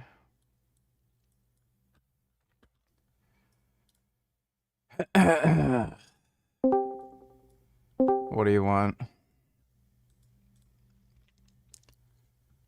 Hello? Yeah, hi, how are you doing, man? Hey, good. Yeah, just one question. I mean, actually, I had a few. It's just the time difference. I am about to fall asleep, man. I had a question about what was its name? Testosterone? The supplement that Oh, Coach Greg, Turkesterone, yeah. Testosterone, yeah. So, I heard you spoke negatively about it. Is it only about Coach Greg, or are you against you're just completely against the usage of that supplement? Yeah, there's no proven efficacy, there's no known mechanism of action, and people are anecdotally reporting strange side effects that coincide with just anxiety. Where are those reports from? Well, Greg himself, some people who've used it, like Will Tennyson, there's some smaller YouTubers who said it increased their anxiety, they're feeling nervous, they're having trouble sleeping, they felt like they had more energy. So that sounds like it's likely just placebo effect. Okay, so but outside the side effects, there's not even a small percentage of evidence that it actually Nope. can improve your. No, none whatsoever. All right. Okay. About the vegan stuff, I'm just having a difficult time, mm, I just cannot understand you. The last time we spoke, you said you started taking omega-3. So omega-3 only comes for fishes. So is No, there's algae-based DHA and EPA supplements. yes, you just spoke about supplements. But originally omega-3 comes from fish only, right? No, fish get it from algae. And where algae comes from? Water. It grows in water. Yeah, exactly. So without water, where fishes live, there is no omega-3. Okay. Isn't it right? Uh, No, my point is like just the same as B12, right? That only you can consume from animals. Now you can consume B12 from supplement. okay. But you do agree that to be fully healthy, you need B12 and also you need omega-3, from my understanding Yeah, you how don't. you spoke. Yeah, so I don't think you need to get it from fish if you are Okay, unable to that's get a fine. supplement. Yeah, that's fine. But what if there were no supplement? Yeah, you'd What still if probably be fine. without B12 and without omega-3, Well, you not without still would be fine? B12. Regardless of whether you take an omega-3 supplement, you could still get enough just Okay, from conversion from so, ALA into so let's, EPA and DHA. so let's talk only about B12. If we didn't have B12 supplements, would you be still okay without living without B12? Well, no, you die. I guess the only alternative So, would be to eat bivalves. They're not sentient, so that would be an ethical source of B12 if, like, supplementation was impossible. would that contribute with the vegan idea of living? It wouldn't be in conflict. Okay. However, you know, as a human beings, we live everywhere, in Africa, in China, anywhere. Sometimes we don't have the access exactly to the whatever source of B12 you are referring right now. So to live healthily, would you be There's in no some modern part? society that would ever not have access. No, okay, but let's go back 200, 300 years ago. Okay, well, What I don't then? have a time machine, so I think I don't have to deal with that No, problem. but you claim that we could live as vegans since the beginning of human life. I never So said if that. that's oh, okay, so in that case, if you lived 500 years ago, would you be okay with eating animals to absorb B12 or not? With my own standards that I have now, no. Unless it was Yeah, bivalves. but you got them now. 500 years ago, you wouldn't have access to vitamins with B12. So I'm just Well, asking you, assuming I also if can't eat bivalves. you can't eat what? Bivalves. I don't know what it is. It's like clams, mussels, scallops. Oh yeah. Okay. So you would be fine with eating those Eating what? clams.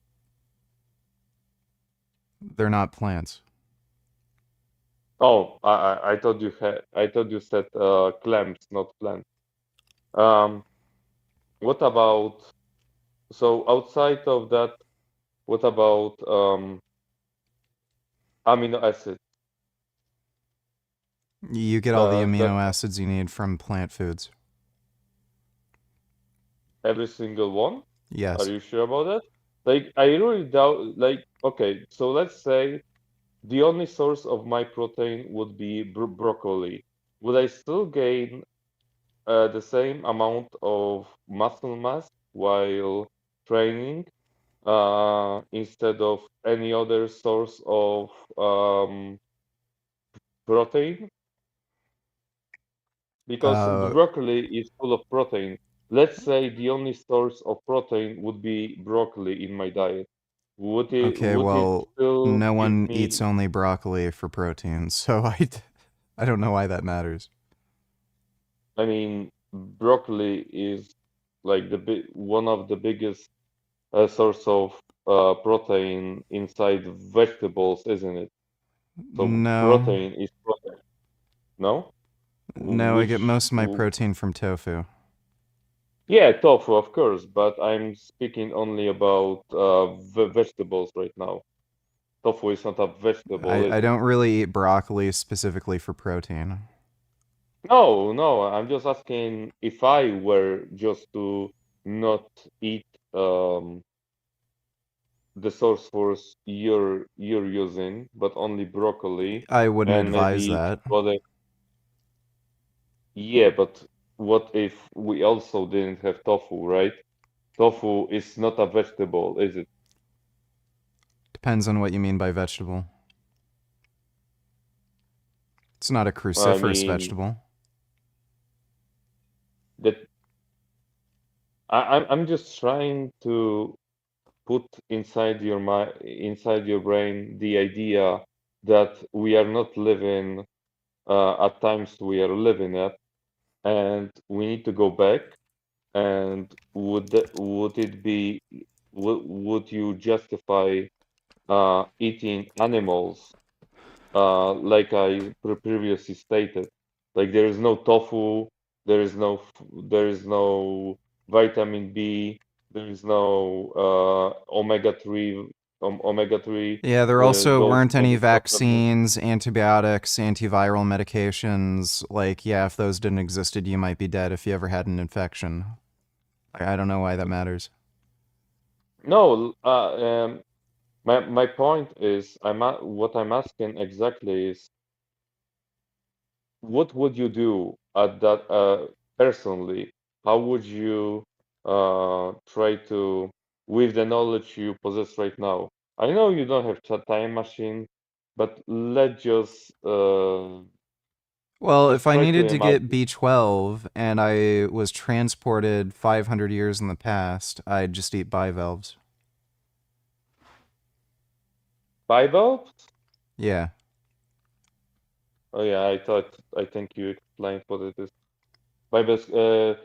I would be glad if you actually write it in my DMs so I can do further research what it is exactly in my language because I'm really not familiar.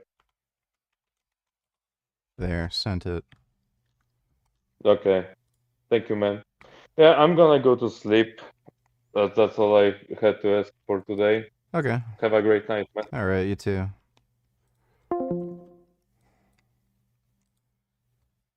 All right. Okay.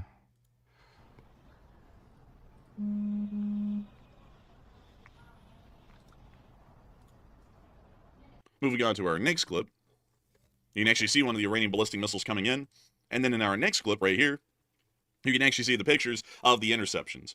It is quite clear that the Iranians are continuing to ramp up their attacks once again and are attempting to target significant areas of population centers and industrial targets, such as the port of Haifa, the city of Tel Aviv, the city of Netanya, the city of Ashdod, and the city of Jerusalem, and also Beersheba as well. We cannot forget the hospital attack that occurred there last night. Outside of that, it does appear that the United States is soon on the heels of what's going on in this region, and appears to be poised at this moment to join the Israelis against the Islamic Republic of Iran here in the very near future. We were able to hear that a U.S. statement now says that practically every U.S. naval asset, most likely UK naval asset as well, has left the Middle East, as well as non-sheltered U.S. Air Force aircraft that were at Al Udeid Air Base. All U.S. Navy vessels previously forward deployed at naval support activity Bahrain have been repositioned outside of the Persian Gulf due to the threat of encirclement. We have also been able to hear that blood shipments have also been brought in as well by the United States, as medical logistics have been reinforced with pre-positioned blood supplies deployed across the CENTCOM region in case U.S. forces are attacked. We also were able to hear additional information on top of that, that there is another Situation Room meeting going on at this moment with the President of the United States. That was to be held at 1 p.m., I believe, Eastern Time, and so either that's going to happen in 15 minutes, or if it's on Central Time, which is the time zone that we're on recording this video for this channel, that means that this meeting is already underway. Outside of that, we have also been able to hear that the United States of America's Special Envoy to Syria has also made an interesting message as well, and has stated that it would be a very bad decision for Hezbollah to get involved in any way in the Iran-Israel conflict currently.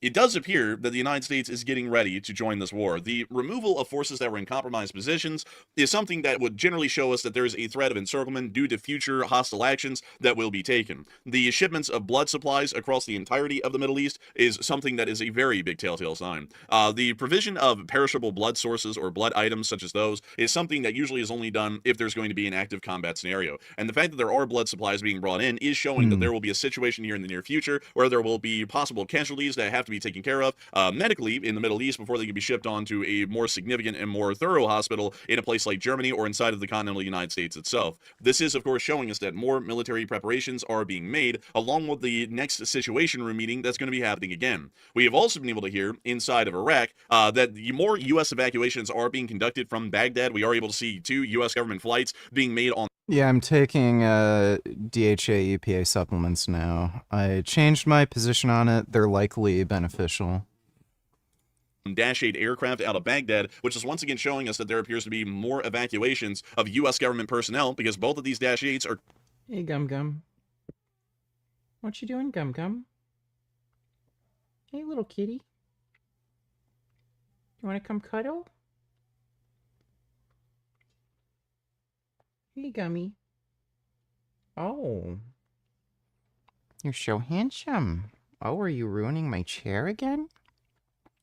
Are currently operated by the U.S. Department of State and the Department of Defense. So it is quite clear, once again, from that information, that we are getting non-vital U.S. personnel out of harm's way for the hostile actions that are going to be coming in the future. And those hostile actions are not that far away. We are already seeing that Iranian-affiliated terrorist groups, such as this one here, in fact, this is the militia leader of the Al-Nujaba, which is a militia inside of Iraq that is extremist and generally aligned with the Islamic Republic of Iran, that threatened U.S. citizens, soldiers, diplomats, and interests in the region if anything is done to the Iranian supreme leader.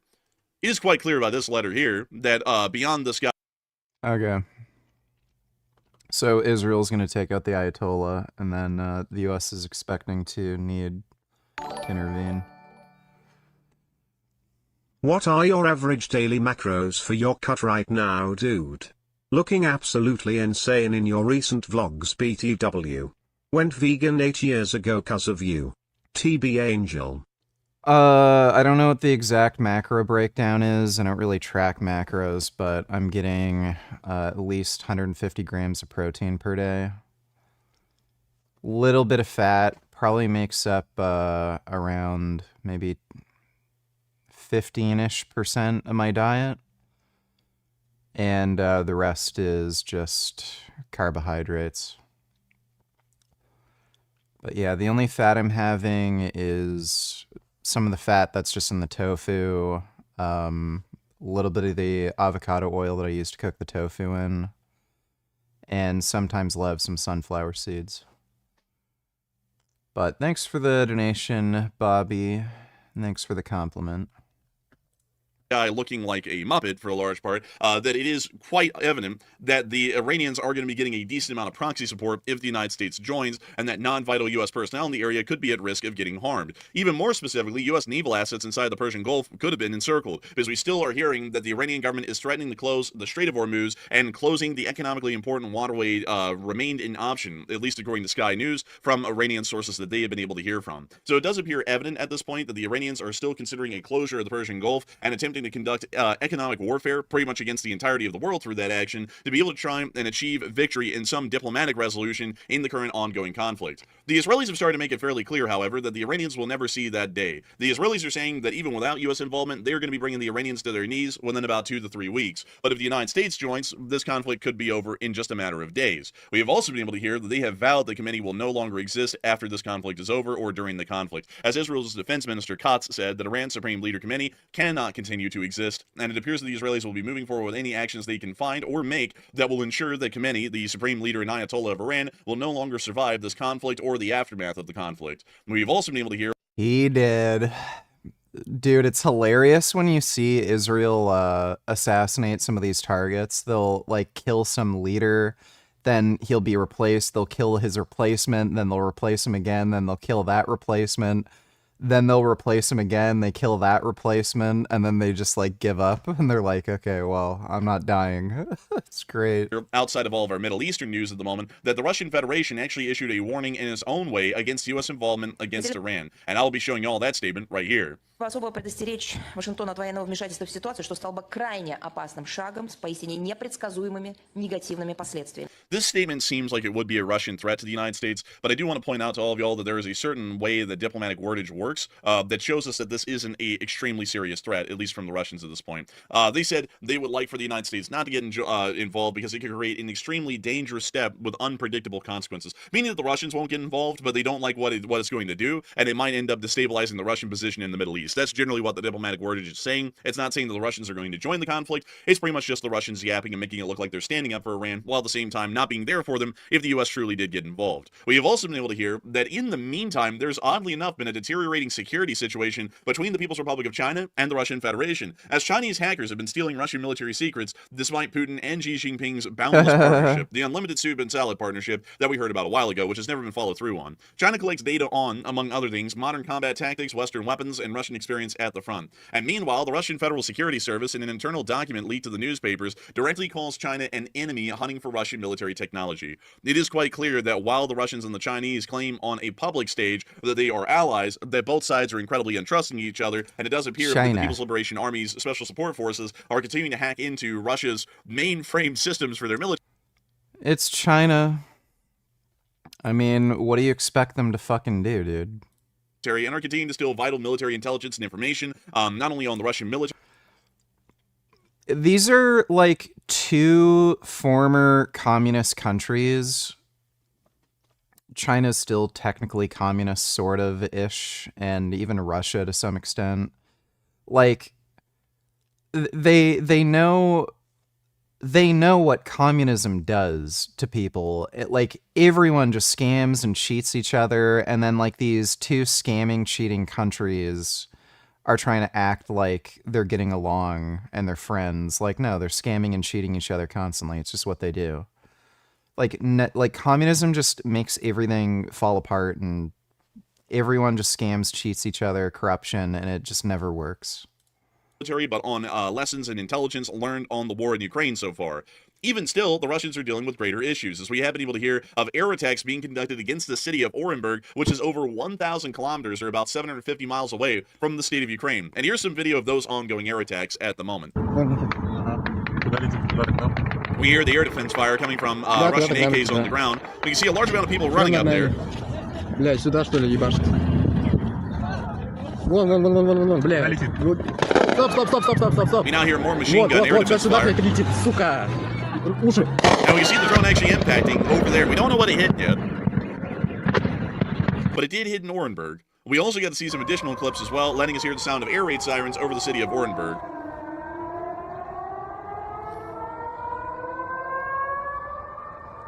And we also got this clip. Вот как вот не будет страшно после таких звуков?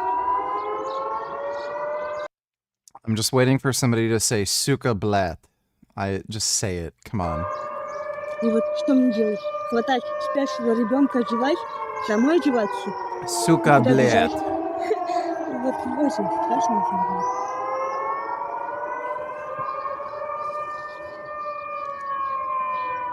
Вот где-то вот с той стороны. Сирена орёт. Говорят, пожарная опасная тревога. Вроде как слышно было в доме. Ну, сирена намного громче, чем была озвучка. Those are the end of the clips from Orenburg, and while it does appear that Ukrainian long-range drone strikes are happening on Orenburg, and it is quite clearly possible, as we have seen prior attacks being conducted on Naberezhny Chelny, which is about 780 miles away from the state of Ukraine as well, once again clearly showing us that the Ukrainians do have the range for drone attacks. The Russians have actually come up with a more creative answer, at least to the ongoing air raids on Orenburg at the moment. They are actually claiming that the Ukrainians are actually flying drones out of the southern border near Kazakhstan, and the drones are flying near dislocations of bases of the Russian strategic missile forces around the city of Orenburg.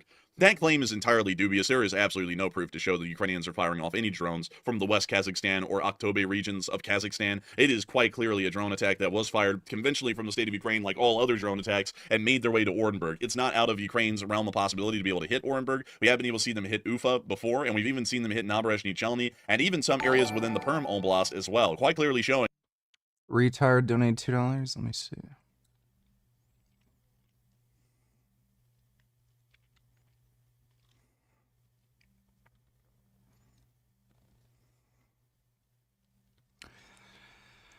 Yeah, they're cooking something up, dude.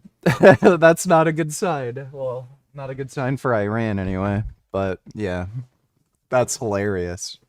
Oh, that's funny. Thanks for the donation, retard.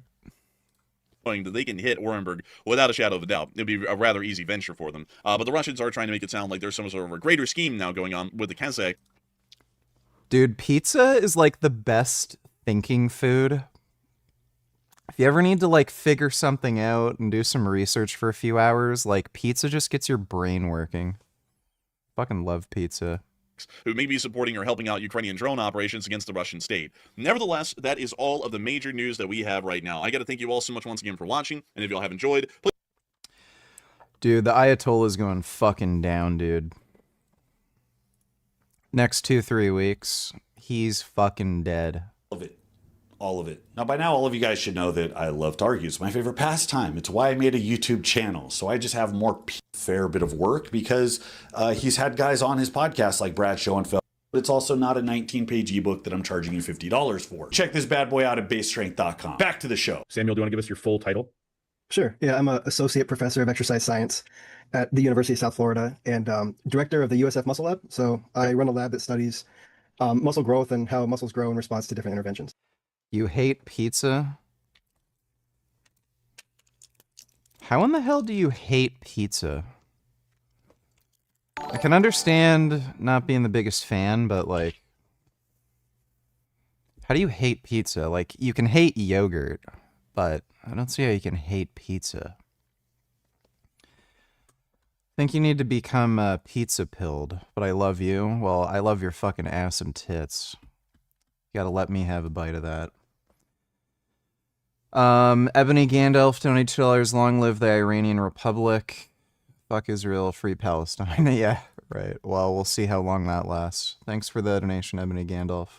Well, Samuel reached out to me and he said a lot of the science that's out there is not actual science, but people just kind of, I don't know, what would you say, Samuel, making it up or winging it or contorting the truth? Yeah, I wouldn't say winging it or making it up, but maybe exploiting it for clicks or maybe overvaluing the data or presenting the data in a way that's a lot more compelling than it actually is. I think with social media like becoming just more of something that people engage in, and in particular scientists wanting to become influencers and get involved in social media, scientists take it on the other role of just kind of critiquing everything and explaining why everything is wrong. Yes. And if you're smart and intelligent enough, you can make a lot of people look stupid with the science that you point to and how you present it. It's really important the way you frame this. It's over extrapolation. That's a problem. They're not making it up. They're doing the studies the way they know how, the only way they can, with limited funding, very few people. There's only so many variables they can keep track of at one given time, and the study runs are very short. That doesn't mean you can't pull anything out of it, but you're limited. So when you have an incentive, guys starting on social media, trying to make a brand, The only reason that anybody is going to follow you is because they think you can help them get jacked. That is 100% why they're there. If you're willing to use... What's funny is, like, most of the science-based lifting channels aren't even science-based. Like, Mike Israetel, he's not really, you know, science-based. He says so many things that are either flat out not true, misleading, or unproven. Like, lifting is such a simple thing, too. You pick up weights. And then you bring them back down, you pick them back up again. There's like some subtle nuances here and there if you're trying to like really maximize performance, but lift heavy, go to close to failure, try to lift more weight the next week. Like there's not much more you can get out of, you know, anything. So it's just a grift. Keep talking dirty to me, please. Well, how's this for dirty? I want to spread those cheeks open, stick my tongue deep inside that asshole, and just work it in and around until you're fucking begging for me to stick my big black fucking cock up that ass. Is that good enough for you? Sensationalized thumbnails to lead people to believe that the data can support more than it can. If you're willing to base an entire gimmick around something that's unproven, calling it science, I'm looking at you, Milo, you dip. Yeah, I hate yogurt. What do you mean? Yogurt is fucking horrendous. Bro, fermented food, just as... like, maybe there's some exceptions here and there, like tempeh's okay, but... like, as a general rule, if food is fermented, it tastes fucking terrible. Yogurt is absolutely fucking disgusting, dude. That's over extrapolation. It is ascientific. And what bothers me, it's not so much that they do it. You expect them to do that. That's part of human beings in a field working towards their incentives. But that's why you have the scientific system that's supposed to check for that. You're supposed to get punished when you step out of line and when you make recommendations that the research cannot make. And the fact that that doesn't happen in this field should make the weakness in everybody using the field of exercise science to inform what they're doing next. And I think sometimes that evidence is greatly exaggerated. You know, they're you know, when Holly's competing and she's evidence-based, and she'll try to her feedback from the judges to bring up the books. And so she's like, well, what does the evidence say? Well, the evidence says somewhere after 36 there's a plateau in muscle growth of what you can achieve. But I said, but also none of the studies are training how you train. The people in the studies don't have your genetics for muscle growth. Right. And the majority of the individuals in these studies are nowhere near where you are in your training career. You hit the nail on the head right there. I've been beating this drum forever. There's 3 big things that you need to consider that exercise science can't address that makes its conclusions meaningless. Your program, experience and conditioning level, and your particular genetics. It is insane to take any of these small differences you pull from a study and come up with a broad rule that you just apply regardless of any of those 3 things. This is an example. Those things the studies can account for, infinitely more important than the little bit that it can. And that's why my blood boils when they use the term optimal. Not only can they not tell you what's optimal, but it gets people to think about the small things before the big things. Guys, shaving your legs is how people get the edge in races to make them aerodynamic, reduce. You touched on the most important part. They're in these studies, are they being very specific in that these are, you know, advanced training individuals? Are they beginners? They're 60 years old, they're 20 years old, like So the majority of studies are in college age individuals, and typically that's 18 to 35. And that's just a convenience thing, right? Most studies are either in untrained individuals, so people who don't currently resistance trained, so research in untrained individuals, or studies in trained individuals, which is typically defined as having engaged in resistance training for at least 6 months. Most studies are 6 weeks, 8 weeks, or 12 weeks long. And this is probably the most... Yeah, you're not going to find out jack shit. Some of the best research on lifting was actually conducted by the Soviet Union. They're really the only country on the planet, aside from maybe China, but I don't think there's much published lifting literature out of China, where they would actually conduct study periods over years rather than just a few weeks. But even then, there's like Russian periodization strategies that are super, super ultra complex, and they're made for Olympic lifters, and they were made for those specific athletes, and those specific athletes were also on steroids, and they also had no job. So most of the research and stuff on lifting is a little silly. I gotta go take a piss again. I'll be right back. Oh, shit.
Massive limitation of research, because what can you really see in 6 or 8 weeks? Exactly. But it's just because the semester schedule in school. So the basic idea that whatever margin difference you would see between a particular exercise or rep range or protocol is just going to persist over your entire training career, it's not just ascientific. It requires like a sincere lack of critical thinking or curiosity.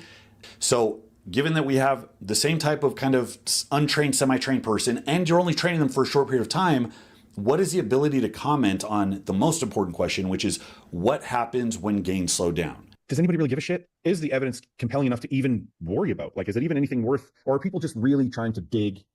But I made some posts on this because this was the first time I ever saw science doing this. This is like the last 2 or 3 years I've seen these development. Okay. So we measure muscle and muscle thickness. So we'll take an image and measure from the bone to the muscle fat interface. Okay. So like the average bicep is around 4 centimeters thick.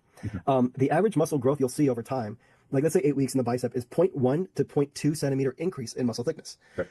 And our ability as scientists to measure that change is not that good. Generally, we can say your muscle grew or your muscle didn't grow. Sure. What I've seen recently, and this is the majority of the science content that y'all are seeing. I don't have TikTok, but I see it on Instagram. A study will see 0.1 centimeters of growth in one group, and they'll see 0.15 centimeters of growth in the other group. Now, me as a scientist, 0.1 versus 0.15, that's the same. Like, you cannot measure 0.05 centimeters with ultrasound. You can measure the same image twice and get that big of a difference. Right. But what they're doing now, I can't believe the scientists are not doing this, but they're influencers now, so they have to. Yeah. 0.1 versus 0.15, what they're saying on social media is 50% more growth if you do this exercise versus that exercise. Right. Yes, This is the type of shit that has to get pushed back against that isn't, because this is where it gets truly misleading. And I'm Nah, I don't like Battlefield 2042. It's not good at all. I'm hoping the new Battlefield game's good, though. Gummy, what the hell are you doing? Your gut is gay and smells gay. You ever have periods of your life where you wake up at 10 p.m. and go to bed at 10 a.m.? What's your preferred method and unfucking your sleep schedule? You're looking shredded, bro. Great work. Keep making meat cucks seethe. Well, thank you, Tofu Abuser. My usual go-to method with unfucking my sleep is just pushing the cycle forward. So if I'm waking up at 10 p.m., going to bed at 10 a.m., I'll stay up until like 12 or 1 in the afternoon, then I'll go to bed, then I'll wake up at like maybe 2 or 3 in the morning, and then I'll push it forward another 2-3 hours, so I'll go to bed at like, you know, maybe 3, 4, and then I'll wake up at like 5 or 6 or something, and then I'll push it forward again a little bit more until like I'm on the right like rhythm. That's usually what works for me. Thanks for the donation though, Tofu Abuser. Retired donators, did you see the SpaceX rocket explosion? I did. Yeah, another L for Elon Musk. Yeah, that was a very large explosion.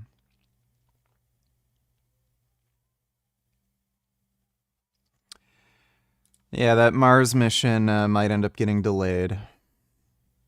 Jackass. Iran is now being disconnected from the global internet for 36 hours. Live metrics show national connectivity remains in the low few % of ordinary levels, with only a handful of users able to connect via multi-hop VPNs. Yep. Iran's just fucked, dude. They're done. Thanks for the donation, retard. Son Goku donators, after years of watching your streams and studying philosophy myself, it really astounds me how irrational the vast majority of humans are. Most people are group thinkers, reason emotionally, only seek info that validates their preconceived notions. Yeah, that's generally how it goes. I mean, I think practically everything is done on an emotional basis. Like, the desire to act rationally is an emotional decision. So, like, why would you want to act rationally as opposed to irrationally, or focus on how you feel rather than, like, analyzing evidence in front of you? There's not really, like, there's no inherent, innate truth that acting rationally as opposed to irrationally is better. So it's an emotional decision that you're making to choose to act rationally and try to not consider your emotions, but you're making that decision on an emotional basis. It's just, a lot of people end up just emotionally choosing to follow irrational reasoning as opposed to rational reasoning. Just the way it is. I think it has something to do with our evolution and us being an ape species and having some leadership hierarchy within a group. If you have a certain amount of people who act on their emotions, it's beneficial for leaders in the group. It's probably, it just all comes down to like weird evolutionary biology and genetics. Thanks for the donation though, Son Goku. Sorry, Israel is one of the most guilty. He might not play with the numbers the way that like a shady car dealership would, or a supplement company where, oh, 50% more, and it's some like microscopic difference. It doesn't really mean anything. But Israel's routinely posting things like doing more cardio won't get you leaner. That's an actual title on one of his videos. And of course there's some nuance breakdown in there, but if you count the number of people that get past the first 8 minutes of dick jokes in his videos and actually listen to it versus the Yeah, dude. Mike Israel makes way too many fucking dick jokes. Like, it's over the top. 20 million plus impressions any one of his videos is going to get, you see how it kind of spoils the water and starts to spread bad information. So consumers are like super sensitive about this shit. Like, don't sell us bullshit because you're just trying to move a product or move your brand. But when you get a sufficient number of people that get the feeling of, well, no, this is science.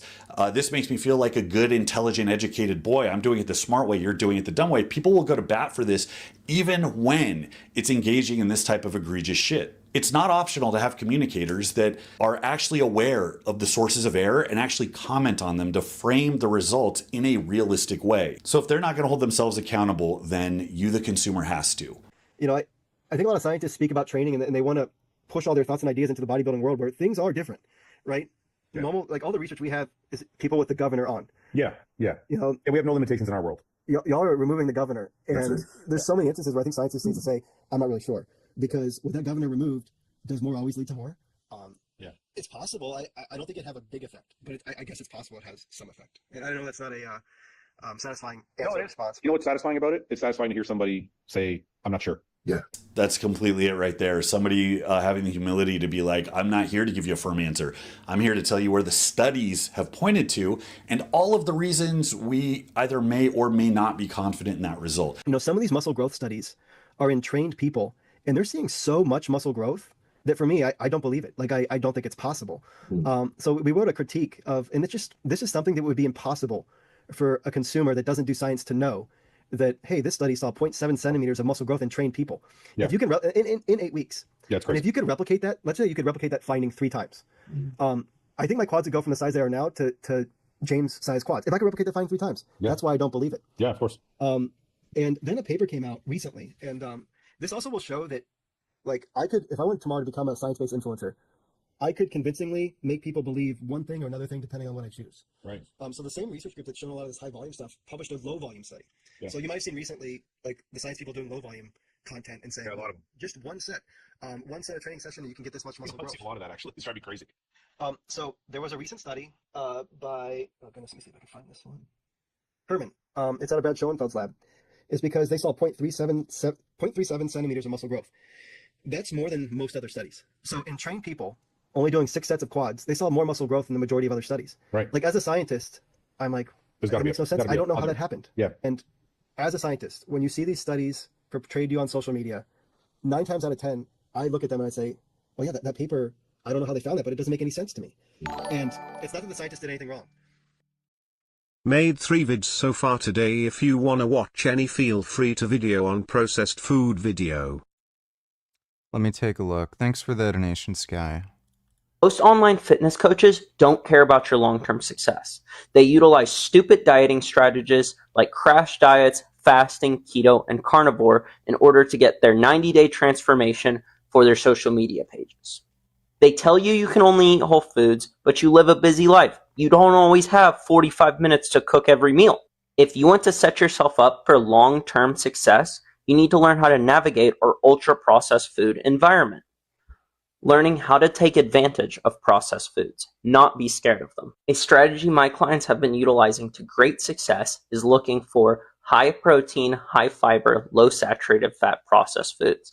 These foods are not only highly satiating and heart healthy, but they're readily available, allowing you to easily stay away from the junk. This sets you up for long-term, sustainable success.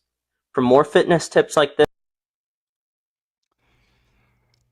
hopefully they find a way to make potato chips like 0 calorie. That would be the most monumental scientific achievement in all of history. The part of you that isn't happy with your progress is not insecurity. This is the part of you that recognizes that being the best of the mediocre is not acceptable. You're not happy because you're not doing your best. Do not let others put their expectations on you. Live up to your own expectations. Become the person you're meant to be. Wise words. In 87 days, I went from this to this. After chemotherapy and after an orchiectomy. That's when you get your ball chopped off if you didn't know. And without any performance-enhancing drugs, no fancy methods, no crazy workout splits. I did not even have access to a full commercial gym. I just used a barbell and a squat rack in my backyard, and this is how I did it. First off, I'm a novice. We know how people get out of the novice stage. We have thousands of elite naturals who have shown us exactly how to do it. So I didn't try new methods. I didn't do crazy new exercises. I didn't do a crazy workout split. I just kept it super simple. I did an upper lower split with 1 day of rest in between. I stuck to progressive overload, adding 2 to 5 pounds per week. I did mostly 4 to 6 reps per set, and I did around 4 to 12 total weekly sets per muscle, closer to that 12 set area. And I took every single set to failure. I did this with mostly compound barbell exercises and a couple of isolation movements added in. Yes? Well, it would be volitional failure in all likelihood. If you're doing something like bench or squats to absolute failure, that would be pretty rough. I know it's hard to believe, but I even did more than 2 sets on most exercises. Now, guys, I know what you're thinking. Holy fatigue, do you even know what a calcium ion is? What about the stability demands? But here's the thing. I'm a fucking novice here. I'm benching 145 pounds. How much coordination and stability can that really take? How much fatigue can I really generate with 145 fucking pounds? What I believe and what Yeah, you really don't have to worry about that if you're not lifting heavy weight. almost every single elite legit natural talks about in this space is that for your novice phase, what you really need to dial in is consistency and intensity. I'd agree with that.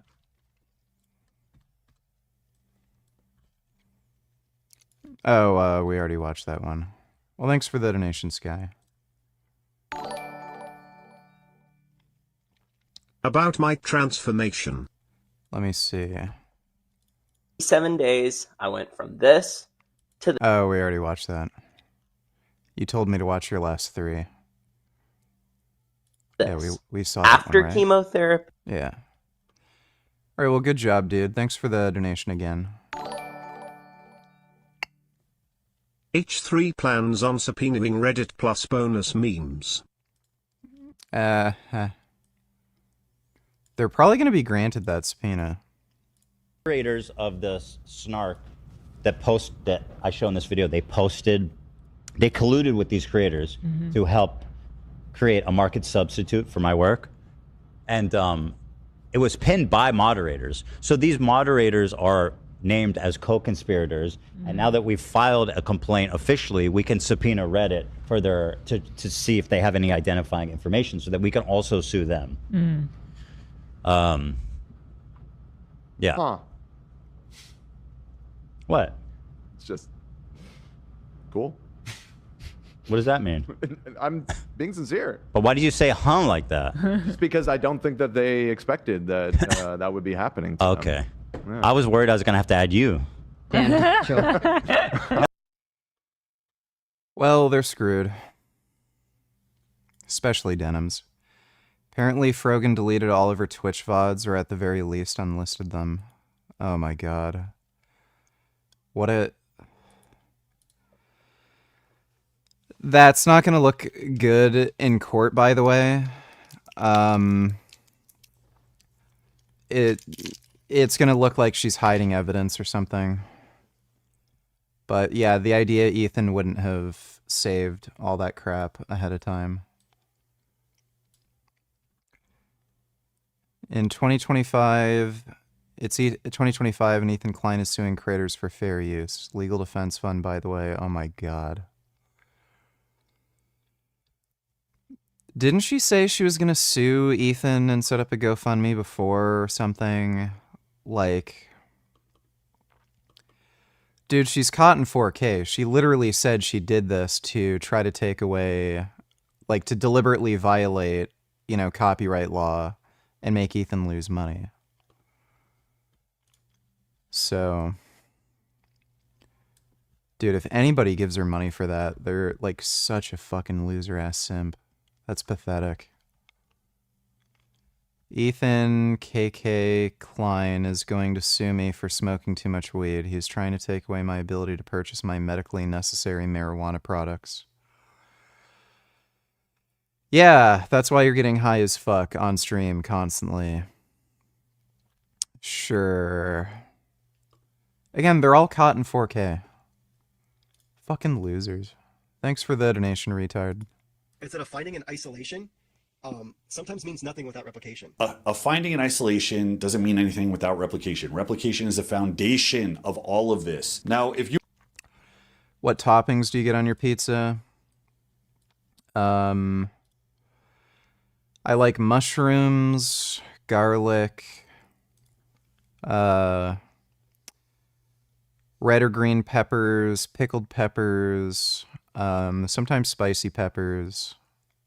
I like spicy pickled peppers. Olives, roasted tomato, those are good. Some rosemary. That's usually my go-tos. You were tasked, let's say you were in a science class, and as part of a lesson, you were supposed to get to the bottom of this. Think of all of the things that could have gone on. You could go all the way from there being some technical malfunction. You're using sonograms, which are not super accurate by themselves, as he said himself. You're talking about, it could be user error.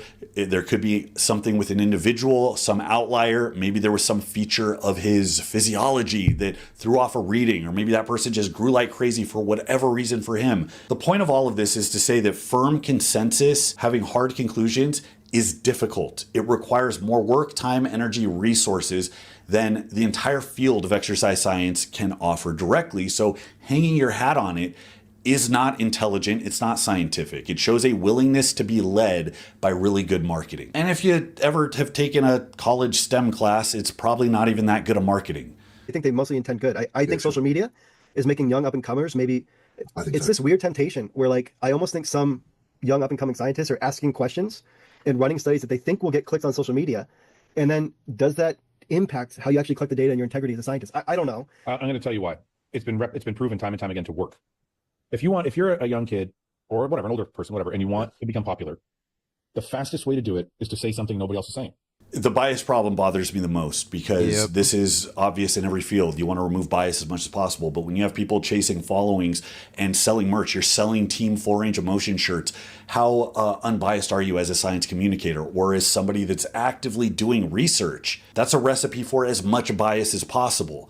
And it's actually influencing which studies they're selecting to do in the first place. This field has turned into something that selects for bullshit, and it's shameful. I also want to cover Jeff Nippard, and I generally like Jeff Nippard, but I think even he is starting to see the corner he's placed himself in because he leaned so hard. And every single video is Science Explained, where he just goes out of his way to go down a bunch of research and then give normal-ass training recommendations. But it's led him down some weird places, and he's made some recommendations that have gotten him some criticism, and it's hard for him to defend when he's in front of guys that are literally the biggest and strongest human beings in the world. What's your biggest gripe with, like, the science-based lifting community, would you say, if you have one? All of it. All of it. It's this face right here. It's that. What if just random vids, donate $2. Let me see. Oh. No, this toy is my toy.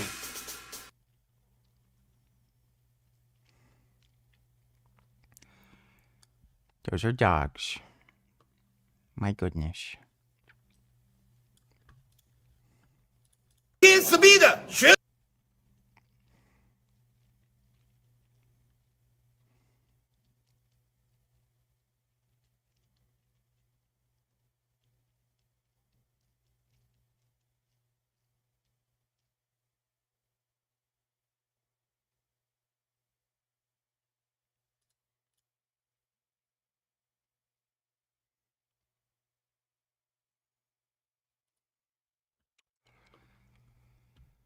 Well, that's retarded.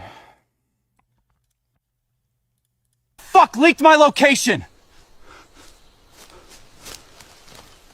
Which one of you fuckers hacked my IP address and sent immigration control? I can't even take a shit in... Did you finally buy a scale? Frank uploaded any new vids? I did not buy a new scale yet. But I'm probably going to get one tomorrow.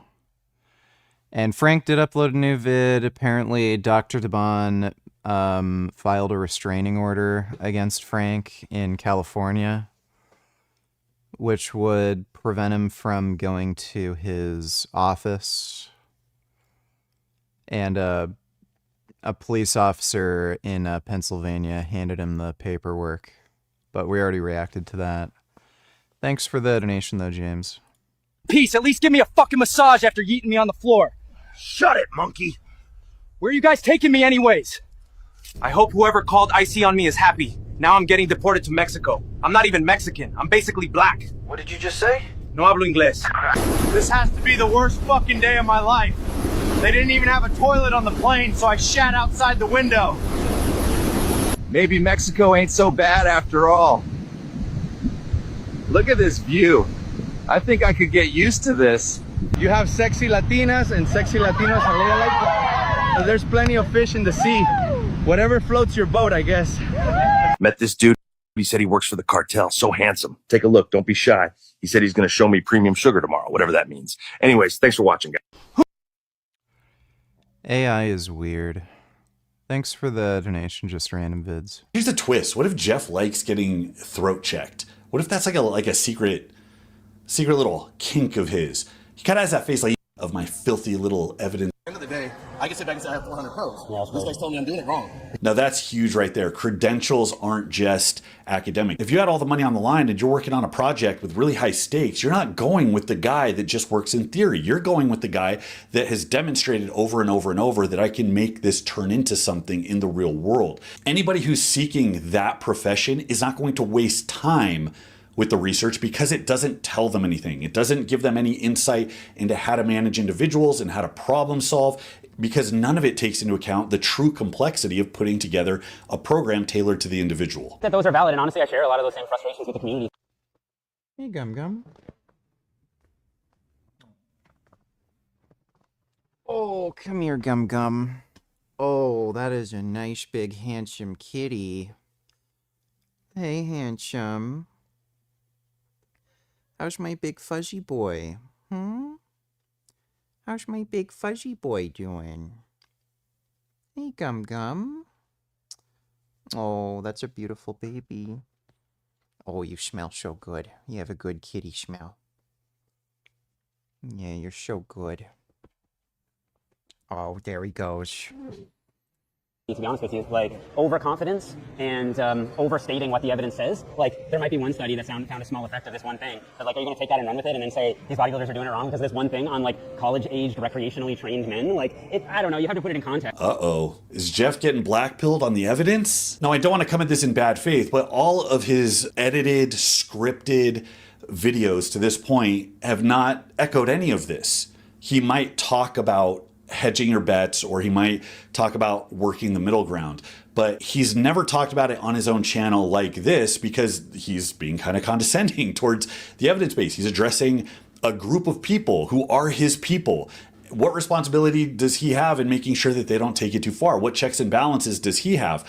And I would argue that he's probably putting himself more in the safe zone. Will I do it the right way? And I would say he absolutely doesn't. You can watch his videos and watch him take a bunch of studies and work through what seems to be the logical way of pulling something out of it, but it's not, because he's filling in the holes with his own experience, and he's taking his liberty saying this is valid because my experience says so, and this is probably invalid because my experience says so. And at the end of the day, that's not really scientific. You're just injecting your own bias and experience and kind of repackaging it as something that has the stamp of science on it. And the thought experiment I go to is you could take Jeff, you could take Israel, you could take anybody, and if they started at 19 with a regular ass bodybuilding crew filled with meatheads, and they went through the exact same journey doing those methods, and they took it seriously, they would probably look the same. In Israel's case, he would 100% look better. Like, I love the science. My audience is also not, your level, quite frankly. I'm sure there's some in my audience, but like most of my audience is natural, younger, more on the beginner side. And so like, that's a lot, in a lot of cases, that's what the studies are on. But like, there are no studies on Larry Wheels until we do the calf study. That is, I think that's a cop-out. I remember somebody giving Jamie Kennedy shit because he made the Mask sequel, Son of the Mask, and it was terrible, and everybody hated it, and they gave him shit. He's like, well, I'm making it for kids. Like, you're judging it like, you're an adult. Like, it was the biggest cop-out that something doesn't have to be quality or whatever because it's for this other, it's kind of a Mott and Bailey. The Mott and Bailey is you present something that's very hard to defend as an argument. When people push back, you go back, well, I'm just saying X, Y, or Z.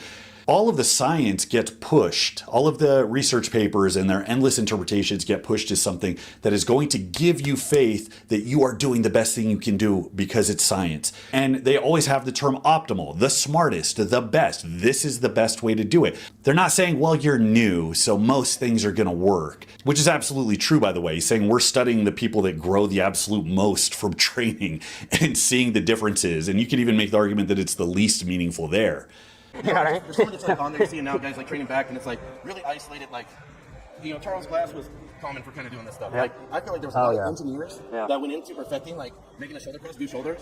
But then everybody's like nowadays is like trying to lay upside down and do shoulder press. No, trust me. But that's what annoys me, because like it's not science based. Like everybody calls it science based, but like it's kind of gimmicky to me. It's a gimmick, really. Like, it's all gimmick, and the thing is, for me, it's about bodybuilding is just monotonous. Yeah. It's day in and It day is. out. I agree. It's the same routine. It's the same stuff. It's just. So I think this shows something really important, because he's like, well, it's gimmicky to me.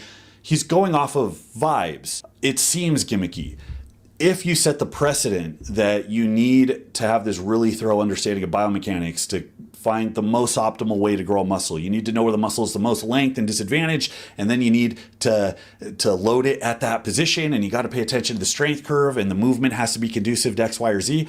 That is how you logically get the types of things that he's done in his video, where he's inventing new exercises, or he's trying to lie on the floor to get some strain in some particular part to work so hard to do anything that is not just a standard proven exercise. And this guy hit it on the head. It's monotonous. There's a mistaken belief that many people get that they're going to either strategize or technique their way into the next level. Dan Green wrote West of West Side, talking about the lessons he learned, and he pushed back into West Side a little bit. But one of the things he said was, when it came to like getting my bench up, I knew I wasn't going to technique my way to a 600 bench. I had to do other things. I knew I wasn't going to technique my way to a big squat. I had to grow my quads. I had to physically get bigger legs. And that's what he did, and that's what made him great. Similarly, in bodybuilding, there's this idea you're going to find the magic exercise. Like, if you find the good exercise, now do you grow more, but then you just keep growing all the way up to the Olympia stage? Of course, that's not what works. You might find something that offers a unique stimulus now, but you're still up against diminished returns, which come for everybody. And that's why Homeboy here is saying it's monotonous,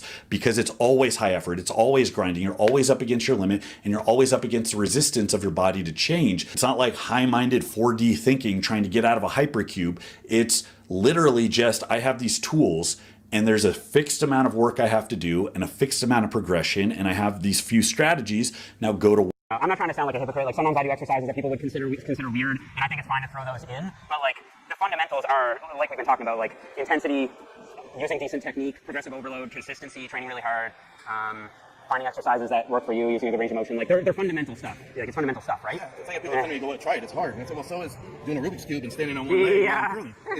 On point, do you think you'd be smaller than? And it was a lot of the same stuff. Because what happens is these weird things get super high engagement on social media because it's like weird, it grabs your attention. But like, let's be real, bro. Like, there's no science on it. Like, you're just using that word. You know what I mean? It's actually true. Like, I read a lot of the science, and like most of it is on pretty basic exercises. And like, we're testing range of motion, we're testing proximity to failure, we're testing volume, we're testing like broad stuff like machines versus free weights. It's not like this lat pull down versus this lat pull down. Like, that's largely just like personal inference or whatever. Yeah, I mean, like really, like the bicep does this, right? So Yeah. whether I'm doing like this, Yeah. like this. I mean, you could do 5 different variations and be in the gym for an hour. Yeah. Or I can just lift some heavyweight. I kind of agree. I mean, I think you can bias the stretch aspect with like different positionings and these kind of things, but like when it comes to like 95% of the gains, it's going to come from doing this under high levels of tension. Here's the thing, guys. The research as it stands now gives very, very little information. Most of it is incomplete, probably wrong or misleading, and we won't know until it's replicated thoroughly enough, which it's not going to be anytime soon. The things that it can't account for are the things we know that are important. As Jess says, the basics, its effort, its progressive overload, the things that everybody has been doing for a long time, but people, it's the narcissism of small differences. Everybody is left with the same basic template to work with. People will niche down and start to count pixels on the canvas.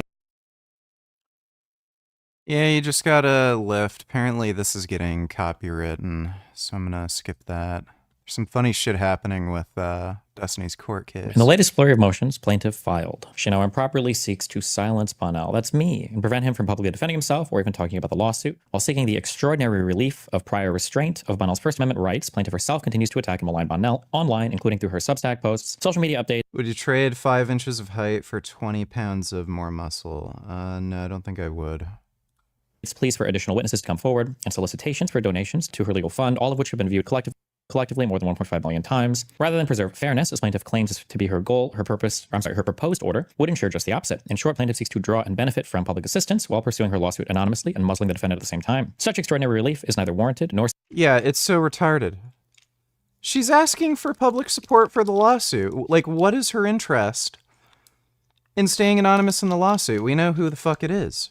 Supported by law, plaintiff's motion should be denied. Wow, true. What an absolutely true and based argument. Plaintiffs online, were these ones that were sealed before? No. I don't know if we read these on stream or not, but they're trying to, I think they filed a motion to the court for basically a confidential, like a gag order. They want us so that I can't ever talk about my case publicly, or I can't go over any of the filings publicly, is what their goal is. It's just... So whatever. Plaintiff's online smear campaign began even before she filed her lawsuit and continues to this day. On January 20th, 2025, plaintiff published an article on Substack titled, "I will be suing Stephen Kenneth Bunnell II." That full, she got it all in there. Wherein she falsely accused Bunnell of intentionally distributing pornographic content featuring plaintiff and using a proxy to widely distribute that content. Plaintiff's Substack post is still active. Plaintiff also used her social media accounts to advertise and promote her Substack post, including on X and Blue Sky Social, in which she wrote, "I will be suing Destiny in federal court. Here's my story," and provided a link to her Substack post. Shortly thereafter, plaintiff and her friend Lauren Dreeben Hayden created a Give Send Go page similar to a GoFundMe page to raise money to cover plaintiff's legal fees. In this case, the Give Send Go page includes a link to plaintiff's Substack post.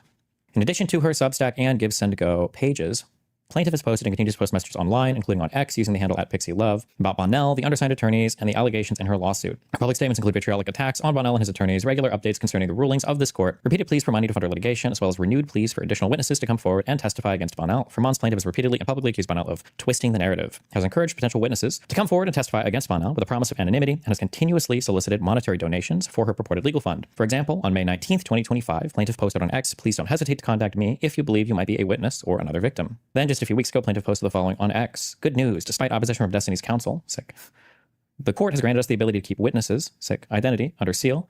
If you have any information regarding the case, we can file to keep your name out of public and protected by the court. Please don't hesitate to contact me if you believe you might be a witness or another victim." Oh no. Also, please help and donate if you can to help keep the case going. Every dollar counts. Plaintiff further attacked Bunnell for allegedly playing into the humiliation/defamation/public harassment campaign that's being used to scare other victims into silence. Oh, over the Denims thing. Further, on May 20th, 2025, plaintiff published Bunnell's legal filings on... This is all an attempt to make it harder for Destiny to defend himself, obviously. And it's pretty clear she's also gotten witnesses who are lying.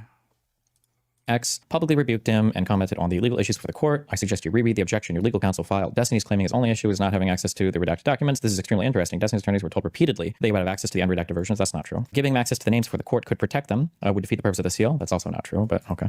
Prior restraints constitute one of the most extraordinary remedies known to our jurisprudence and are universally recognized to be the most serious and least tolerable infringement on First Amendment rights. The First Amendment informs us that the damage resulting from a prior restraint, even a prior restraint of the shortest duration, is extraordinarily grave. While courts have adopted varying standards to evaluate restraint, this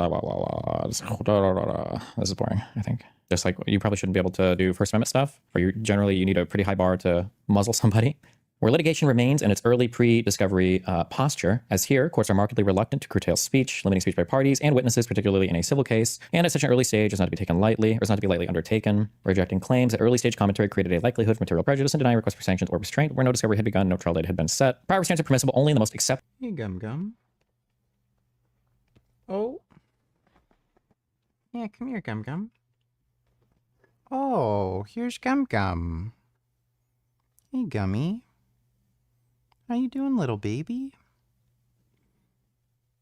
Oh, that's my little Gum. Oh, that's a good baby. Oh my god, look at his kitty tail. Dude, his tail is so big. You have the biggest kitty tail. Oh, here, you want to cuddle? Oh, I love cuddling with my kitty. Oh, yes. Oh, that's a good cuddle cat. Whenever I'm watching a movie or an anime, Gum always cuddles with me. He loves cuddling when I'm watching movies and stuff. Oh, what a good baby. Yeah, I love you. Oh, you are the sweetest kitty. Oh, yes, I love you. You're so beautiful. Yeah, you're so beautiful. Such a sweet baby. Oh my goodness. Oh, yes. Cuddle and get comfy. That's my baby. Exceptional circumstances where speech imperils other rights, blah, blah, blah. Movement must demonstrate actual conduct that threatens to interfere with the judicial process, not speculative harm or generalized discomfort. Here, plaintiff fails to, if you had to pick a number, what percentage of things they mention is actually relevant for this case? I unironically have forgotten what the actual laws are in contention. In my opinion, I think that most of this lawsuit is just her doing as much, like shoving as much random shit to basically try to destroy me in filings as possible. I think she's given up on the actual lawsuit itself, and now they're just trying to waste my time and money and tank my reputation. Courts have consistently rejected efforts to justify speech restriction, blah, blah, blah. Here, plaintiff has made no attempt to identify which, if any, specific statements from Bonnell purportedly caused her harm, nor has she articulated how any of those statements pose a concrete risk to the fairness of trial proceedings. Plaintiff's motion lists a range of grievances, alleged harassment, mischaracterization of filings, speculative commentary about witnesses, but fails to connect any of those assertions to specific statements that risk material prejudice to these proceedings. Mere recitations of harm without evidence or linkage to particular content fall well short of justifying a constitutional restraint. Plaintiff's assertion that unnamed and or yet unidentified witnesses may be deterred due to online harassment or exposure is exactly the sort of vague, unsubstantiated claim courts reject. Plaintiff's dissatisfaction with the content of Bonnell's alleged commentary online does not change that result. Plaintiff alleges that Bonnell's public commentary is misleading or misrepresentative. Even assuming her allegations are true, plaintiff fails to meet the exacting constitutional standard for the imposition of a prior restraint. Indeed, even inaccurate or adverse commentary remains protected speech. Plaintiff's allegations are speculative, wherever their potentiality standards are non-existent, blah, blah, blah, blah, blah. I don't think anything else interesting is in here. Would be interested to hear what their strategy is for winning the case. Given they're still asking publicly for money, surely discerning financially does not justify publicly raising money under the pretense of justice. I mean... Dodo Donatillers, did you watch the Ted Cruz Tucker Carlson yet or not yet? Can we do that now also? No, apparently people are getting copyright claimed for reacting to that video, so I'm not going to do it. Sources inside Iran say the regime's command and control structure are collapsing at a rapid pace. Meanwhile, the international community is beginning to realize the Islamic Republic has no future. Discussion about post-Islamic Republic have begun.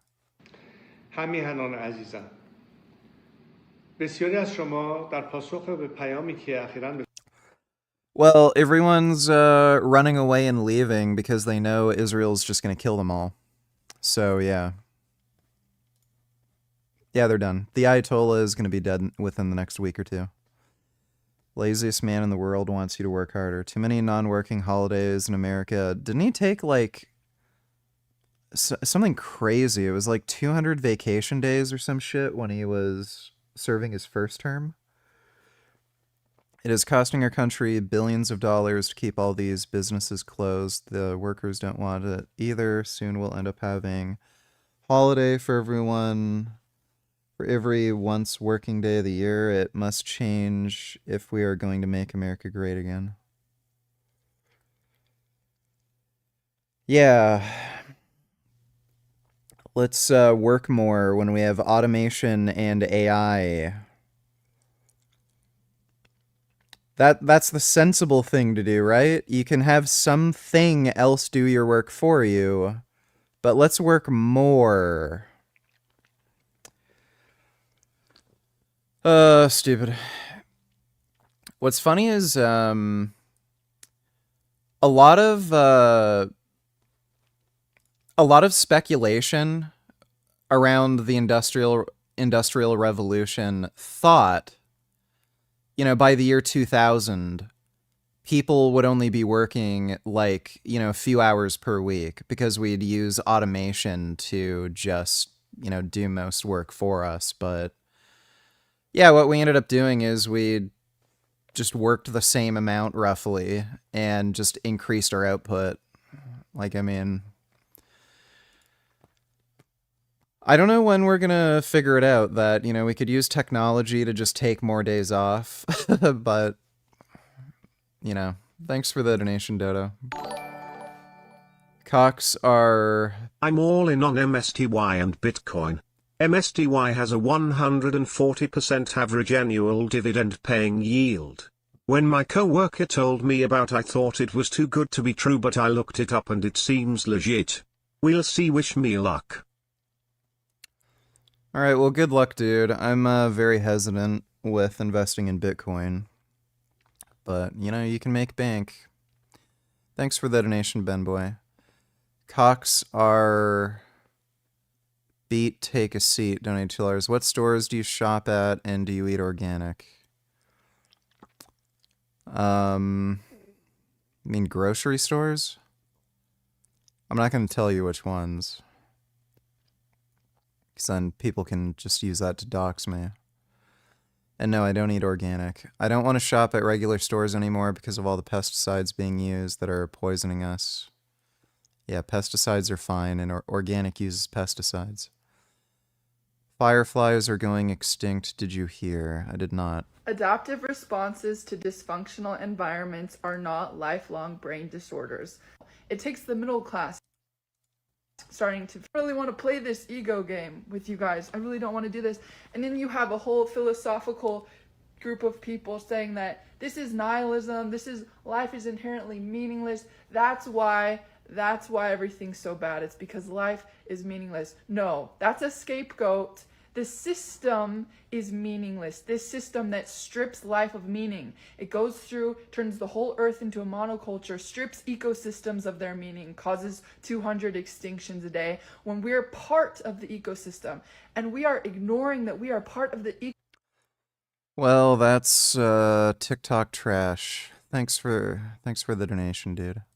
And she'll never publish or post like what the money was spent on or what her legal fees were. Like that'll never be made public. If they're even charging her at all, who knows? There is a section about doe filing in a shitty way. Wait, is there? Plaintiff's ongoing publicity campaign undermines her claim of prejudice. Courts have emphasized that gag orders must apply even-handedly and that a party's own public statements can undercut any claim of one-sided prejudice. Rationale applies with even greater force here, where plaintiff has chosen to litigate publicly via Substack, Give, Send, Go, and social media while attempting to bar Bonnell for doing the same. Allowing one party to broadcast their message and then invoking fairness to silence the other undermines core First Amendment protections. As stated herein, plaintiff's online smear campaign began even before she filed her lawsuit and continues to this day. In addition to maintaining a Substack and Give, Send, Go fundraiser, plaintiff's posting and continues to post messages online, including on X, about Bonnell, the undersigned attorneys, and the allegations in her lawsuit. Blah, blah, blah. What caused the plaintiff's change in attitude towards you? My guess is a bunch of people yes queening her privately and then probably Lauren driving a lot of it would be my... Odahing. I don't know what that means, but thanks for the big donation, dude. I really appreciate that. Guess. Are you sure you were referring to this? Or are you sure it's not in the other filing? Declarations of, this is my lawyer. I'm an attorney admitted to practice pro hac vice. That means with spicy sauce. In the above caption action, I'm a partner, blah, blah, blah. Submit this declaration. Exhibit A is a true plan. Exhibit B, Exhibit C, Exhibit D. Okay. Exhibit A. I can't believe that. Oh my God, there's got to be copyright infringement, okay? Jesus. Did he really need to include that? The grift is so pathetic. At least it's only mentally ill losers who are throwing their money in the trash. That screenshot. Jesus. That's brutal. Exhibit B. They switched A and B in the document. Oh, okay. In acknowledging the glaring weakness of the evidence presented in support of her motion for preliminary injunction, plaintiff belatedly attempts to submit new purported evidence to establish subject matter jurisdiction where none exists. Plaintiff's motion has been fully briefed for over a month and a half. The evidentiary hearing on plaintiff's motion already occurred. Now, on the eve of the court issuing a ruling on her motion, plaintiff seeks to submit new and untimely evidence in support of her motion, depriving Bonnell of an opportunity to respond or to challenge the declarant in open court. Wait, did they file something else by Abby? Abby MC, the anonymous person, after the hearing? Or was this about what they filed like the day before the hearing? Specifically in a last-minute attempt, I think this is the day before our hearing for the preliminary injunction. Specifically, in a last-minute attempt to establish subject matter jurisdiction, plaintiff seeks to submit a purported text message from Abby MC, wherein Abby MC claims Bonnell sent her a video of plaintiff at an unknown time. Plaintiff had every opportunity to submit such evidence with her reply brief, or at a minimum, at the evidentiary hearing on June 3rd, 2025. Plaintiff did neither. In fact, Abby MC failed altogether to appear or testify at the hearing on the motion, thereby depriving Bonnell the opportunity to cross-examine her. Even if the court were to consider plaintiff's untimely evidence, should not, the new evidence is unauthenticated, constitutes inadmissible hearsay, and fails to establish or in any way support the court having subject matter jurisdiction over this case. Pursuant to well-established federal law, the court should decline to consider plaintiff's new evidence and strike it from the record. Factual background on April 3rd, 2025. So the reason why the Abby MC thing is important is because the whole case is basically dead except for Dodo donated $2. The only one who can save Iran at this point, ironically, is Trump, and he may very well do it, and then Dr. Avi will have no choice but to finally regret his vote. Trump said he is giving them 2 weeks to make a deal before he might do something scary. Israel is hunting down the Ayatollah. Like, that's pretty clear. So they're going to have a regime change, like, guaranteed. But yeah, if Trump intervenes, that would be funny.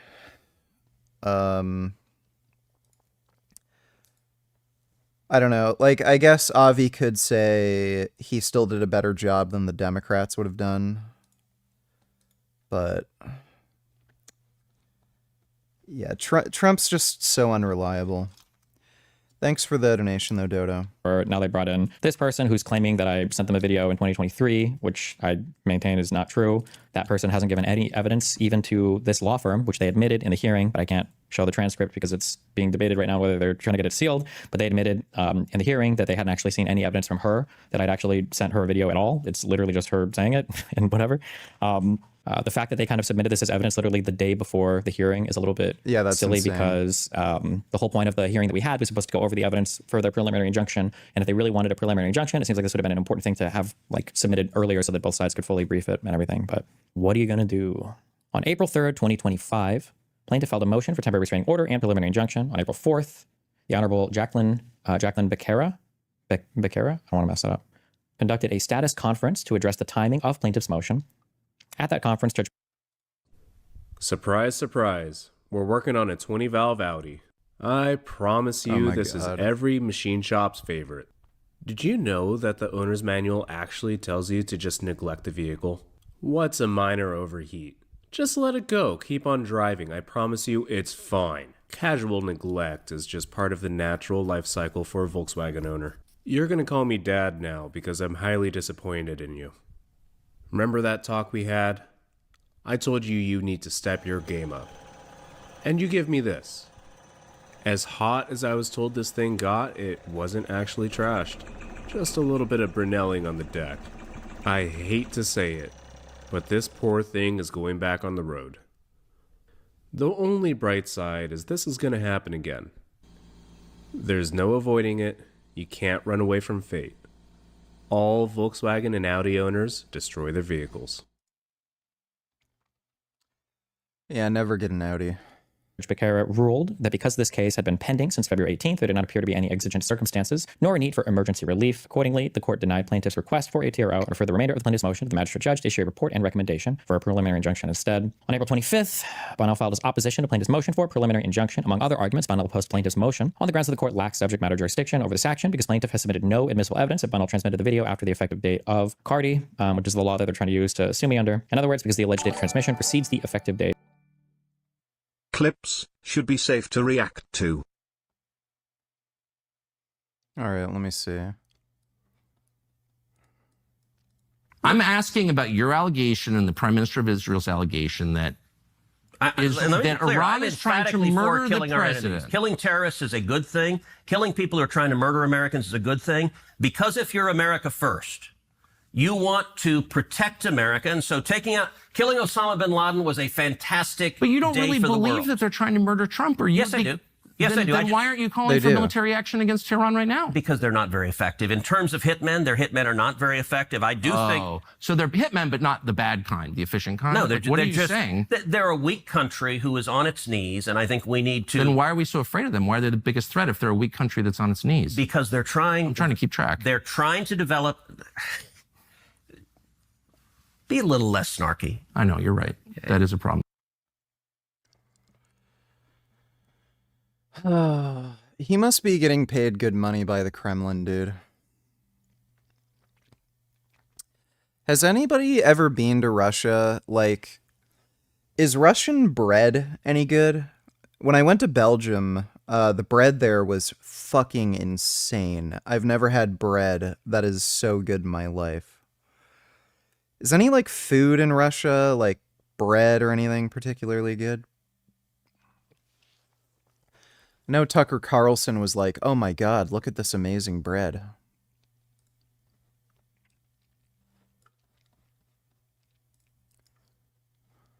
So I've never taken money from the Israel lobby. Have you? Taken money from the Israel... From AIPAC. So AIPAC raises a lot of money for me, but it's actually a misnomer because the people who raise money are individuals. Right. So it's not the PAC itself, but they're individual members who believe in the American-Israeli friendship and relationship. Is AIPAC a foreign lobby? No, they're not. No, it's an American. You can't have foreign lobbies. It's an American lobby. American lobby. It's the AIPAC stands for the America-Israeli Political Action Committee. What does it lobby for? So, to be honest, not a whole lot effectively. Listen, I came into Congress 13 years ago, with the stated intention of being the leading defender of Israel in the United States Senate. Great. And I've worked every day to do that. AIPAC, a lot of times, AIPAC, I wish were much more effective. Like, there are folks online who are in the fever swamp of terrified of AIPAC, and AIPAC... I'm not terrified of AIPAC at all. You're the one who seems a little uncomfortable when I'm asking. No, not uncomfortable at all. I'm just asking what AIPAC does. My understanding, having known a lot of people who work at AIPAC, is that it lobbies on behalf of the Israeli government. Wrong. Oh, okay. It doesn't. It's when was the last time AIPAC took a position that deviated from Prime Minister Netanyahu? All the time. Name one. Okay.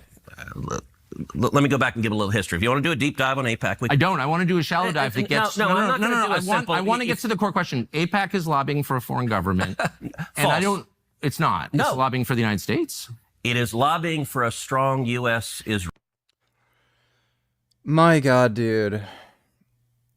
It's an American lobbying association, and they're in support of Israel.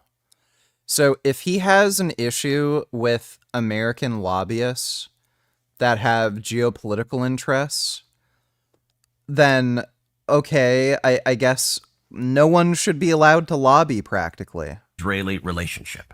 Okay. So it has nothing to do with the foreign government. It wants America and Israel to be closely allied. Okay, but it's lobbying on behalf of the interests of another country. So that's not true at all. And if it's not true. No. How much contact do you think AIPAC leaders have for the government of Israel? No idea. I imagine some. I think the government of Israel is often frustrated with AIPAC because AIPAC's not nearly strong enough. Do you think there's any coordination between the government of Israel and AIPAC? Do they talk? Sure. If you're lobbying for more U.S.-Mexico trade, would you talk to people in the U.S. and Mexico and the government? Sure. Like if... So I'm not mad about that. There are a million countries that lobby Washington. I like a lot of those countries, including Israel. But AIPAC are Americans. They're not Israelis. Hold on. There are tons of Americans who lobby on behalf of foreign governments. I know them. I'm related to some of them. I know how it works. I'm from here. So my question is not, is it outrageous that foreign governments... He's using such weaselly wording. Like, what does he mean by lobbying on behalf of a foreign government? Like, that could mean a lot of different things. That could mean you're literally like a foreign agent of China and you're trying to fuck over the United States for the benefit of China.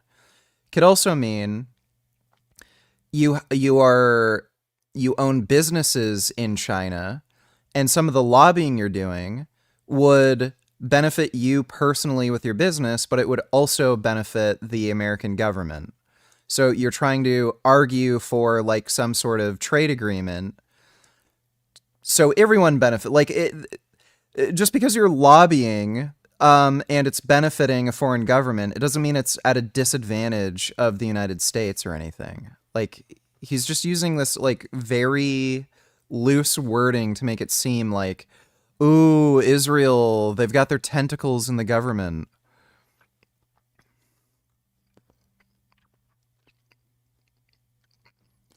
Cruz, you promoted a Russian grocery store. The point, Russia's way nicer and cleaner than Washington, D.C. Oh my God. Look, I watched your episode where you went to the Russian grocery store, and I'm genuinely... Was that disloyal, do you think? It was just weird. It was like a promo video for Russia, and I don't understand. I'm not attacking you when I ask why, because I'm genuinely like, I don't get. Like when you called me and I said something, you weren't attacking me, you were just noticing. No, but may I ask you a question? So here, well, let me just answer yours by saying the United States, the Biden administration, with your help, full support, began this war on Russia in response to their invasion of Ukraine. And one of the things they kicked Russia out of SWIFT, out of the international financial system. Yeah. And my first response was, this is going to really hurt the U.S. dollar, which it has. And I hope someday we can have a conversation. It has not hurt the U.S. dollar. About that. It's really, really hurt the one thing that we needed, which was to retain dollar supremacy. So I was interested in the economic condition. By the way, that's a reasonable point and a serious conversation. I'm aware. And but I can agree with you. Like no, but I was accused of being. I think it's weird that you went to a Russian grocery store and said it was prosperous. No, my point is it looked like a commercial. It looked like a commercial. Isn't this wonderful? No, it was an argument against the efficacy of sanctions. Sanctions against Russia. he went to a Russian grocery store in Moscow, the wealthiest tourist city in the entire country, to say, look, sanctions aren't doing anything.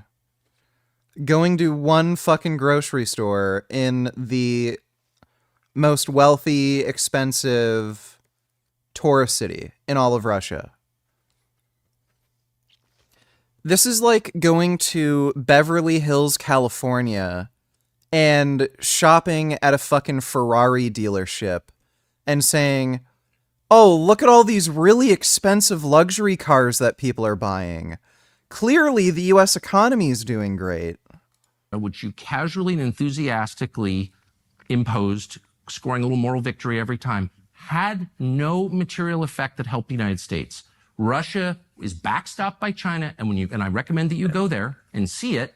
It is way nicer than Washington, D.C. Way nicer. To me, that's a tragedy. Washington, D.C. is a shithole. Everyone knows that. Like, buddy.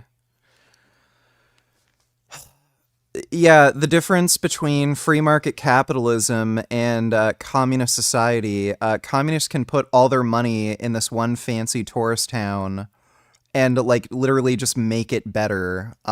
Yeah, you can't just turn Washington, D.C. into this fucking paradise fairy tale land. Tragedy. I was horrified and angry at my leaders, including you. It's like, I want to live in a country that's nice. With low food costs and no homeless people. All right, food costs in Russia are through the roof. Homelessness is very high. And everyone's fucking poor. It's only like Moscow and like one other city, like what, Vladivostok or some shit, that has any money, and maybe one other. But all of Russia's poor as shit. Like, they're all driving fucking Ladas. I don't understand why that's too much to ask. So do Instead, I. I get wars with Iran. No, I just want lower food costs. How's that?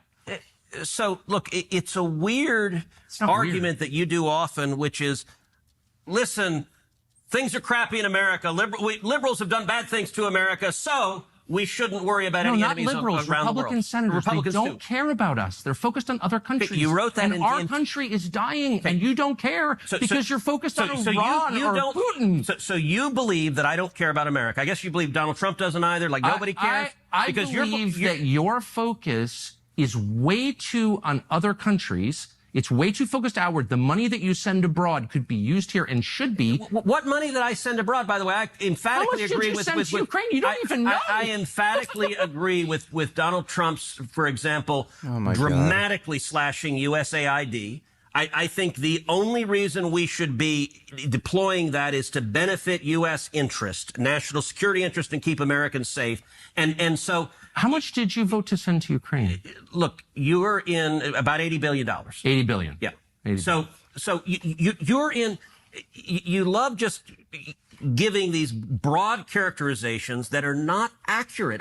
I'm. Tucker Carlson's like an actual cunt. This is probably the first and last time he's ever going to be able to do this, by the way, because there's no chance any other fucking politician's ever going to do this with him. I wonder, though, is there a successful regime change that the United States supported that you're aware of in the last 100 years? Sure. Defeating the Soviet Union and the Soviet Union collapsing, winning the Cold War. That was the most consequential. Last 100 years? Well, Germany. That would be an obvious one. Step for U.S. national security interests of our lifetimes. Okay. And so you would classify that as a regime change? Yeah, and wouldn't like Cambodia also be one? Change that we affected? Absolutely. Okay. I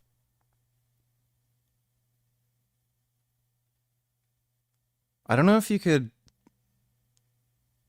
I guess South Korea wouldn't count. And look, you and I are in my office. We're sitting next to a painting of Reagan in front of the Brandenburg Gate. And up top are the words, "Tear down this wall," in German, in the style of the graffiti. Right. And I think those are the most important words any leader has said in modern times. And if you look at how Reagan waged the Cold War, and Reagan is very much my model for how to, I actually think how Reagan took on the Soviet Union is exactly how we should take on China. Yeah, Ted Cruz wasn't prepared for this interview. He is dumb. Like, he didn't do a good job, but Tucker Carlson's a fucking cocksucker, though. Now, starting from the point, look, Reagan was not an interventionist. In 8 years, the biggest country Reagan ever invaded was Grenada.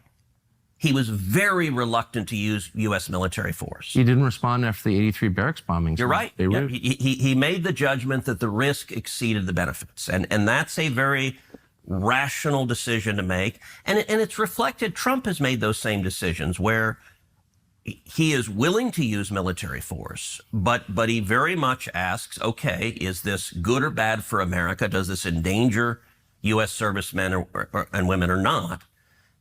And one of the points about the Cold War, look, nobody in their right mind wanted a shooting war between America and the Soviet Union. The two biggest nuclear powers on Earth firing bullets at each other is really unhealthy for human beings.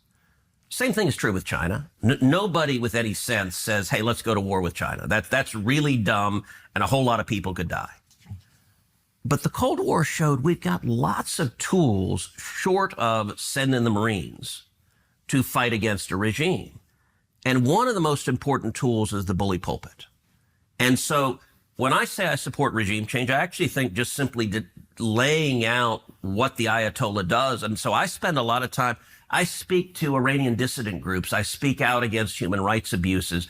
I think shining a light on the depravity of leaders is a really powerful tool that America has. Should we limit our activity to that?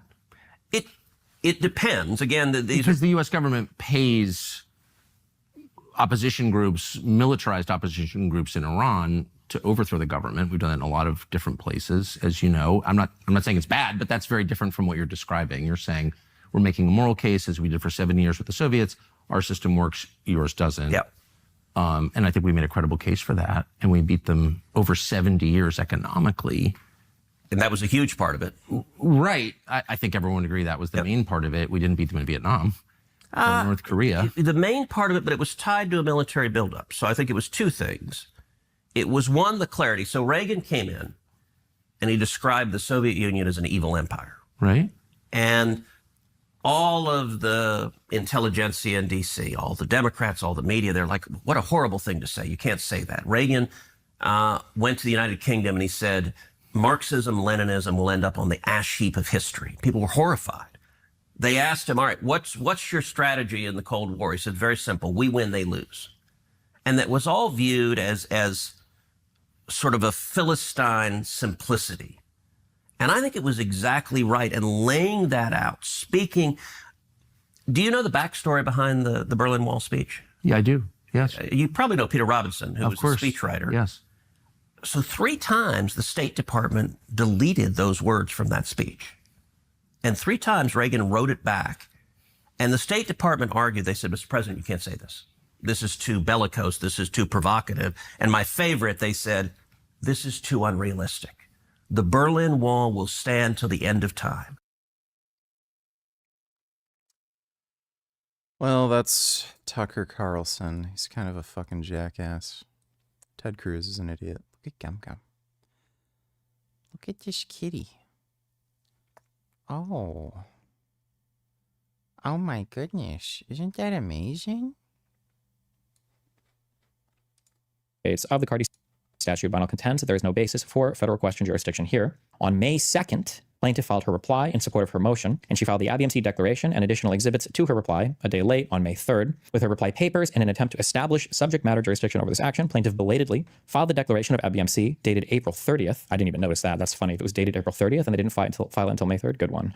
which purported to assert that Bunnell transmitted the video to ABMC within the statutory time frame. Despite the plaintiff's motion was fully briefed a month later, and on the day before the hearing on the motion for preliminary injunction, plaintiff filed the motion to file redacted evidence in support of the declaration of ABMC. Plaintiff seeks to submit new evidence to support the ABMC declaration, namely a November 3rd text message that ABMC purportedly sent to an unknown person stating, "I have videos of him f***ing Cherry and Pixie like Lympheo. He just sent me another one, haven't opened it." This is not true. Plaintiff contends that this text Yeah, dude, I can't upload a fucking vlog every day. It's way too much work. I can upload them, you know, once every couple days or something, but I can't do it literally every day. It's way too much work. Does Gummy understand any words? Oh, yeah. He knows his own name. He knows snack time. He knows words. He also knows stop, no, and don't. He knows cuddle. He loves to cuddle. I love my Gum Gum. Oh, he is so beautiful. Message directly corroborates the testimony of ABMC in her previously filed declaration. On June 3rd, 2025, the court held a hearing on plaintiff's motion for a preliminary injunction. ABMC failed to appear to testify at the hearing, and Bunnell, therefore, had no opportunity to cross-examine ABMC at this hearing. Plaintiff's new evidence is untimely and should be disregarded and stricken. Realizing, hey, Desi, I don't know if you've seen what's going on in the ACM race, but it seems like there's a big backlash against leftists from Black and Jewish voters. Why do you think it is? No clue. I haven't followed the race enough yet. It's true that they didn't show anything. All they have is a text message from her saying that to another friend. But like, she should be able to produce videos or something to prove this as true. But remember, opposing counsel hasn't seen any of this, nor has a plaintiff. Literally none of them have seen anything. So I don't know why, when they filed this case almost a year ago, and then over half a year ago, I don't know. No, I do know. It's all just good memes. Realizing the weakness of the evidence plaintiff has presented on the issue of subject matter jurisdiction, she now attempts to submit new evidence on the issue and deprive Bunnell an opportunity to respond. Plaintiff's new and untimely submitted evidence should be disregarded and stricken. This is in response to that ABMC declaration, I'm guessing, right? The day before, the day before. Courts routinely warn against the consideration of new or supplemental evidence in considering a motion for preliminary injunction. The interest of justice and judicial efficiency, counsel against considering supplemental declarations and rulings on plaintiff's motion for preliminary injunction, blah, blah. Why don't you respond to the Juice Stalker coat? What am I even responding to? Most of the stuff that is alleged over there is just like unhinged statements about me manipulating everybody or doing secret that they never have any proof for, that they never, like if there's like a text message of mine that leaks and it's me being nice to somebody, it's me manipulating somebody, or if there's like a message of me getting frustrated or upset, it's because I'm trying to intimidate people. If I admit a wrongdoing, it's because I know I'm evil. If I deny wrongdoing, it's because I'm lying. Like it's like a lose-lose. There's nothing, it's not worth, unless you think there's some specific claim or some specific thing that they've brought up over there. But usually it's all just like schizo posting. The court consider the late file supplemental declaration, contradicts radio. They cite this Butler case. Butler is instructive here. After fully briefing their motion for preliminary injunction and after the hearing on the motion, the Butler plaintiffs sought to submit new evidence, declaration in support of their motion. Court refused to consider all this, blah, blah, blah. Here in Butler, plaintiff improperly attempts to submit new evidence over a month after her motion was fully briefed and without providing Bunnell the opportunity to test the veracity and credibility of the purported witness, laughing at your stream, Destiny, just saying, well, I won't go over anything unless the transcript is released. Nice. Even if the court would consider plaintiff's untimely evidence, it should not. The new evidence unauthenticated constitutes inadmissible hearsay and fails to establish or in any way support the court's subject matter jurisdiction over this case. As stated in Bunnell's opposition to plaintiff's motion for preliminary injunction, Bunnell's alleged transmission of the video preceded the enactment of the federal statute, therefore cannot form the basis for subject matter. The truth of the matter asserted, namely that Bunnell indeed transmitted a video plaintiff after the Cardi statute went into effect, or the logistical community and all that stuff. But fun times. Jessica's generally scared that either you will kill him or you will hire someone to kill him, or that someone for DG will constantly talks about how he's in fear of his life because a big streamer called for his death. He's mentally checked out. Nah, he doesn't believe that. And he knows it's bullshit. This is the only time I've ever made a statement that unhinged is in a private conversation with Willie. I didn't even know he would publish that. To be fair, he said that we were on the record. I just didn't think I was just fucking rambling. I didn't know he published that part. But like, I've never like publicly called for anybody's fucking death, or I'm not out here like, oh, we're gonna get this guy. And also, like, my community hasn't killed anybody or anything like that. Like, I'm the one who's getting swatted and, you know, visits from the FBI and people making death threats and unhinged shit to me. Like, for him to act like some DGGer is gonna kill him is retarded. Are you cool with Willie Mac? Yeah, of course. All right. In opposite, while Gentile may. So basically, she's submitting bogus evidence into the court last minute to prevent the case from basically just getting thrown out. Those lawyers have to be working for her for free. There's no way she'd use that sort of strategy. Like, she doesn't have infinite money. Like, there's a finite amount of money in that little GoFundMe thing. So, yeah, they're working for her for free. Kick me in the head. You think you can knock me out? Or what about this? A left hook to my head. What do you think? You can knock me out? Because I'm pretty sure normally at seminars when they do this, everybody starts laughing. They say, yeah, we can knock you out. And they're right, because this is one with my head. Okay.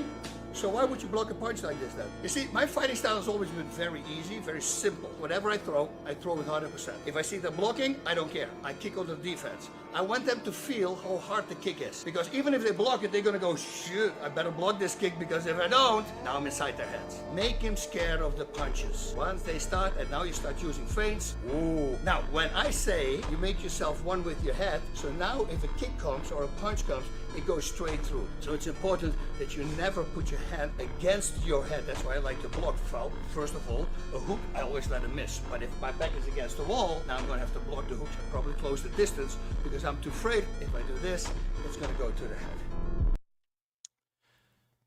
He's got to be on TRT. He's gotten a lot more jacked recently, too. Yeah, this guy's on some TRT. It's pretty fucking crazy. You can be old as fuck now and jacked. Like, that never used to happen.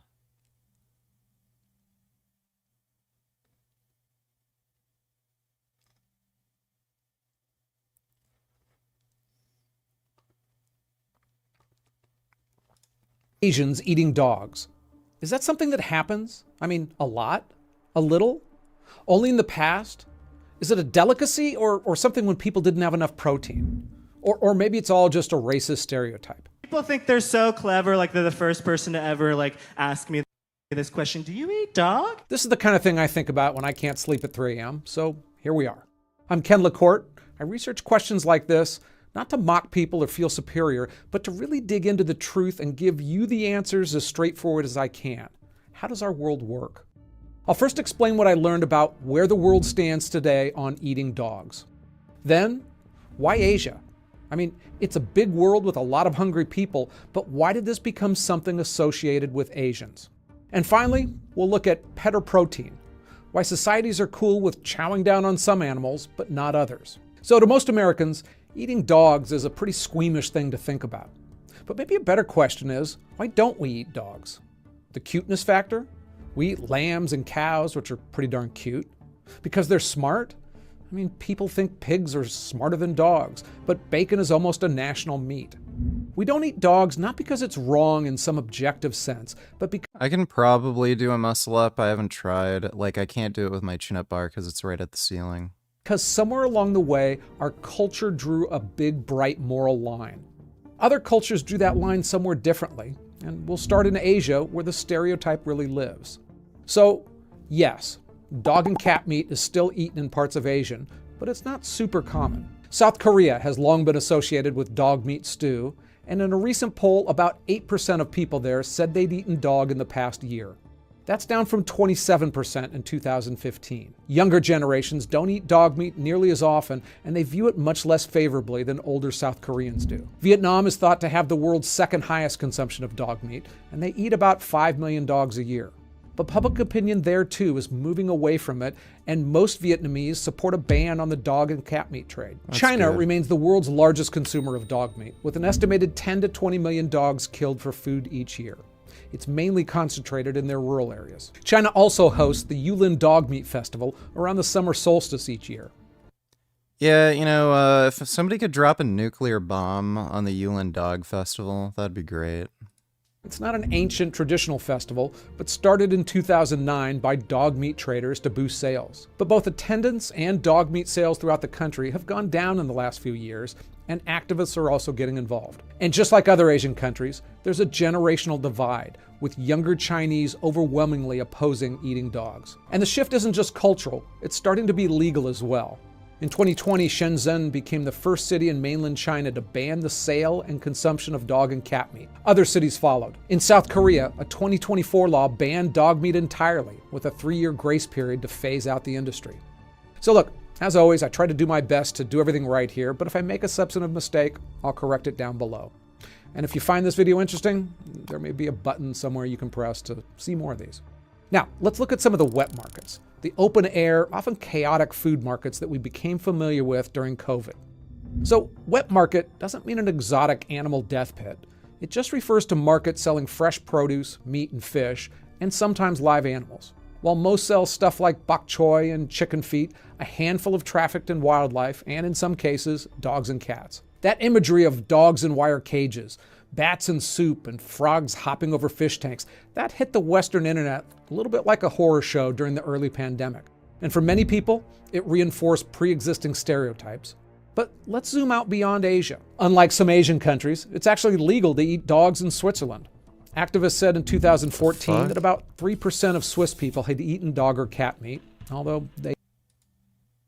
How have I never heard of this? They do have a bit of an agenda on that. And it's still a practice in some small rural areas where Christmas cat stew is part of some traditional menus. In Dude, fuck those people. parts of Nigeria, dog meat is sold openly in markets and considered an aphrodisiac or medicinal food, but we don't often hear about that. Cameroon, Ghana, and other African countries do the same. And historically, some indigenous peoples in Mexico ate dog meat, particularly this guy, a Mexican hairless How could you eat him? Oh my god, they're so beautiful. dog. So why Asia? If people are eating dogs and cats in other places, why did the whole Asians eat dogs stereotype stick? Part of it is historical. In ancient China, we know they ate dog meat for thousands of years. Dogs were raised not just for companionship or guarding, but also as livestock. In Korea, dog meat soup was believed to boost stamina and masculinity, especially during hot summer months. And in Vietnam, some still believe eating dog meat at the end of the Lunar New Year brings good luck and wards off bad spirits. So there's history there. But ancient cultures weren't the only ones. They say Romans did it, Polynesians did too, and Aztecs bred dogs for food as well. So again, why Asia? Well, it seems like timing mattered. American exposure to Asian food came largely through war, not exactly a time for cultural nuance and understanding. During World War II, the Korean War, and especially the Vietnam War, American soldiers stationed overseas saw unfamiliar foods and they brought back stories. Some were real, others exaggerated. But when you're dehumanizing an enemy, anything goes, including mocking what they eat. Visibility also played a role. Unlike the wrapped ground beef in Western supermarkets, some traditional Asian markets displayed live animals for sale. Dogs in cages, cats in baskets, frogs in tanks, and that's jarring. Dude, all these people should be wiped out. To outside eyes. Once a stereotype like that becomes popular, it can be shorthand for weird or uncivilized. The image has legs, literally. So overall, the stereotype came from truth, war, media, and a persistent human instinct to draw lines between us and them, and often to look down on people who do things differently. In truth, most of us don't think too hard about why we eat the animals we do. Most Americans grew up eating chicken, pork, beef, maybe some fish sticks, and that's just what's for dinner. But the second someone mentions dog food, we cringe. But disgust isn't a fact, it's a feeling. Like most feelings, it's a product of who raised you, where you live, and what your culture takes as normal. So certainly one important factor is that the closer an animal is to our daily lives, the harder it is to see as food. We've domesticated our dogs, cats, and other animals. We take care of them. We give them names. And to many people, they're not just animals, they're family. Cows and chickens don't live in our houses, but there's still a wide variability of how we view animals regardless of where they live. I mentioned earlier that pigs are smart. They can play video games, recognize their names, form emotional bonds, just like dogs. But in the US, the only food more American than hamburgers is bacon. And we eat about 75 million pigs every year. And bunnies, they're so adorable that they're basically the universal mascot for cuteness. But they're on the menus in some US restaurants, and they're even more popular in parts of France, Italy, and China. Horses aren't eaten in the US, but in parts of France, Belgium, Italy, and Japan, horse meat is available raw, seared, or even sausages. An American might be bothered by that, but most of us grab a burger, wear leather shoes, or sit on a leather sofa without a second thought. And in India, cows are holy. Harming one isn't just offensive, it's criminal in many states. In fact, 40% of Indians are vegetarians.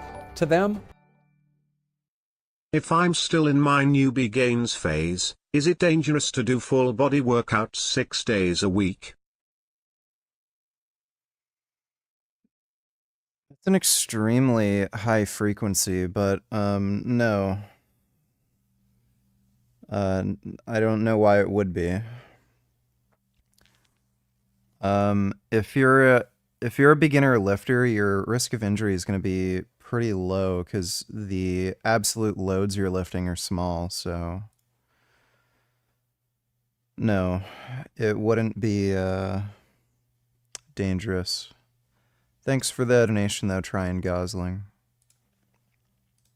All of these foods are off limits. So it's not about logic, it's about who we are and who we're not. And food is one of the oldest tribal markers we have. Paul Rosen, a psychologist who spent decades studying disgust, says that disgust protects the soul, not the body. It's not just about staying healthy, it's about staying morally or even spiritually pure. Across much of the Middle East and Jewish communities around the world, pork is strictly forbidden. Islam and Judaism both consider pigs unclean, and that's shaped entire cuisines for thousands of years.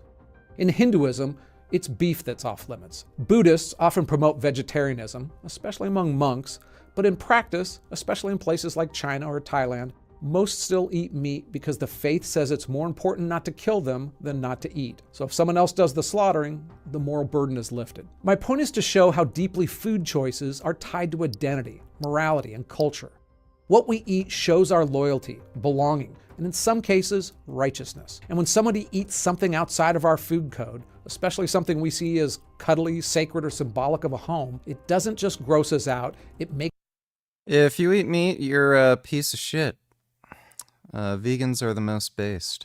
Makes them feel foreign. So it seems these food preferences aren't just about food, but about how we see ourselves and others, and how we saw them in the past. Look, another thing that affects how we see ourselves is what we call ourselves. And if you've been around long at all, you've noticed that many groups and ethnicities rename themselves quite frequently. And then the old names are often considered insults. Colored person and Negro used to be terms of respect for Black Americans, but not anymore. And is it Black or African American? This is one. Well,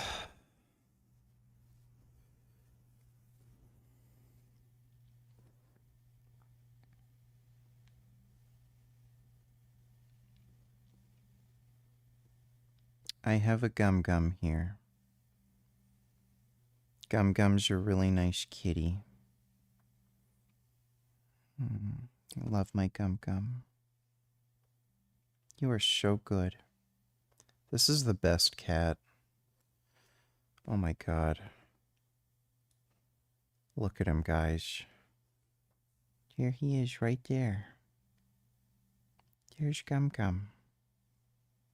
She's the sweetest little kitty. He's sleepy and he just wants to cuddle. Oh, yes. Oh. Look at him. Oh, he's such a good boy. Look at his toe beans. Oh my goodness. He has the most beautiful kitty paws. He's the best little baby. I love him. Such a sweet baby. All right, I'm gonna head to bed with Gum Gum now. I'm going to try to find time to set up RetroArch so we can finally play Battletoads. I'll try to figure that out first thing tomorrow morning so that we can actually play it on stream. But I'm gonna head to bed now.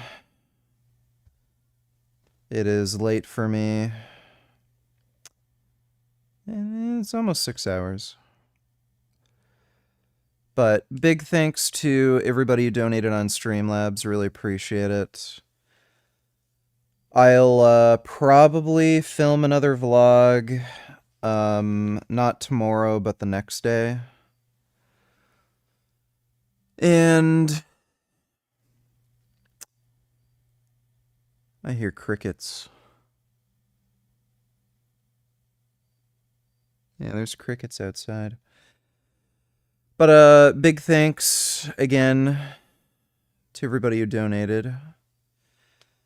And I should see you all tomorrow around the same time. And sweet dreams.